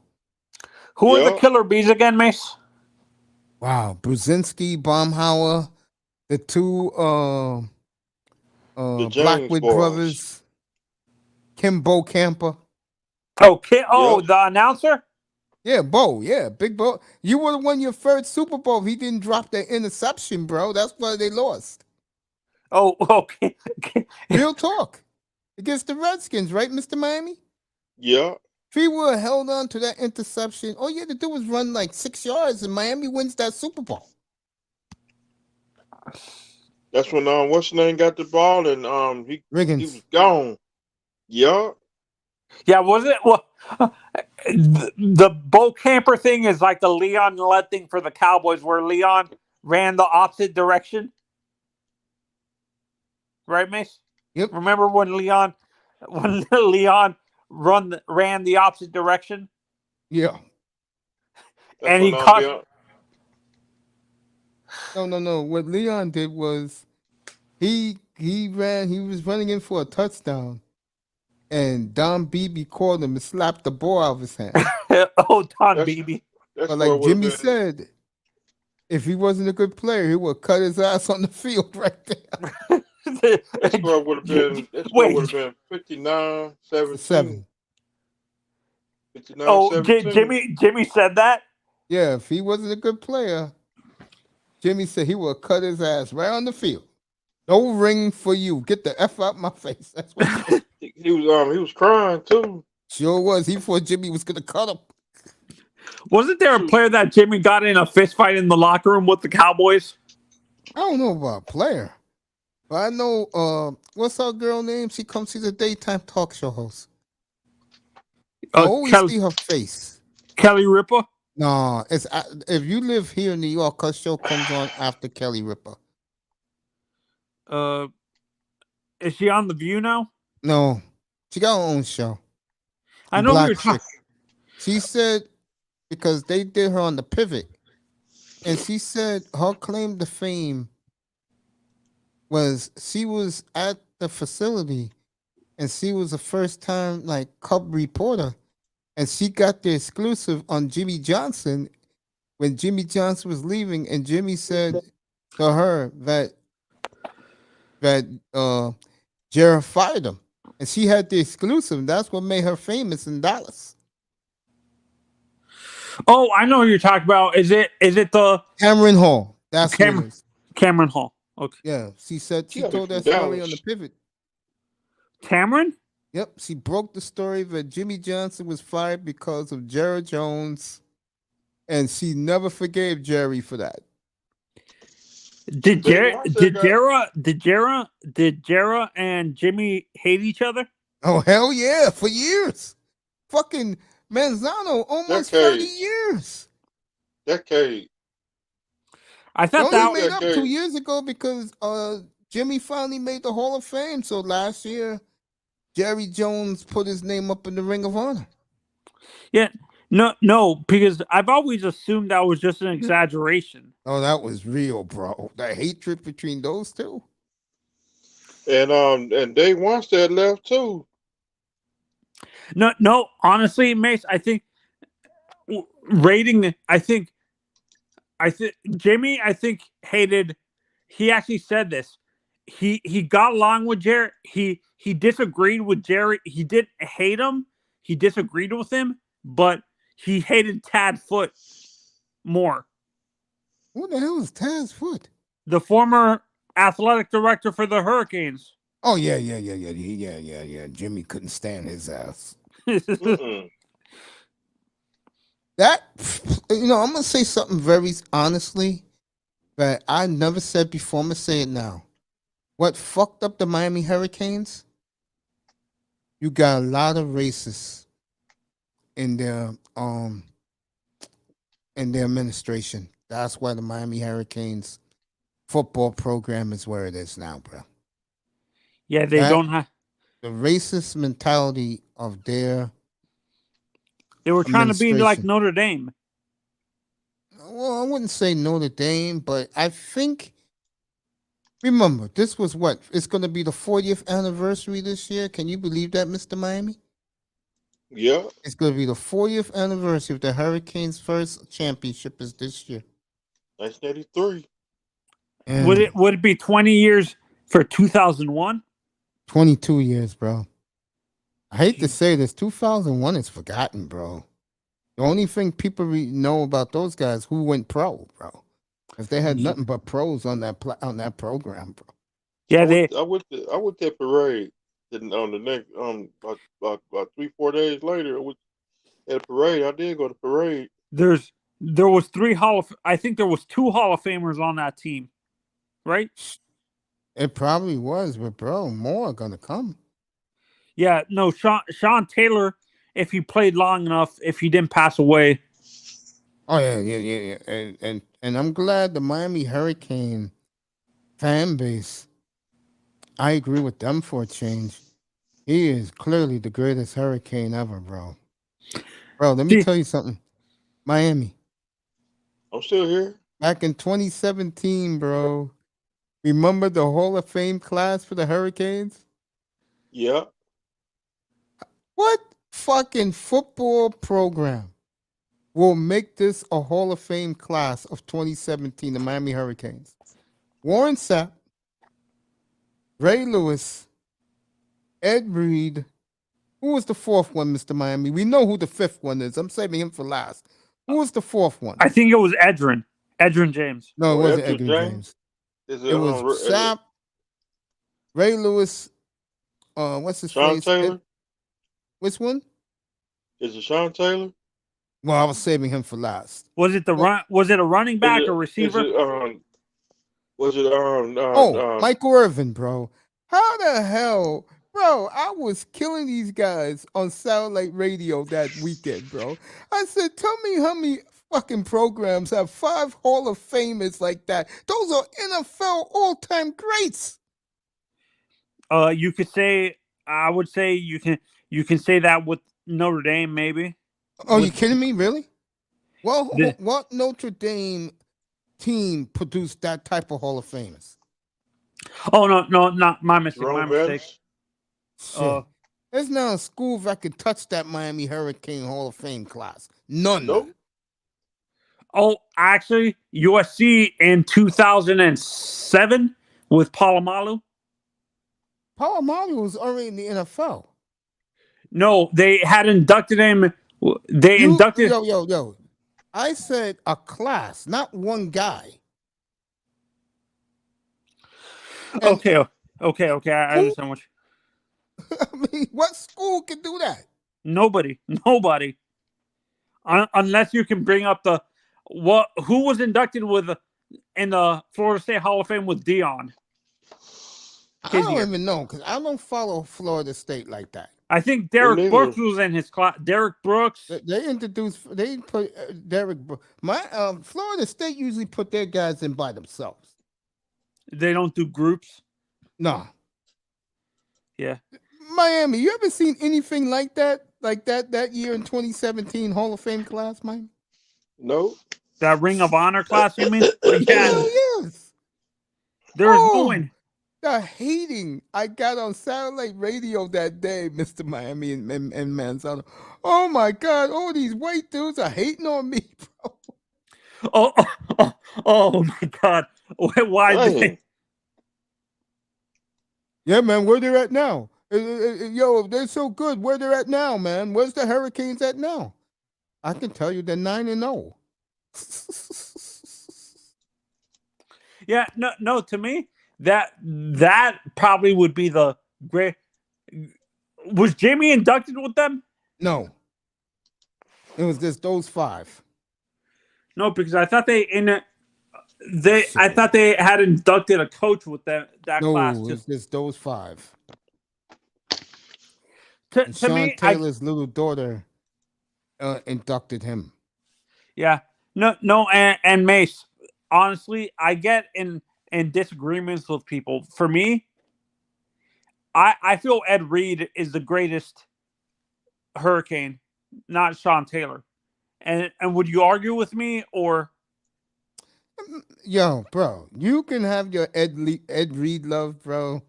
I don't say that down here because don't say that down there. See, because you gotta have it on. You gotta have it on the people. When you say that, people gonna be mad at them. So let me get this, Miami. Let me get this straight. They don't look at Ed Reed the way the NFL looks at him. Yeah, Reed was good. But he they already don't got look on at him to say, "Yo, Raven, I'm sorry if you think I'm ignoring you, bro." They don't look at him the way that like a Manzano looks at him. Shoot, because Ed Reed, Ed Reed got 2 interceptions on us. Yeah, but I'm talking about the fans down there, the true Hurricane fan down there. They don't put Ed Reed up there with Sean Taylor, do they? So Ed Reed was they like Ed Reed, but not like Sean Taylor. That's what I'm asking. Both. Okay. So I'm a Ed Reed fan. I never said you wasn't. I'm just asking you because a lot of Hurricane fans that I used to run into, bro. They all put Sean Taylor like, goddamn, like Sean Taylor was Moses. Yo, Mace, you saw that hit, man? You saw that hit? Who was it? Who they played when he took the guy's head off? When he was with the Redskins, man? Was that Buffalo's kicker? It could have been. Yeah. You know what it is? Ed Reed made interceptions. Sean Taylor crushed people. There you go.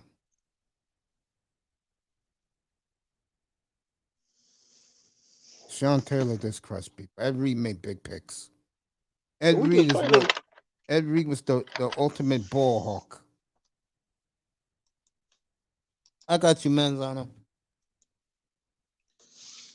I think we took on Sean Taylor that year too. Yeah, I can. Mace. The reason why I say Ed Reed, Sean Taylor had the potential to be the best overall safety, but like I said, he died too soon. I look at the longevity in the NFL with Ed Reed. That's why I got no problems with you, Ed Reed. I just said when you dropped off for a second, I said that Ed Reed was the consummate ball hawk, while Sean Taylor killed people out there. No, it's weird. People focus on Ed Reed's interception, but he could lay the wood too. He knocked out a few people in his career. Yeah, he did. But like you said, but I think to me, Sean Taylor was more of the strong safety of the two. Oh yeah. He could play no free question. safety, but he was mainly an in the box guy. Yes. He would be in today's league. He would be what you call the striker position, basically. Almost, he would be what you saw the Pittsburgh Steelers do with Dick LeBeau. Remember? Yes.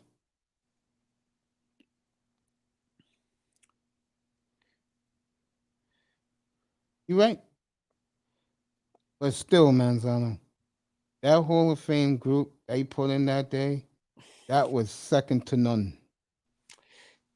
I'll bring up a linebacker nobody talks about anymore. LeVar Arrington.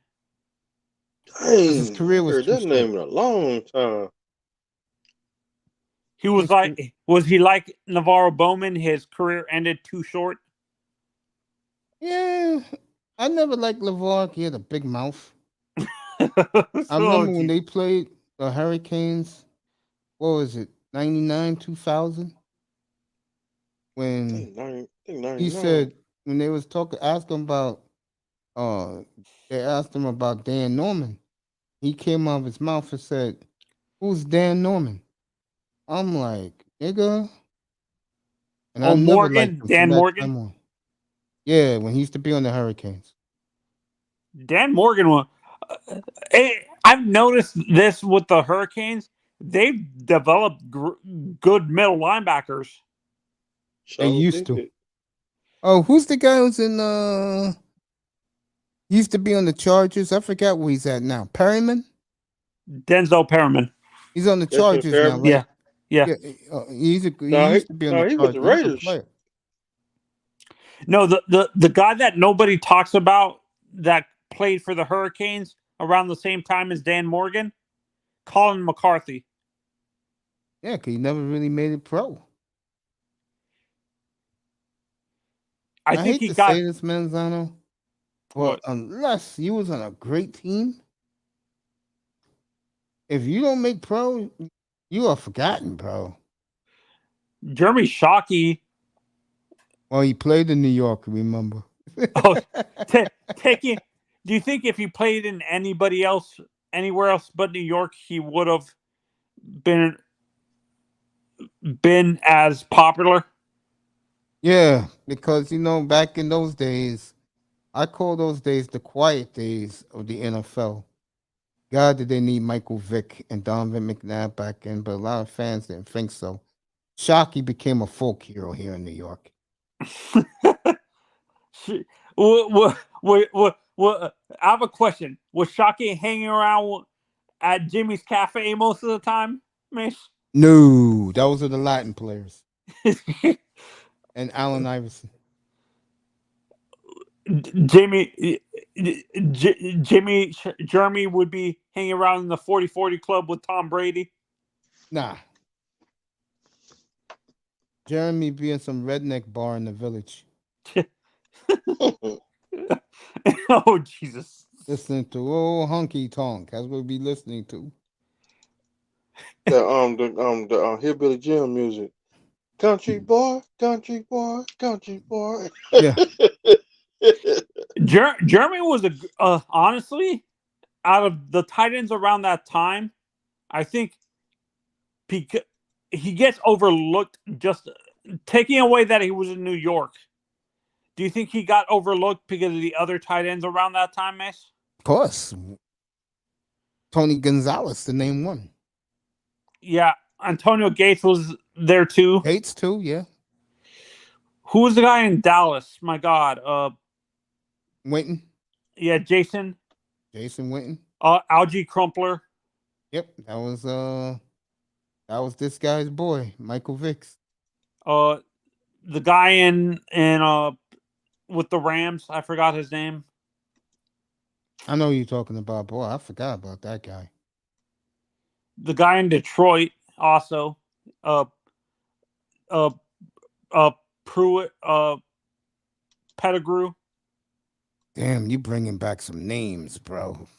You know I'm bringing. You know who Brandon Pettigrew is, right? Yeah, of course.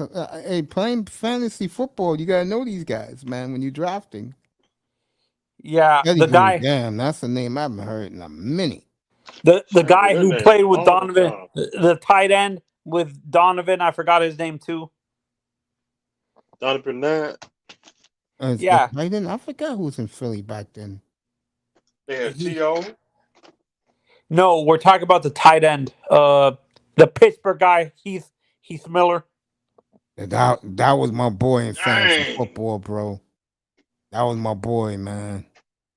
You know, one thing about me, I will admit, I don't know what it is, but I always did good with Steeler players, bro. I remember the year I had the whole goddamn offense, bro. And I was playing in the championship game, and this guy got hurt early in the game, bro. Le'Veon Bell, bro. I would have broke my jinx, bro. I thought I had that shit that Sunday morning, bro. What was the one position, like in terms of one specific position that made you the most points most of the time? Wide receiver. Did tight end make you a lot of points? If I had a good one, The guy if I had a in Kelsey, bro, yeah. no, and another guy, another guy that people forget. He played with the guy who played with Aaron Rodgers, the tight end. My God, I forgot his name now. The first tight end that he had once Brett left. His name will come back to me. I know who you're talking Bubba. about. Is the Bubba? Bubba Frank. That was Favre's guy. Jermichael Finley.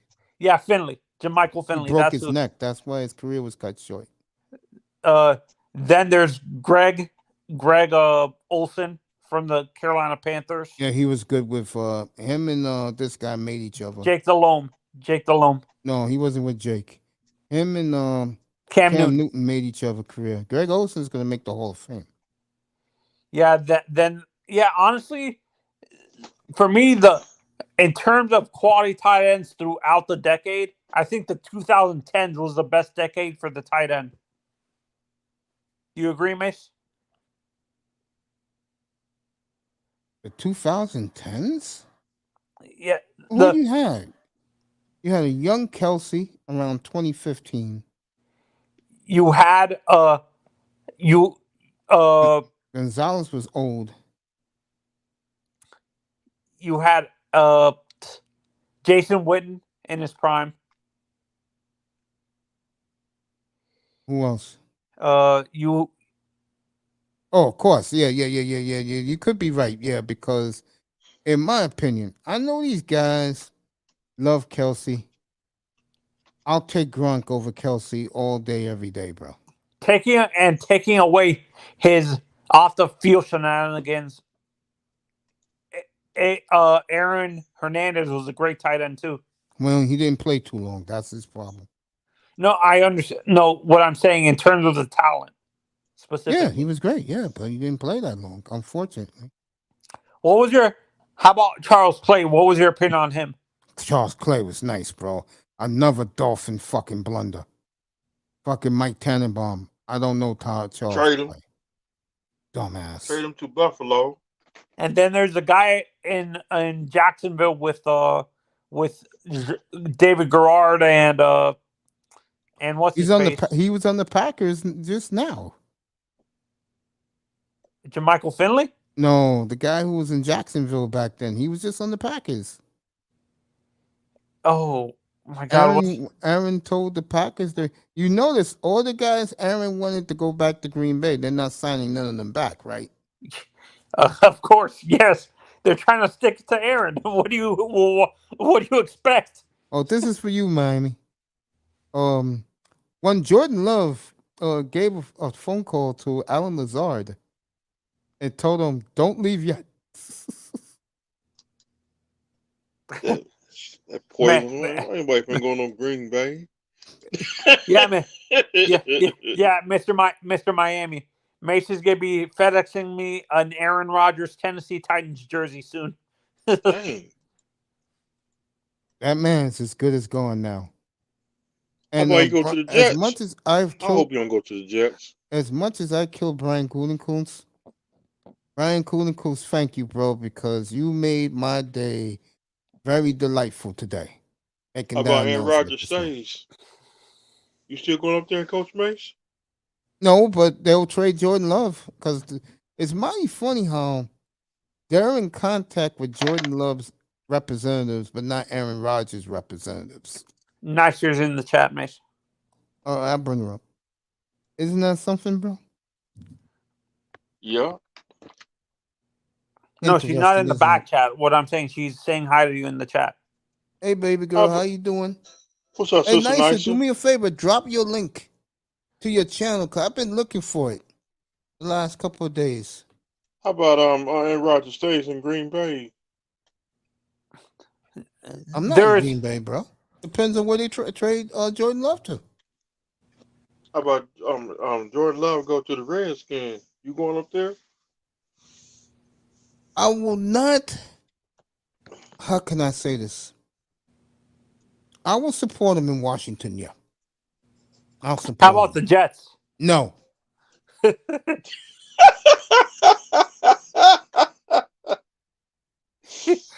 Can't do it. Even though he's your boy, Mace, you wouldn't cheer him. No. I don't know him. Never heard of him. Jordan who? Never heard of him. Outback, when Outback come back, you better hope you don't go to the AFC East rival. I would say, honestly, I think he ends up going to Tampa. Oh, the Tampa Bay GM announced this evening they're going with Kyle Trask. Or my mistake, New Orleans. I can see that. That's what scares me right now. You going to New Orleans? I don't think so. With Larry Roger Williams, Mama's Fried Chicken? Ooh.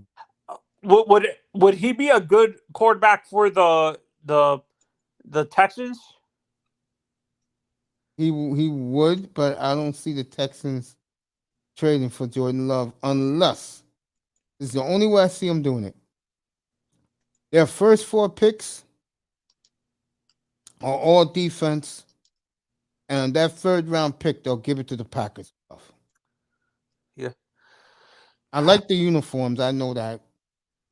I know I have to take a year of seeing him getting abused. No talent around him. Would Jordan Love work in the Shanahan system, Mace? Boy, don't do it to me. Why? I know you're gonna say shut up. Don't do that to me, bro. Why? Shit, he goes to San Francisco, bro. Man, my mouth will be running a mile a minute. Rice Aroni in the San Francisco tree. I tell you what, Pete Carroll said today spoke volumes, bro. And I told people up here, and they thought I was joking around. Geno Smith wants to get paid. How about Jordan Love go to the Raiders? Can't do it.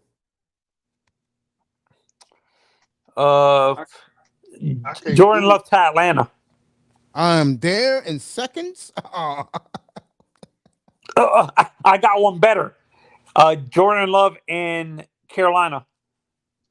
No. How about Jordan Love in Pittsburgh? Dang. No. How about Jordan Love go to Dallas? Yeah, I'll be in Dallas. Yeah, Big D. Yeah, I'll be there. Okay, I'm gonna. What are the? How about Jordan Love in Detroit? Ugh. I lived through Barry Sanders. I would go to Detroit. Yeah, I'll go to Detroit. Arizona? I can't do it. Arizona, no, because that's a grease fire. I go to the Everglades, Florida Everglades. Now, who said this today? It's like 3 Oh, hours it was from you. Was it Miami. you or Keynes? It was Keynes today. If he went to Miami, boy, oh boy.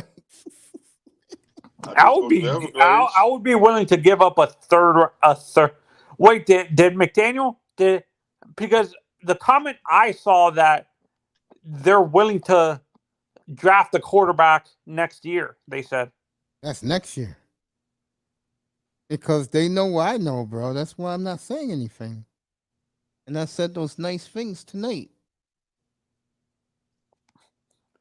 Mace, do you think that's a good move though for the Rangers for Patrick Kane? Oh yeah, that's a good move for them. I gotta Hey, study. Macy. Though. Hey, 305. What's up, Tony?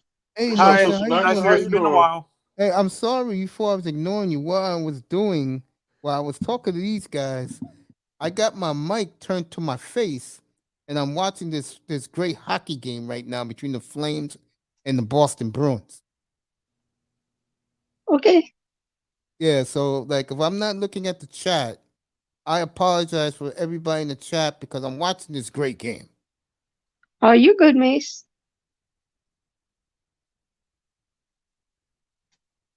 Yeah.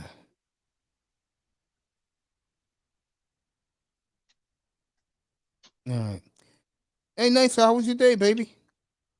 It was pretty good. I got to kick it with Kuda, who just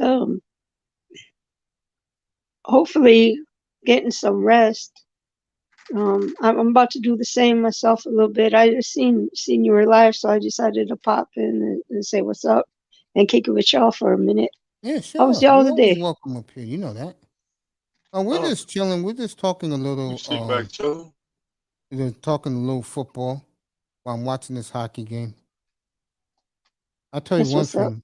I have Manzano. I have seen the Bruins a little bit. The Bruins are clearly the best team in the sport, bro. How is anybody going to beat Boston? I don't know. Boston's good. WrestleMania. I'm counting down WrestleMania.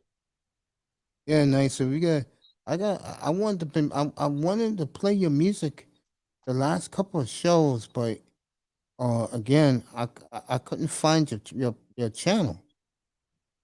Oh, hey, yeah, YouTube be out in my channel. I know Kuda be telling me that. Yeah, I put my channel link in the chat again. Yeah, I appreciate that. Oh, Actually, you know what? All right, this might work, Mace, because I got your name in the title of a beat that I made that I dedicated to you.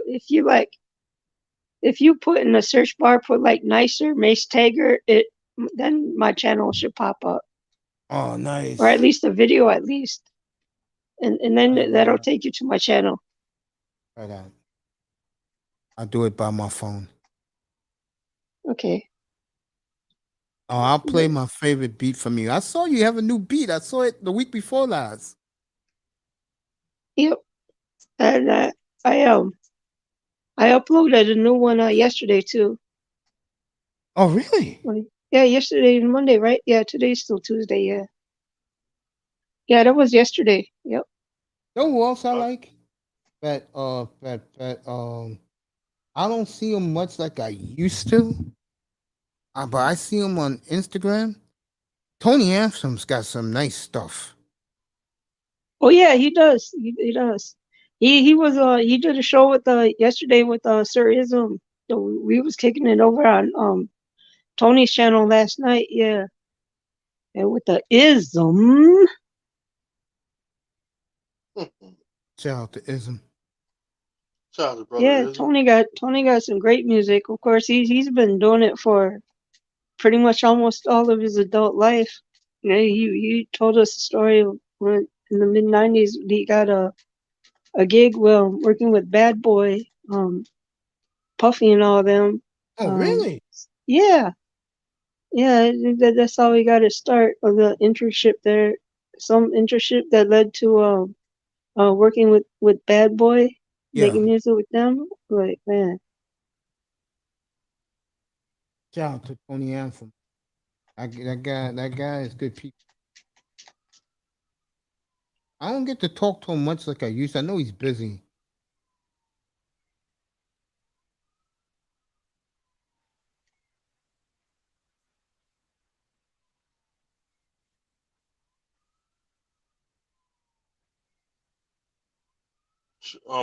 Snoop Dogg bought Death Row Records.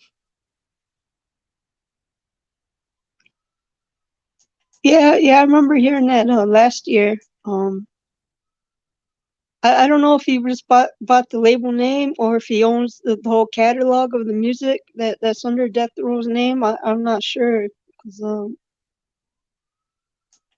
I remember asking around, but nobody else seemed to know or could confirm that either. But if he does own the whole catalog of music, that I think that's worth a lot of money. Oh yeah. And shout out to Tony Anthem. Just move my mic close to my face.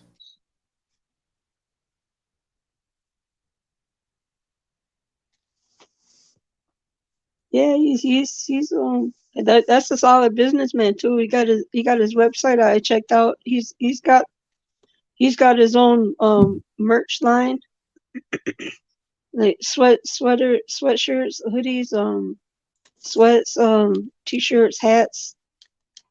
Yeah, he's doing his thing.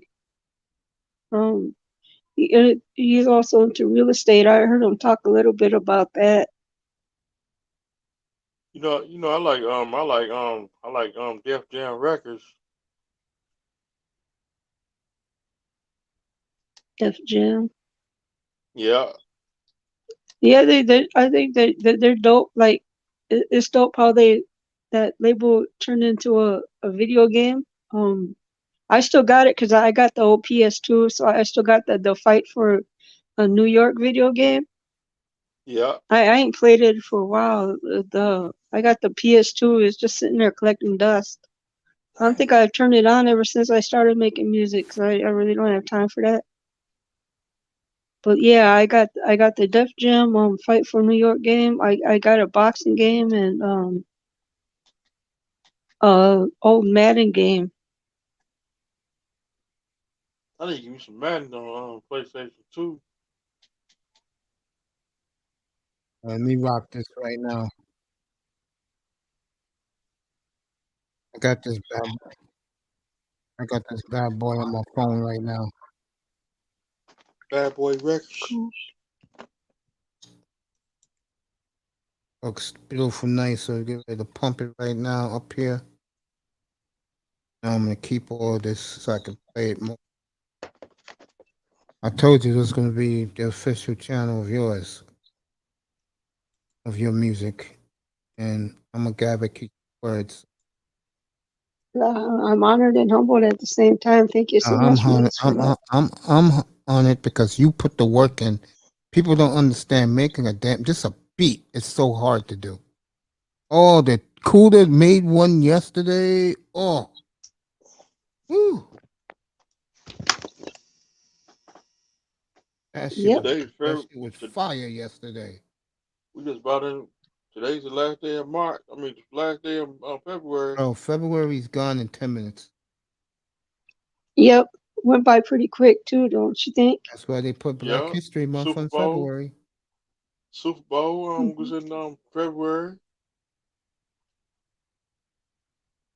Black History Month.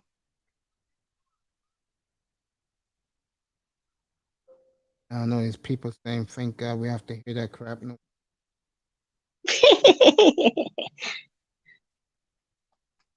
After the Super Bowl, February is born.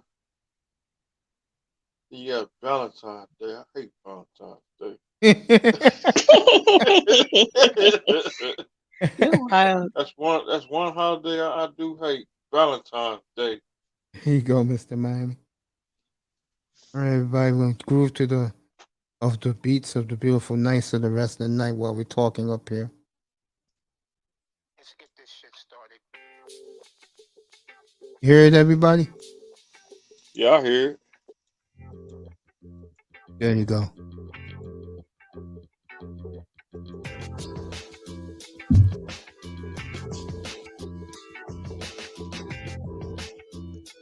Funky.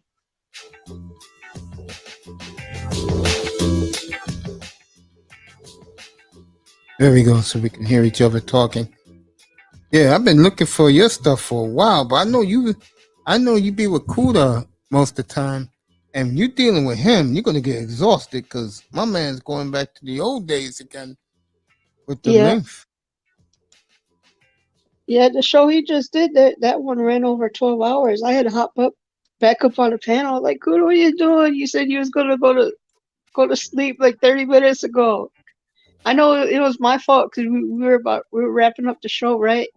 And then I asked him to play a beat, and then I knew I shouldn't have did that because that led to playing another beat, which led to playing another beat, and I was like, oh, okay, let me hop back on the panel, and then ask him, hey, you gotta go get your rest, man. You can be exhausting yourself like that, man. I'm trying to get back on the other night, but I forgot May turned his machine off. Oh yeah. I was like saying, damn, 305 went to bed like that? Cause you've been cutting out early lately, man. Yeah, I was tired. Yeah, I understand, bro. You know me. I want you to get your rest, bro. It's my fault you wake up late in the morning, bro. You're rocking with me every night.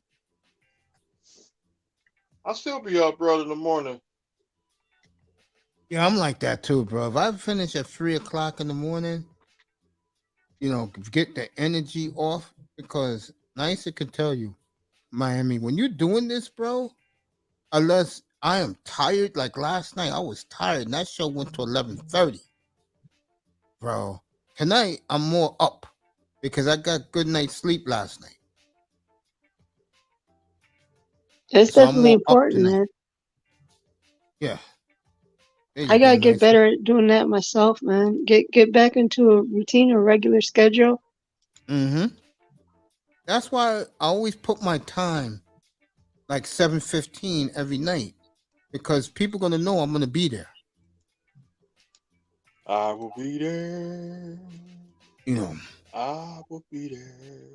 And it's more comfortable for me because I can talk about what I want to talk about early, get it out of the way, and then we can enjoy the night up here. The guys who are up here. I mean, last night the show was good. Tonight the show was good again. It's good to have more people on the panel lately. That's good. I like that.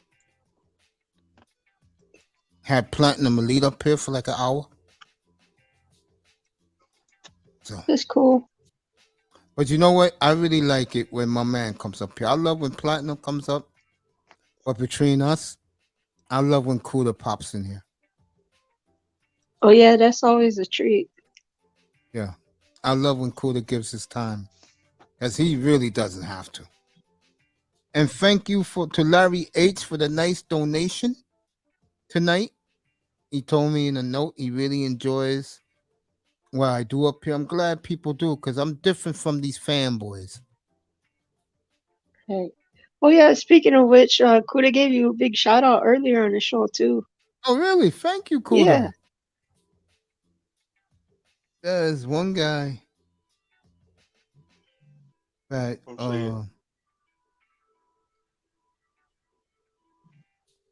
that is one guy I just appreciate so much. I don't know I'd be without him. Say we're gonna say rest in peace brother Steve. Yeah, we lost a great one the other night.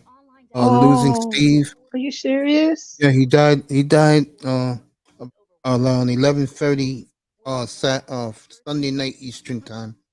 Melina told me. Oh wow, yeah, okay. I remember you guys mentioned that yesterday, because I popped in last night's show too, but I came around at the tail end. Yeah, I remember seeing that. Wow. Rest in peace to the young brother. Condolences to his family. Yeah, condolences to his family. Cause I was on a panel with him that night. He sure was. Yeah, I've seen him up here a few It was times. on my birthday. Not this year. It was 2021. Yep, I remember that. I came out of the hospital. Cause remember, I had to do it later for you because I was in the hospital. Yeah.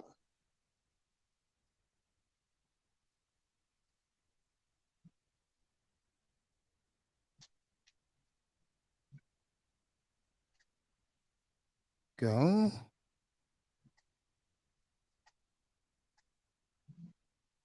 Look at something.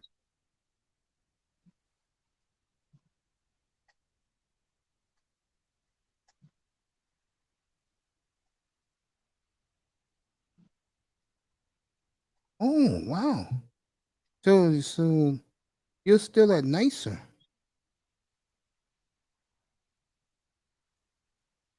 Let me check it out. Check it out. Hey, coach, you know that video still up. Which video? The one thing when we had we did the thing what's that for my birthday 2021, the video still up. Miami, do you know what episode this is tonight? 848 49 50 846. or something like that. Episode 9000. No, I'm just playing. Season 5. They said a guy for me number my shows, and he said, "Damn, what do this guy talk about?" So he came into my room, and he told I forgot who he told I think he told was it wasn't Platinum, it was somebody else who we know who has a platform, and he said to the guy, "Damn, all Mace does is talk about football and basketball, and he keeps working like this." Season 5.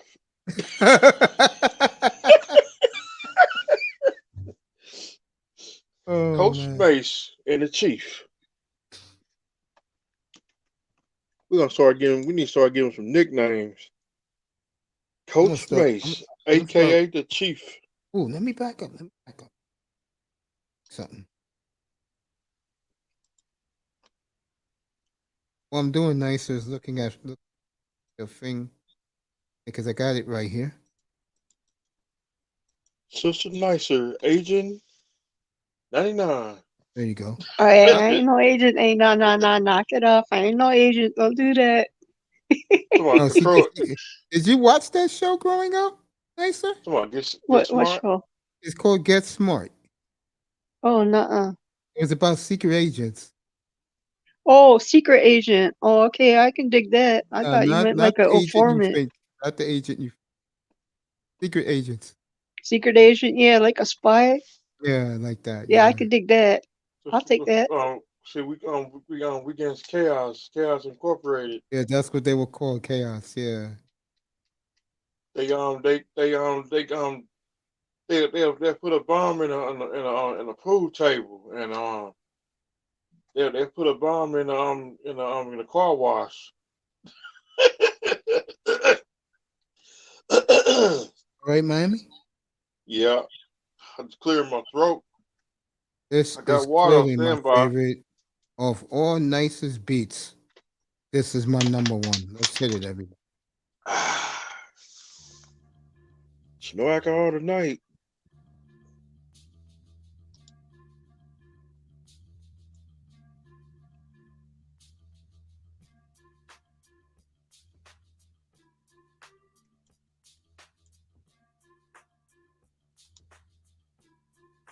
The great DJ Cooler, everybody.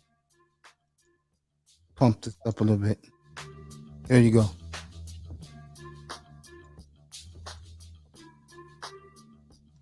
Nicer. How many you done for Kuda? Mm, 4. Yeah, I like the other one you did for.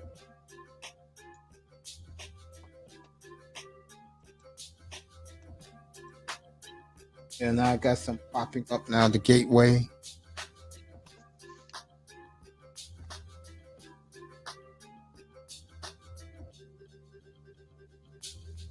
Where's that? Where's that?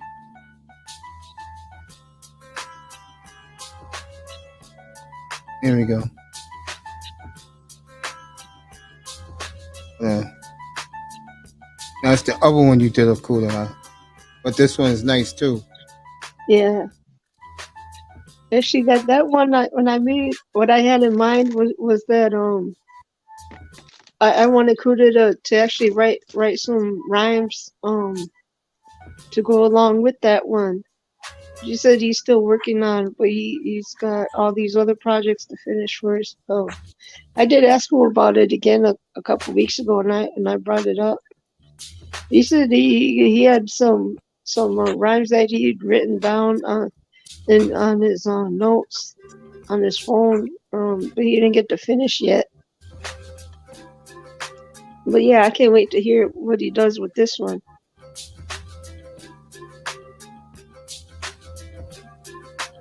That guy is a fascinating guy. Yep. I can't wait he gets back home to the States. I do. I can't wait.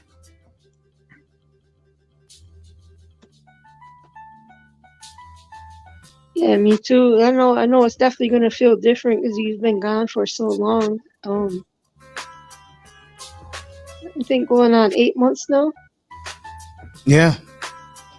Were you in May or June of last year?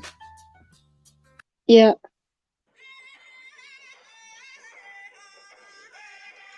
One of the nicest newer hits. Oh, driving me crazy. I had a lot of fun making that one.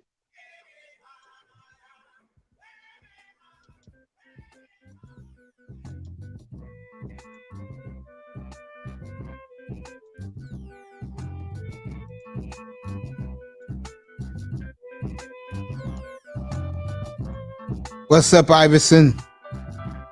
What's up, my brother? We're grooving up here to the nice tunes and sounds of the beautiful beat master, the beautiful nicer, everybody. The beat master queen. Hi, you too kind, Mace. What's up, Iverson? Hey, what's up? What's up, brother Iverson?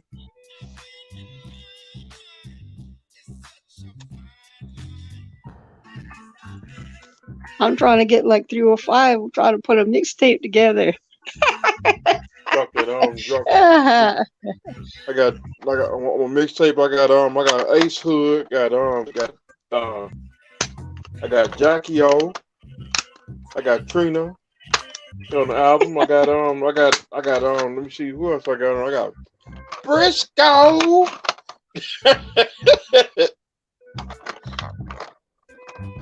What's up to my boy in the chat? DJ Khaled, his music went down.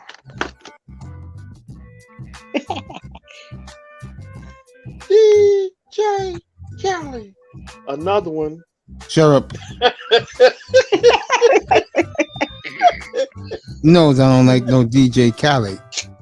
Actually, I don't either. I ain't never heard his music. I don't have any inclination to either. A woman beat maker? Rare. That's dope. There you go. Compliment to you. Nice and light. Oh, thank you so much. And what's his name? Everybody said, I said, it's ball greasy, not Bob greasy. Yo, nice. This is dope. Wow. Thank you. This is real nice. Brooklyn Queens. Brooklyn Queens. She need to do a remix on Brooklyn Queens. Let me put it to you this way. I know Nice is curious about that time period. Unfortunately and very sadly, it's not like that no more here. It's sad because the people who moved here, you don't like Khaled Eva Iverson? Yeah, outnumbered Miami 3-1. Let me say this about today's world here in New York. It's just sad how the you want to call it gentrification, but it's sad how the new people in New York killed the New York vibe.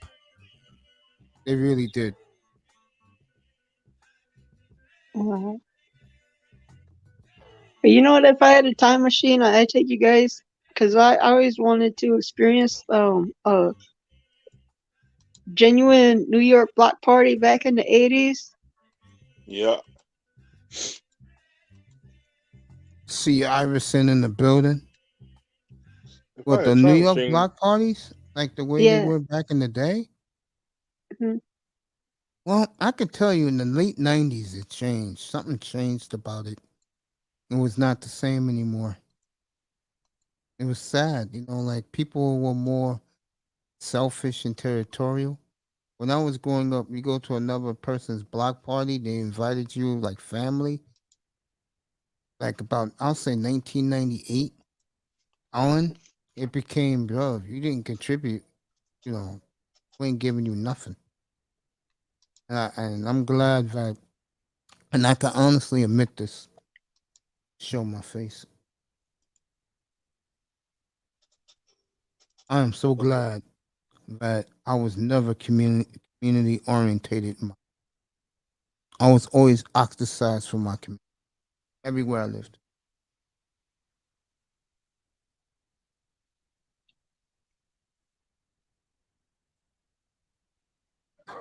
Look at this dude.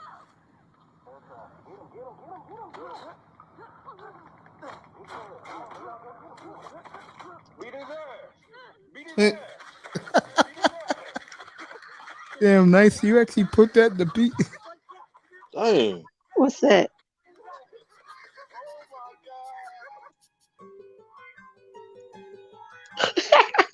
Oh yeah, I sure did.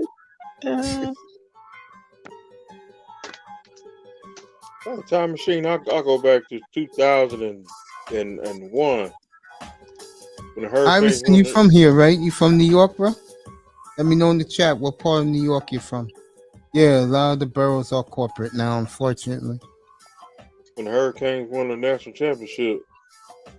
Damn, bro, that's 23 years ago, bro. 2001? 22 years ago, bro.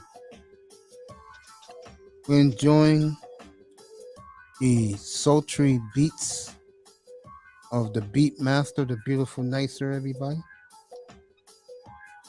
You could check her out, DJ Kuda, Tony Anthems. I want to say Curlin M, Star P, what up though? What up though? Yeah though. Yeah though. What up though? What up though? Is that true? Star P got a beat channel now? He does got a channel. He's got some beats on there. I haven't seen him upload anything lately. Yeah, he's got I think he's even got a couple where he's freestyling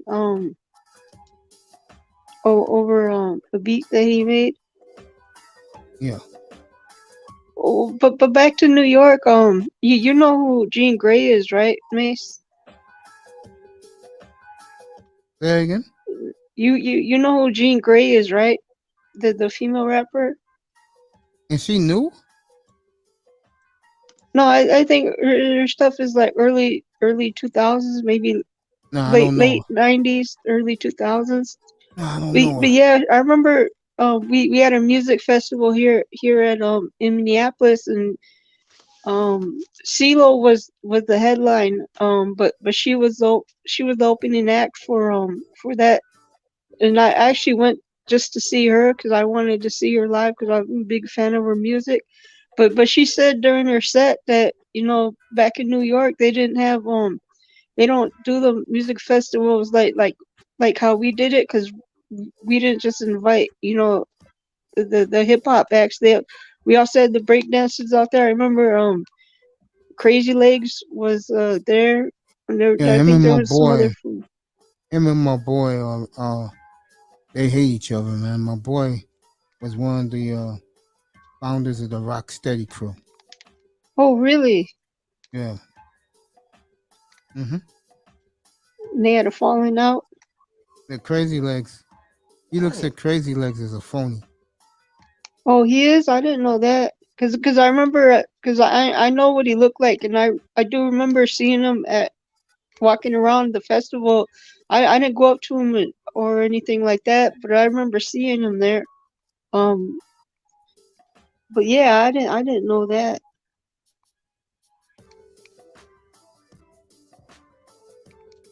See that's why I'm glad I know you, Mace. I can you tell me who's legit and who's not. You being from there, that's like dope. Crazy Legs, I'll give him one thing. Now that he's older, he admits things that he wouldn't have done 15 years ago. But I'm not in tight with those dance guys. My boy is. My boy, he used to dance a little bit, but he just knew those guys.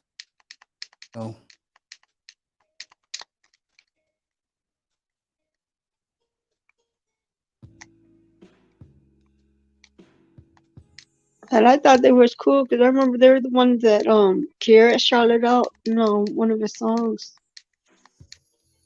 But yeah, I remember seeing this documentary about B-boys where this other crew said when they actually challenged a Rocksteady crew, and they had the people in the audience applaud for who was better, and it wasn't the Rocksteady crew, but it was the other dance group or crew that actually won the dance off or whatever you call it. Yeah. That's the way they did it in those days.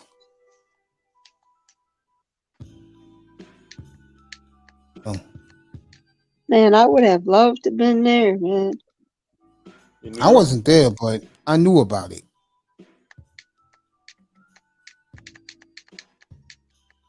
You know what I'm saying? Yeah. I knew about it, so Well, I did I remember there was another big show that was in downtown Minneapolis. I think I want to say it was Grandmaster Flash that was the headliner of that show, but actually they had brought out some B-boys too, and they were out doing their thing during the show, so I got to see that, and that was really cool.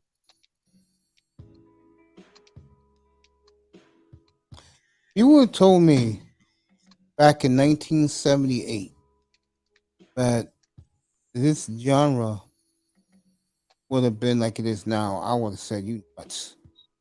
I would have told all of you this is just a New York City street thing, a Bronx street thing.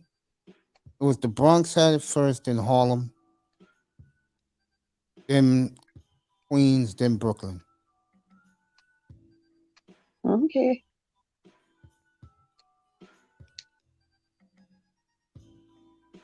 Yo TV Raps. Never watched that show in my life. Never watched that channel. Dang.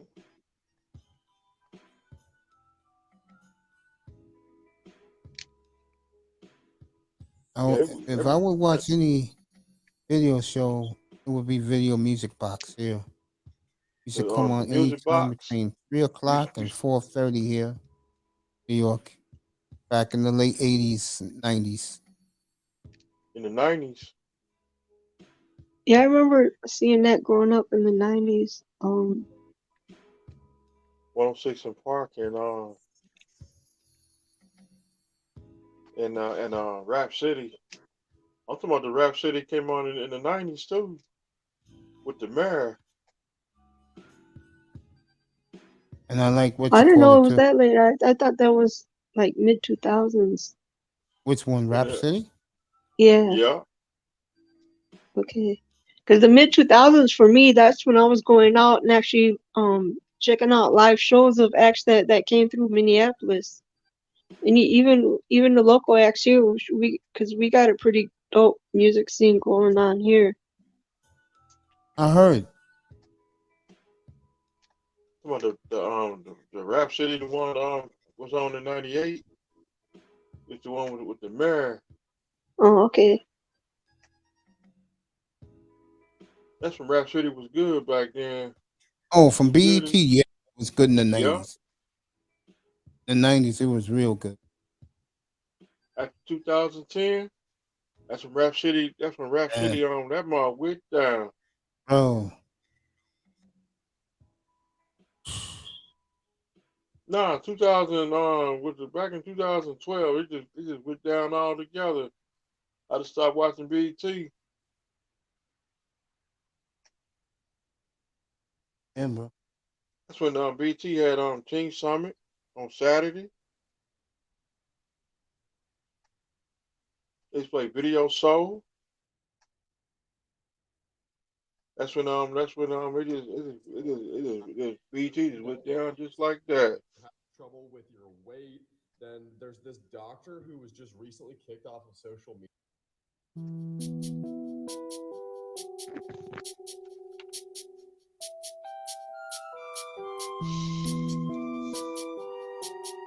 Well, nice of you. The music you play, one thing I gotta say about it, I love, it's very soothing.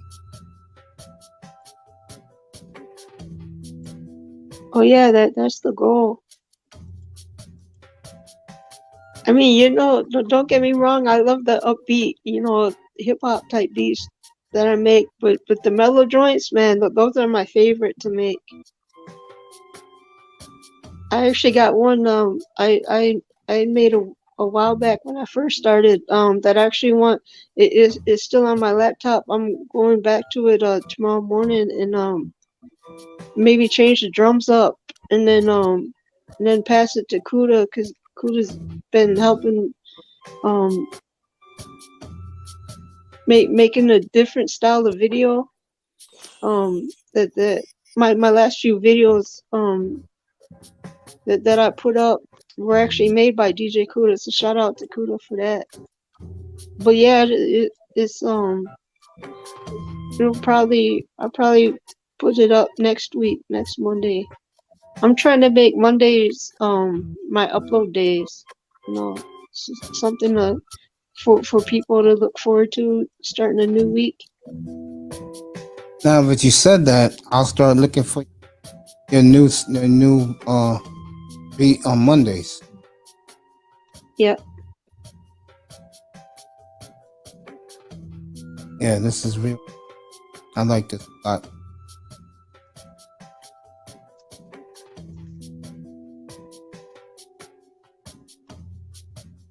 This is not easy to do. It sure is fun though. Did you ever get that drum set that Kuda was looking for you? Drum. It was back in the summertime, like electric drum, something like that.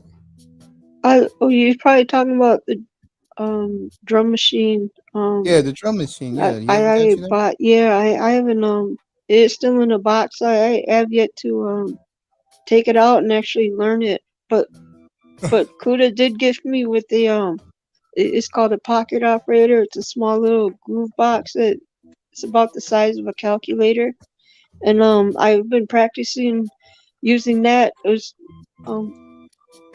and that's gonna help me learn the drum machine. As far as sequencing goes and putting together melodies. Yeah. and actually putting in the drum patterns yourself instead of a loop or whatever they call them that you use when you make a beat on the DAW. Yeah. Yeah.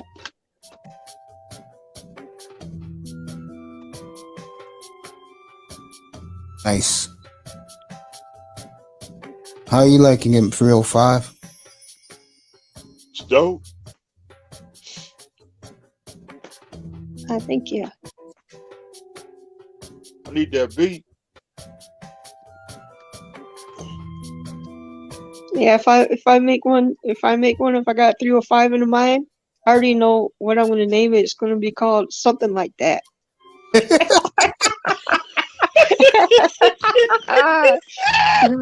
They're gonna be inside joke. I love Be when like, what kind of name of beat is that? And I'm like, God, I love when he does that. When he goes something like that, I start laughing. Something like that. Just encore my voice. I can do that. Yeah, I can clip you. I have fun doing that. Or make 2 songs on the Green Bay Packers on Poison. It's like you know, Miami. I may not be real talk. I may not be following the Green Bay Packers much longer because I really believe. I know they want Rodgers out of there, but I think they're gonna end up trading Jordan Love. I do. I can't do it. It depends on where he goes. If I'm like Manzano, bro. I gotta see some action, bro. I mean, Tony's already. Did you hear what he said tonight, bro? Yeah. He'll drive 10 hours to Tennessee games to see Aaron. Tennessee, Tennessee is more than that. It's like it's almost it's about 12 hours to here to Tennessee. That's a long ass drive. He loves his guy. Dang.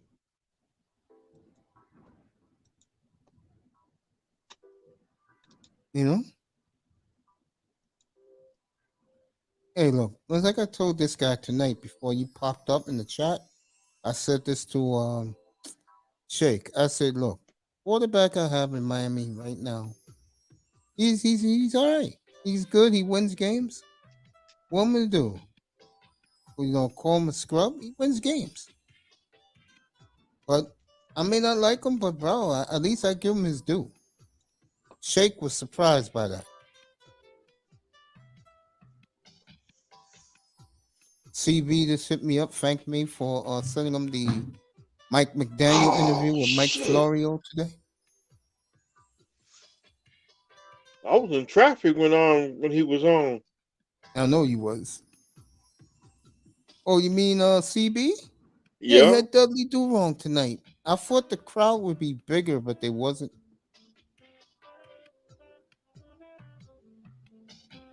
Yep, I was in Miami traffic. She ain't trying to like rush. Ain't trying to have no accident neither.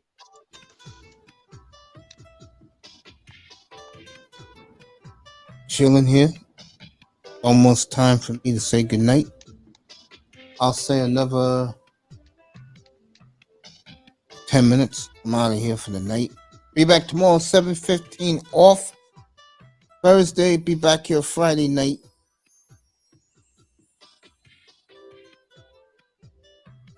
Kick it with the fellas Friday night up here. We'll do a little football.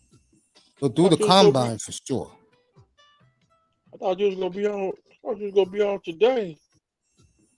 I came on this afternoon, and I appreciate you popping in with the Jordan Love news. I had to broadcast that with Aaron Rodgers. I don't know if Nicer heard this about Aaron Rodgers. You know, Nicer for 4 days over the weekend, Thursday through Sunday, Aaron Rodgers just stayed in a dark box. No food, no phone, no toilet. Ew. That's disgusting. tell you, these white guys are crazy, man. Yeah, they are. They like strange stuff. Oh, that's the ice fishing. That's big around here. And of course, the infamous snowmobile. Right. Chili Willy. I don't know how they do it. As soon as they get off work on a Friday, they go in their little bitty shack in the middle of the lake to ice fish, and they don't come back until Sunday evening. They're crazy. I don't know how they can do that, man. They're crazy. These winters are brutal around here. Those people are nuts up there.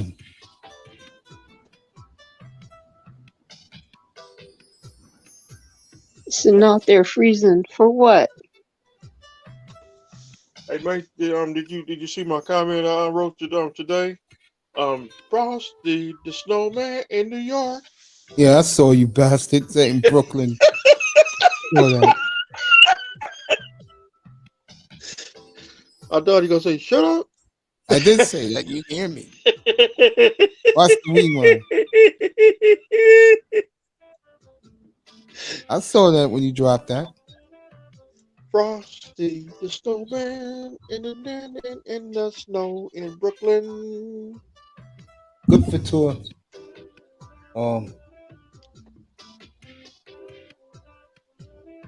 Be glad this free agency hurry up and get here so he could be gone. See what Rick Ross gave Tua for his birthday? A bottle? He gave him a pimp, bro. He gave him a pimp style fur coat. Dang. Dolphins are his team, bro. That's Rick Ross's squad. Had the old, like what you got as an avatar. He had on an old, like old school dress shirt and khaki shorts and the Dolphins aqua, like you got right there. And he went to his pool and gave him the fur coat. Yep. Mm-hmm.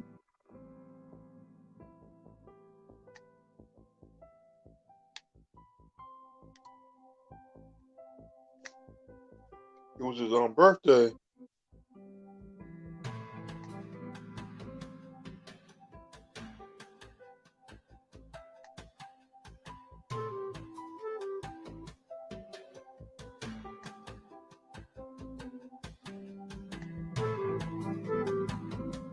Nicer music, just put your mind at ease.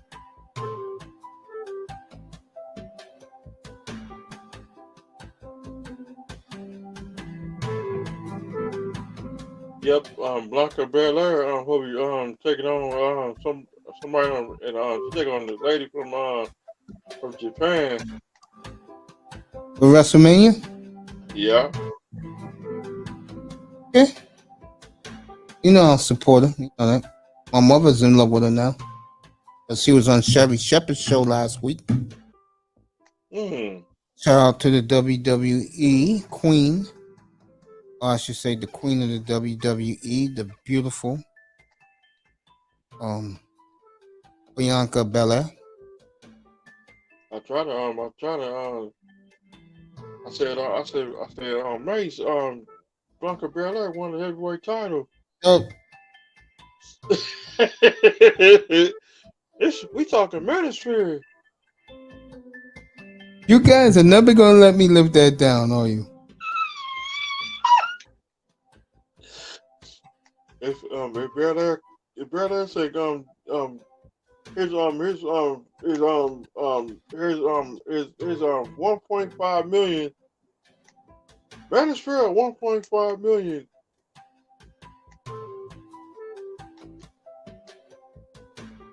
I'm gonna take that one. I take that 1.5 million. Ain't no Manosphere. There you go. I say bye bye YouTube. I'm done.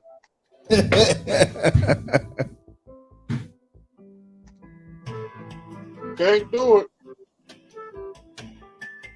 I'm gone. I'm traveling.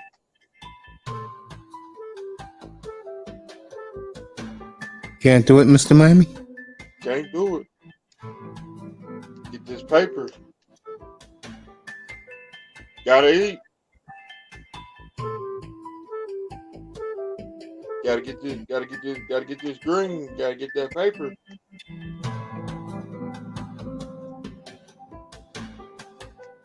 I've traveled to Mississippi. There you go. And it will not be televised. Crazy. Mississippi, Alabama, Georgia. No, I don't like Georgia. I want to thank Iverson. I want to thank Raven.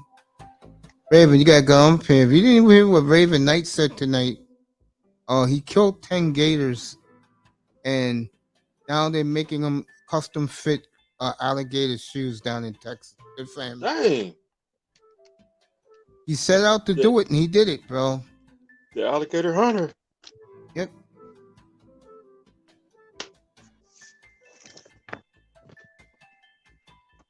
Who else? I want to thank Across the Pond. He's been great last couple of nights he's been in here. Of course, Canes. Coach Prince Pierre was up here. Platinum Elite was up here. Golf, Larry H. Thank you for the contribution, family. Come back, bro. Don't be a stranger in here. Everybody's family in here. Don Gordito scared us for a second, so he had a heart attack. Or he was talking about the football game. He was talking about the football game. Georgia, Ohio State. You bet a lot of money on it. I was scared for it too. Well, you can't say that word around here because I ain't too long. And same one was here tonight to pop up, say hello to Boy Mace. And I want to thank Darth Slowfierce, Shake Money, Prince Pierre, Platinum Elite, Tony Manzano, this beautiful lady, the Beat Master, doing a phenomenal job, sweetheart. Keep up the great work. And thank you. I appreciate that. And I'll keep playing you here. I'll keep playing you up here for sure. That was a very, very relaxing night up here. Really enjoyed it. Listen to Coach Mace. Listen to your greatness. 8-time Super Bowl champ, Coach Mace. And of course, this man right here, the great Mr. Miami 305. AKA Mr. I'm not Hulk Hogan, the mortal Hulk Hogan. We had a good audience in the crowd tonight. Yeah, I know, Hulk Hogan. Your wrestling records. Also, again, I want to say my prayers to the Featley family as we lost Steve over the weekend. And he's in a better place now in the sky. Go ahead, Mr. Miami, lead us out. Thank you, ladies and gentlemen, for coming to the Coach Mason show, sponsored by Lean. There you go.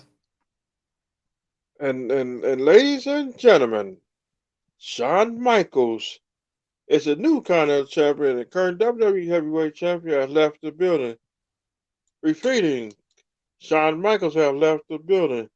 I like to say shout out to my sister China White. Shout out to her. China White, we love you. Hit the button, Coach. We love you, everybody. Good night from the Oasis. We'll see you tomorrow night. Kevin Durant's first game is the Phoenix Suns, 7:15 Eastern Time. Sleep well, everybody. Good night, everybody. And Peace. good night, teammates. Good Peace, night, 305. Thank Good you night, for Mike. having We me love up. you. I love you guys. Love you too, Love you Thank too, for the sister. beats. All right, bet.